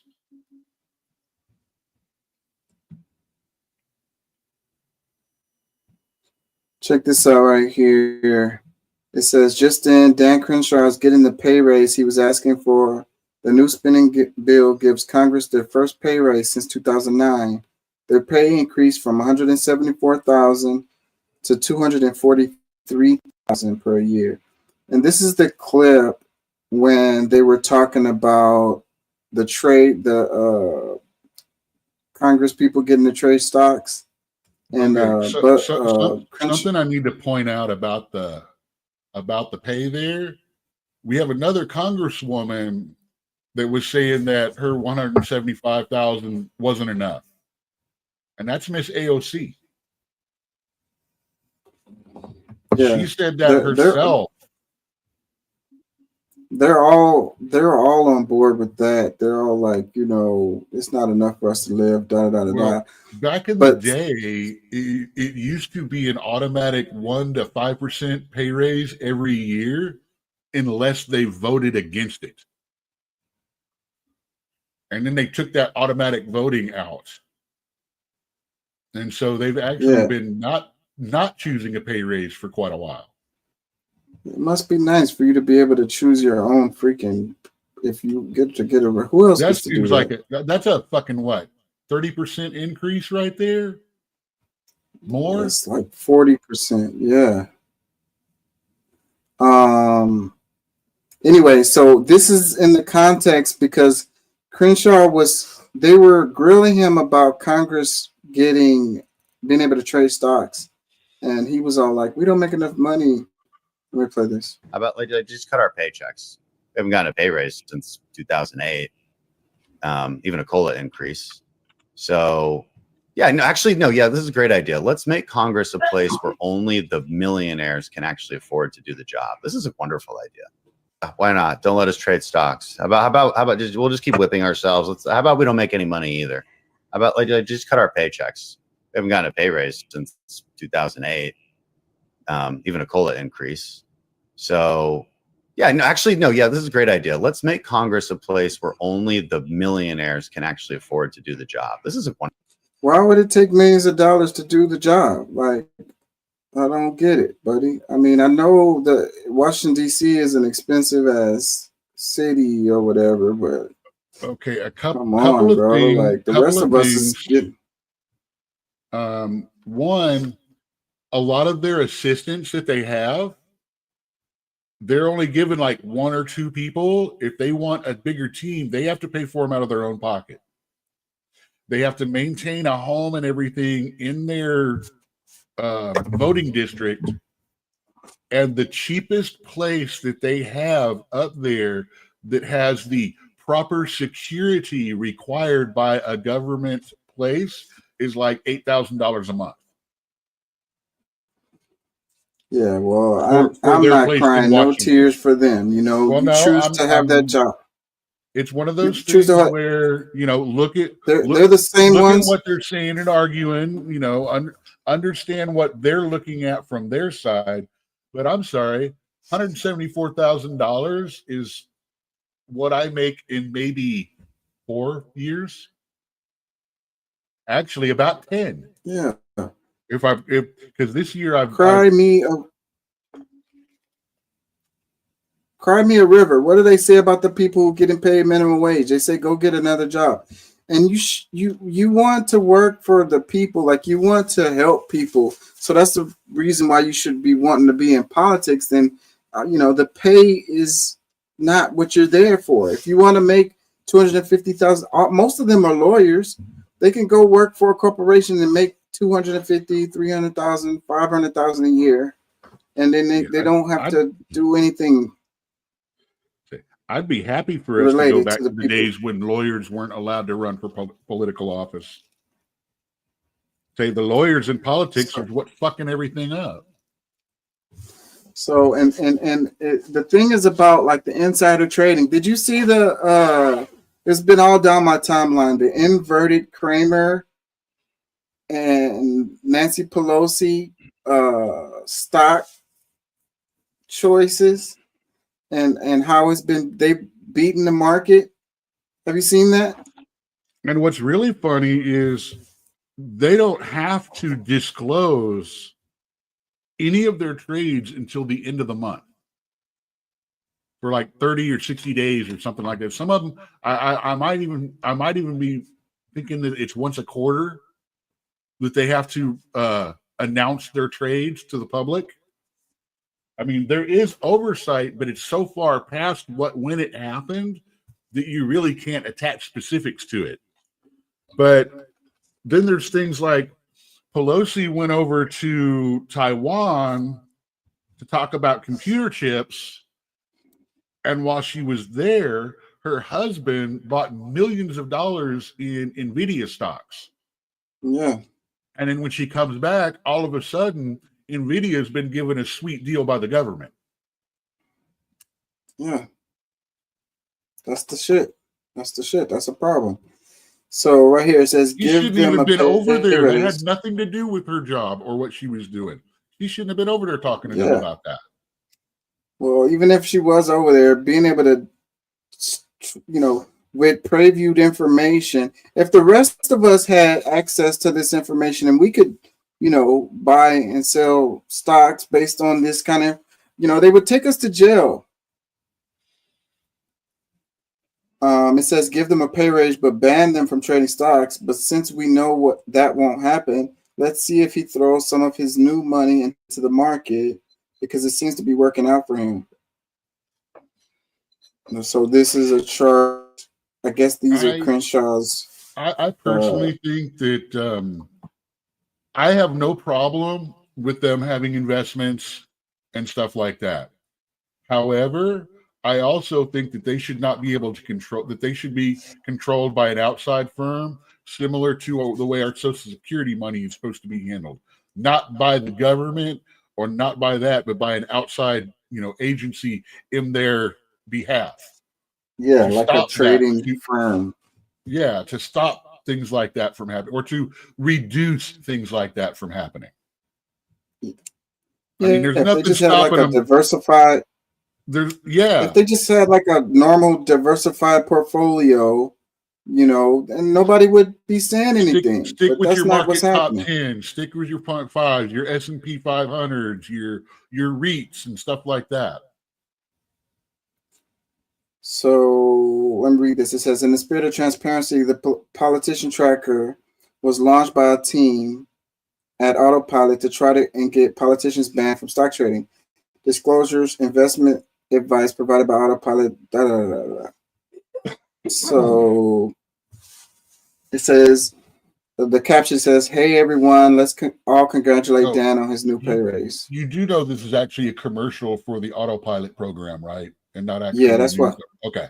That's why I didn't want to read the rest of that. But Well, yeah, as long as so- we make it clear that it's an advertisement and this is what they say, I just want people to know that it is an ad that we're reading from and not necessarily reflects all the truth that an actual article would. Yeah. He's still, depending upon which site you look at, he's worth $2.5 to $8 million. Which, I'm sorry, he's already into the point where he can live off of investments for the rest of his life. yeah, cry me a effing river, man. Biden pardoned the Kids for Cash judge.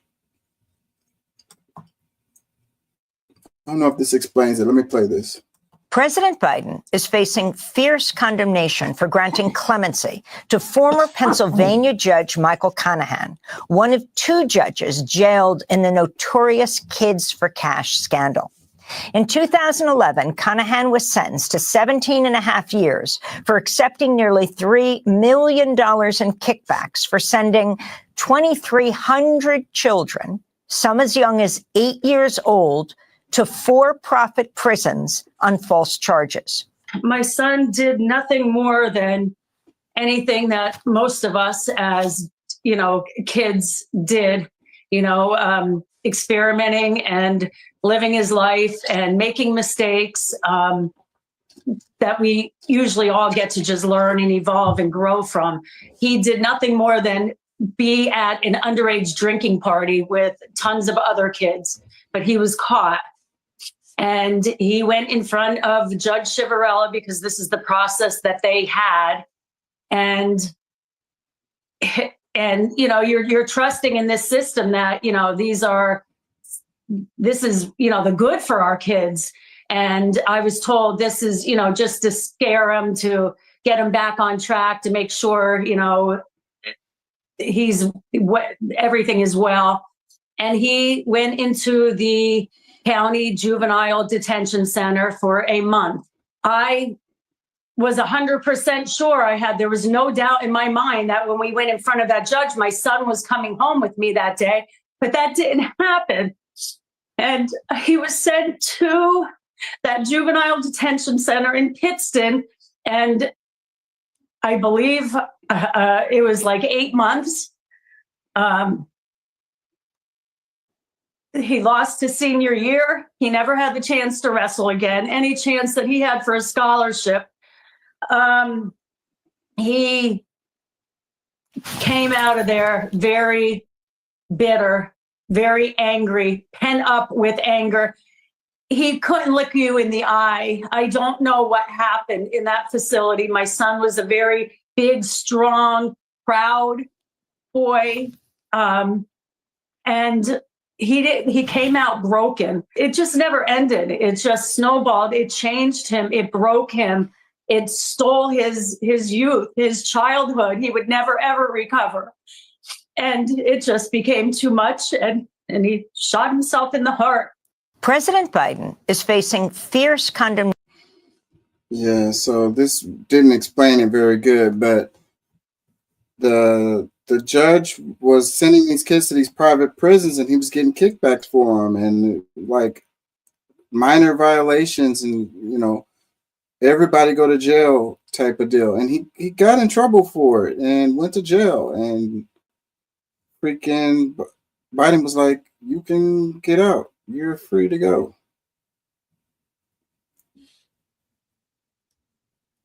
I've only got one question. Did the old guy get some while he get his while he was in prison? Did the inmates take care of him for fucking over kids, or did he get out of it before that happened? Well, he was in there for a while. I think he was in there for like 2 years or something like that. But like I say, you know, if he got treated the way most people that do kids wrong done in prison, I can understand a little bit of leniency toward him. But if not, no. That directly undermines the confidence people have in the justice system. And him being a major perpetrator of that should be held to a higher example, if nothing else, of that. If that man ever sits on a judge again, if he ever ends up, you know, something like that, it is, I would say, a crime to ever put him in any kind of position of power. If he does anything more than legal counsel from now on, if he's in any way given his bar card back or anything like that, we have the system freaking failed. I'm at this point where I think Biden is just trying to burn everything down, get everyone so friggin' pissed before the 20th that powder keg, bam. I predict that within 9 months of January that we're going to have cities on fire again. Yeah, I wonder. And it's not gonna be, oh, evil Republicans and blah blah blah. It's going to be something else, and it's going to blow up, and it's going to change, and it's basically going to happen again. And homie's going to catch the blame for all the flames that are out now. Oh, you hear about the North Koreans in Ukraine? They got rocked. Oh yeah. Yeah, they sent them in and they got romped, dude. Oh my God, it is not pretty. somewhere between 40 to 60% of their forces are supposedly lost already. It seems like that they sent them in there, and to make an example of people that helped, they literally gave up a couple of smaller objectives just to land on them. Yeah, I'm trying to do my best to not use violent words. So I'll have more details in a day or two about it, because I'm letting stuff settle. Because right now I'm following the this guy that they have arrested for the CEO killing, who doesn't really look that much like the guy in the photographs that we saw before. Oh, what? You talking about the United Healthcare shooter? Yeah, about that situation. Yeah, I saw when he came out, he looked all fresh faced, like he got to shave while he was in there. How many times do you get to shave when you go to prison like that? Oh yeah, well he's got court dates and stuff. They're going to give him. He's going to get basic commissary, which includes a razor and all that stuff. So, I mean, I'm not gonna knock him the cleaning up for court and stuff like that, because it's the dumb people that don't clean up for court. Say, I can never tell you how bad someone was in the judge. They were in front of me, and they were in short pants and a shirt. And the judge is like, well, you know, I was going to be kind of lenient towards you and just give you like time served and stuff like that. But since you have absolutely no respect for the court, no respect for the legal process, and you want to walk in here like it's a day at the beach, we're going to make sure that you don't get a day at the beach for a while. Bam, you get a year. And while a lot of people railed at the judge because, well, that's not, maybe we couldn't afford it, blah, blah, blah. It's like, that's not the way court works. Court is like Sunday, it was like Sunday church. You don't want to dress up, but you do.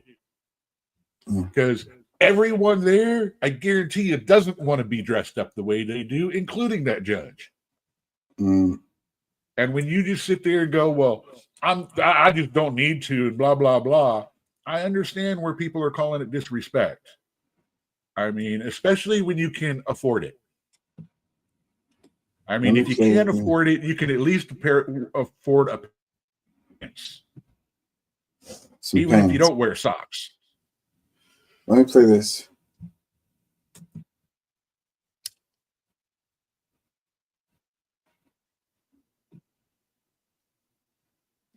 You are not sharing.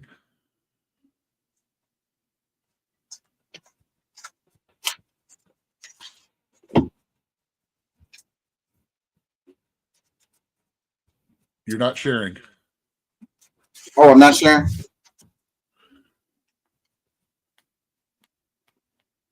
My bad. I want to see and hear it too.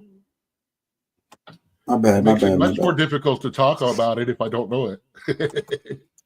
I thought this was something else anyways. I thought this was on the United Healthcare thing, and it's not, so maybe I won't play it anyways. I have to get out here because I gotta work in the morning, but what else you want to talk about the United Healthcare thing right quick before we get out of here? What do you think about that situation? I think I am extremely unwell with how casual and eager people are to participate and celebrate murder. I'm not understanding. I'm not saying I don't understand the sentiment and everything, but and I understand it's coming from both sides. But the walked up on the dude and shot him in the fucking back and all that when he was just walking down the street, man. That's not justice. That's video game bullshit. That's tiny country bullshit. It's not right. It's not the way our system does work, and it's not the way it should work. Now, I understand where people are coming from, you know, oh, it was never going to happen and this and that and the other. Oh, well, I bet you they can do this. No, what they're going to do is they're going to raise 1% or 2% on all of our friggin' bills and then hire security for all these guys. It's going to cost everybody in the long run by the time this is all over. And it's all going to be hidden in fees, and we're all going to wonder why our insurance went up not much, another $20 for everybody. You know, another $5 a month. You know, that's what, $60 a year. They're going to make their money out of this too. I mean, but like I said, the people celebrating his murder have me really disturbed. As much as disturbed as all of the people that were talking about how earlier during the election season, if he had just gone an inch and a half to the right, you know, the idea of celebrating murder in public is, I'm not comfortable with that. Yeah. Well, what do you think about how this turn of events has sparked the conversation about healthcare in the United States? I think we were in a situation again where every Tom, Dick, and Harry with an opinion is spouting stuff out without thinking about long-term effects, cross-term effects, what's going on, how to make things better, just what they want and stuff like that. I think that it's hurting the possibility for negotiations with healthcare companies about making things better. And I think it's going to make healthcare companies more tight. Because all of a sudden, they're not trying to help people get medical insurance and stuff like that. They're now the enemy. And they're going to get their money no matter what. I mean, and now they have the opening to do more. Say the real trick is looking at other companies. I'm going to use, say, Arizona Tea. I don't like them. I'm not a big fan of the owners and stuff like that. However, you notice that the price of Arizona tea hit $1 about 6 years ago and has not gone up. And that's because they said, we're making enough money. We got enough money coming in. Everybody gets paid, great bonuses, all of that. We're going to, instead of trying to find ways to make more money, we're going to try to do everything in our power to keep the price where it is. That's the kind of thing we need to see more of. And that's the kind of thing I want to see come out of this in the long run. But to do that, the first thing we need to do is overturn the ruling that makes corporate a personal entity and not a corporate entity. They're a business. They're not a person. They should not have the same rights and protection under the Constitution as an individual person does. They should actually answer more to the people, to the government and stuff like that, especially if it's a for-profit, publicly owned company, because the public is the one that needs to be protected from the companies. And as long as they're saying it is against the law, a company can't, that's a publicly traded company like that, a big one, is not allowed to go, hey, you know what? The world's hurting right now. We don't need to make 12% profit this year. We can make 5%, and we'll all still go home great. You know, as long as we're making a little bit of money, our value doesn't go down. So we don't need to necessarily produce every penny we can for our stockholders.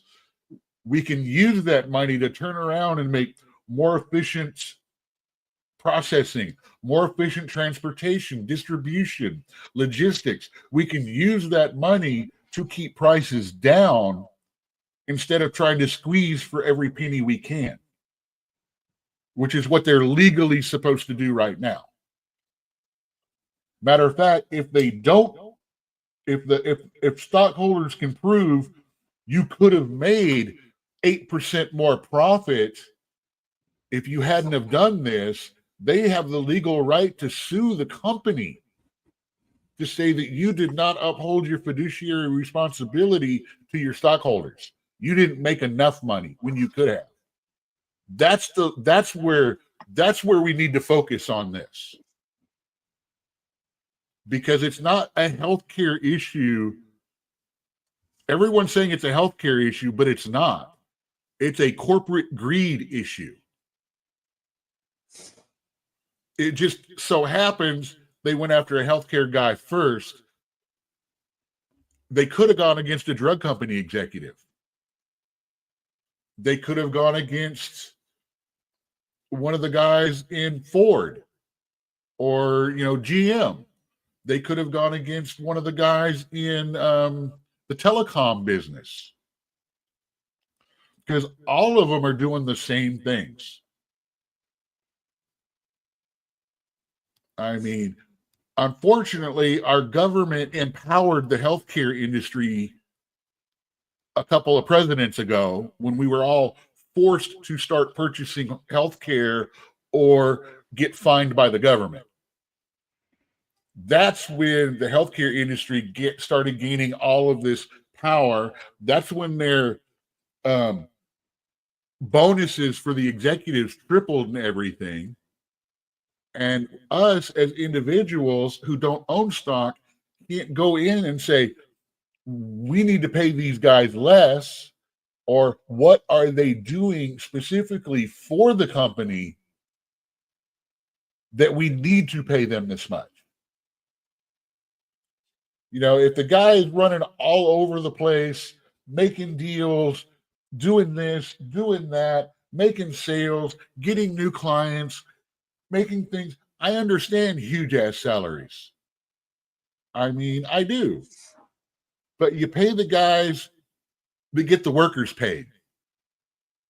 These guys that are just sitting here drawing $3-4 million as the chief visionary director, or the guy that sits in his office playing with the Rubik's Cube and solitaire all day long, but draws $1 million paycheck, but they've got him there because he's a relative of someone that owns half the company, and they put him there because that's the only place they can put him where he won't do any damage.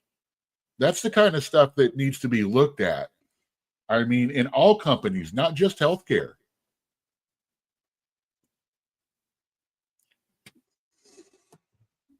Yeah, I agree with you that it's a corporate greed issue is the real issue. And I also think that there should be an appeals board, either national or state by state, to where if a procedure is turned down by an insurance company, it can be reviewed by doctors, actual doctors, and said, look, you've got to pay for this because this is necessity.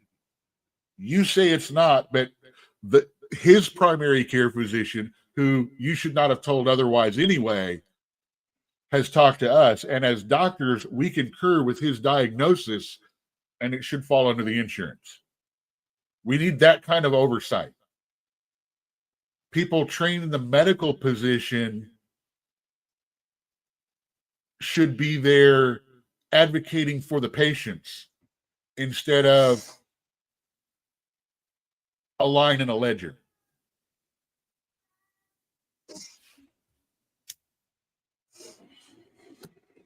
Well, I agree with all of that. I got to get out of here because I got to work in the morning. Thank y'all for joining. Thank y'all for listening. I'm gonna start doing regular shows again. School is out, and I want to get back to doing this. There's a lot of stuff I wanted to talk about, but I'm gonna save it. I don't know when I'll be back on. Maybe Sunday night.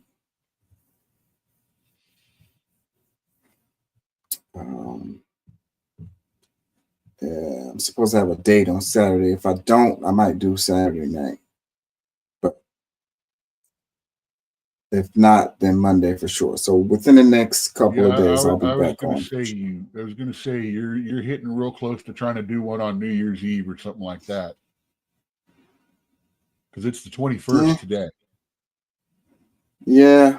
Hey, well, no, I'm talking about the next couple of days. You talking about Christmas Eve? Yeah, Christmas Eve. I might do it. I mean, hey, people are gonna be at home chilling. Maybe they'll decide to check out the show. Hey, and you got to admit, looking at the logistics and stuff like that, only about 40% of the people that watch us actually are in Christmas celebrating countries.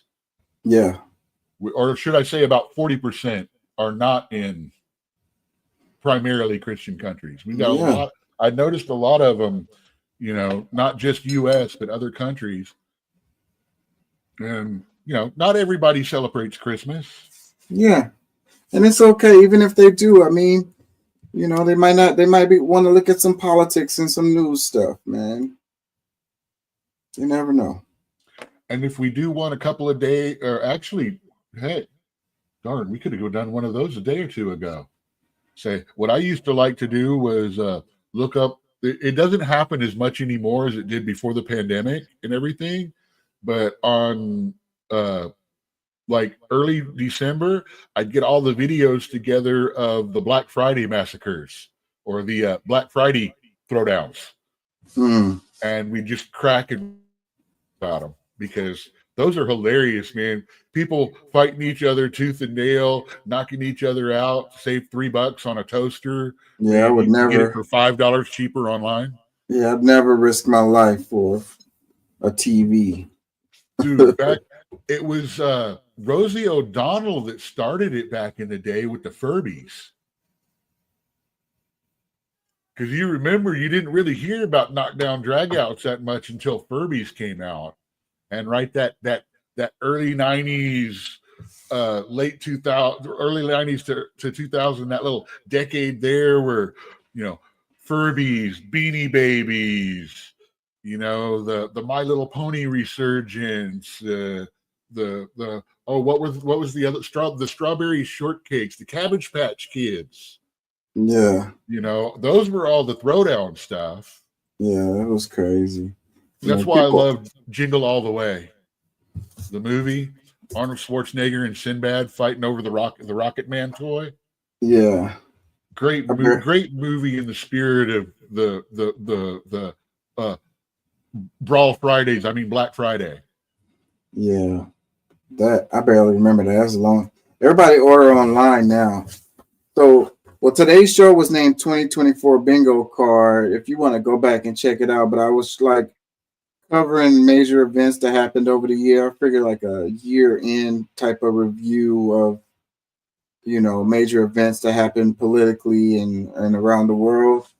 And I was talking about what would be on your bingo card and what wouldn't be on your bingo card, like what you would have predicted could have happened and what you were surprised by or whatever. So, yeah. I was surprised that it was Diddy that went down and not the Nickelodeon directors. I figured it was going to be the Nickelodeon and Disney guys that went down and not the adult stars. I thought it was going to be the kid star. One of those guys did get in trouble. Yeah, but it's not a major. It didn't tear the industry up like Diddy's doing. I'm talking about a major, holy. It comes up that Disney, Nickelodeon, that one guy did it, and everyone's like, yeah, we knew that was going on anyway. Yeah. Kind of like when the fat dude that was behind 98 Degrees and the 2 or 3 boy bands back there, they all found out he was, and it's like, yeah. Not surprising. Had that figured out already. Yeah, Lance Bass came out as gay. Oh, wow. We're so shocked. I think it's because Diddy is so famous. He's way more famous than those other names that you mentioned. Those other people. But anyone that's listened to the words in his music or that have come out of his mouth knows there's some nasty things going on there.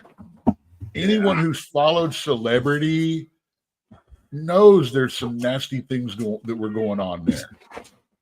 I mean, You know, everyone's like, "Oh, Cat Williams, a genius that he knew all this was coming." No, all the industry knew all this was coming. Yeah. I mean, Weinstein, Epstein, Nickelodeon dude. It was only a matter of time till it got to the singers and stuff.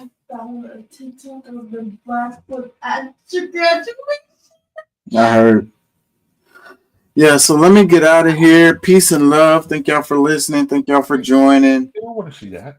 And I'll be back in a couple days. Cool. All right. Peace. Love. Peace. All right.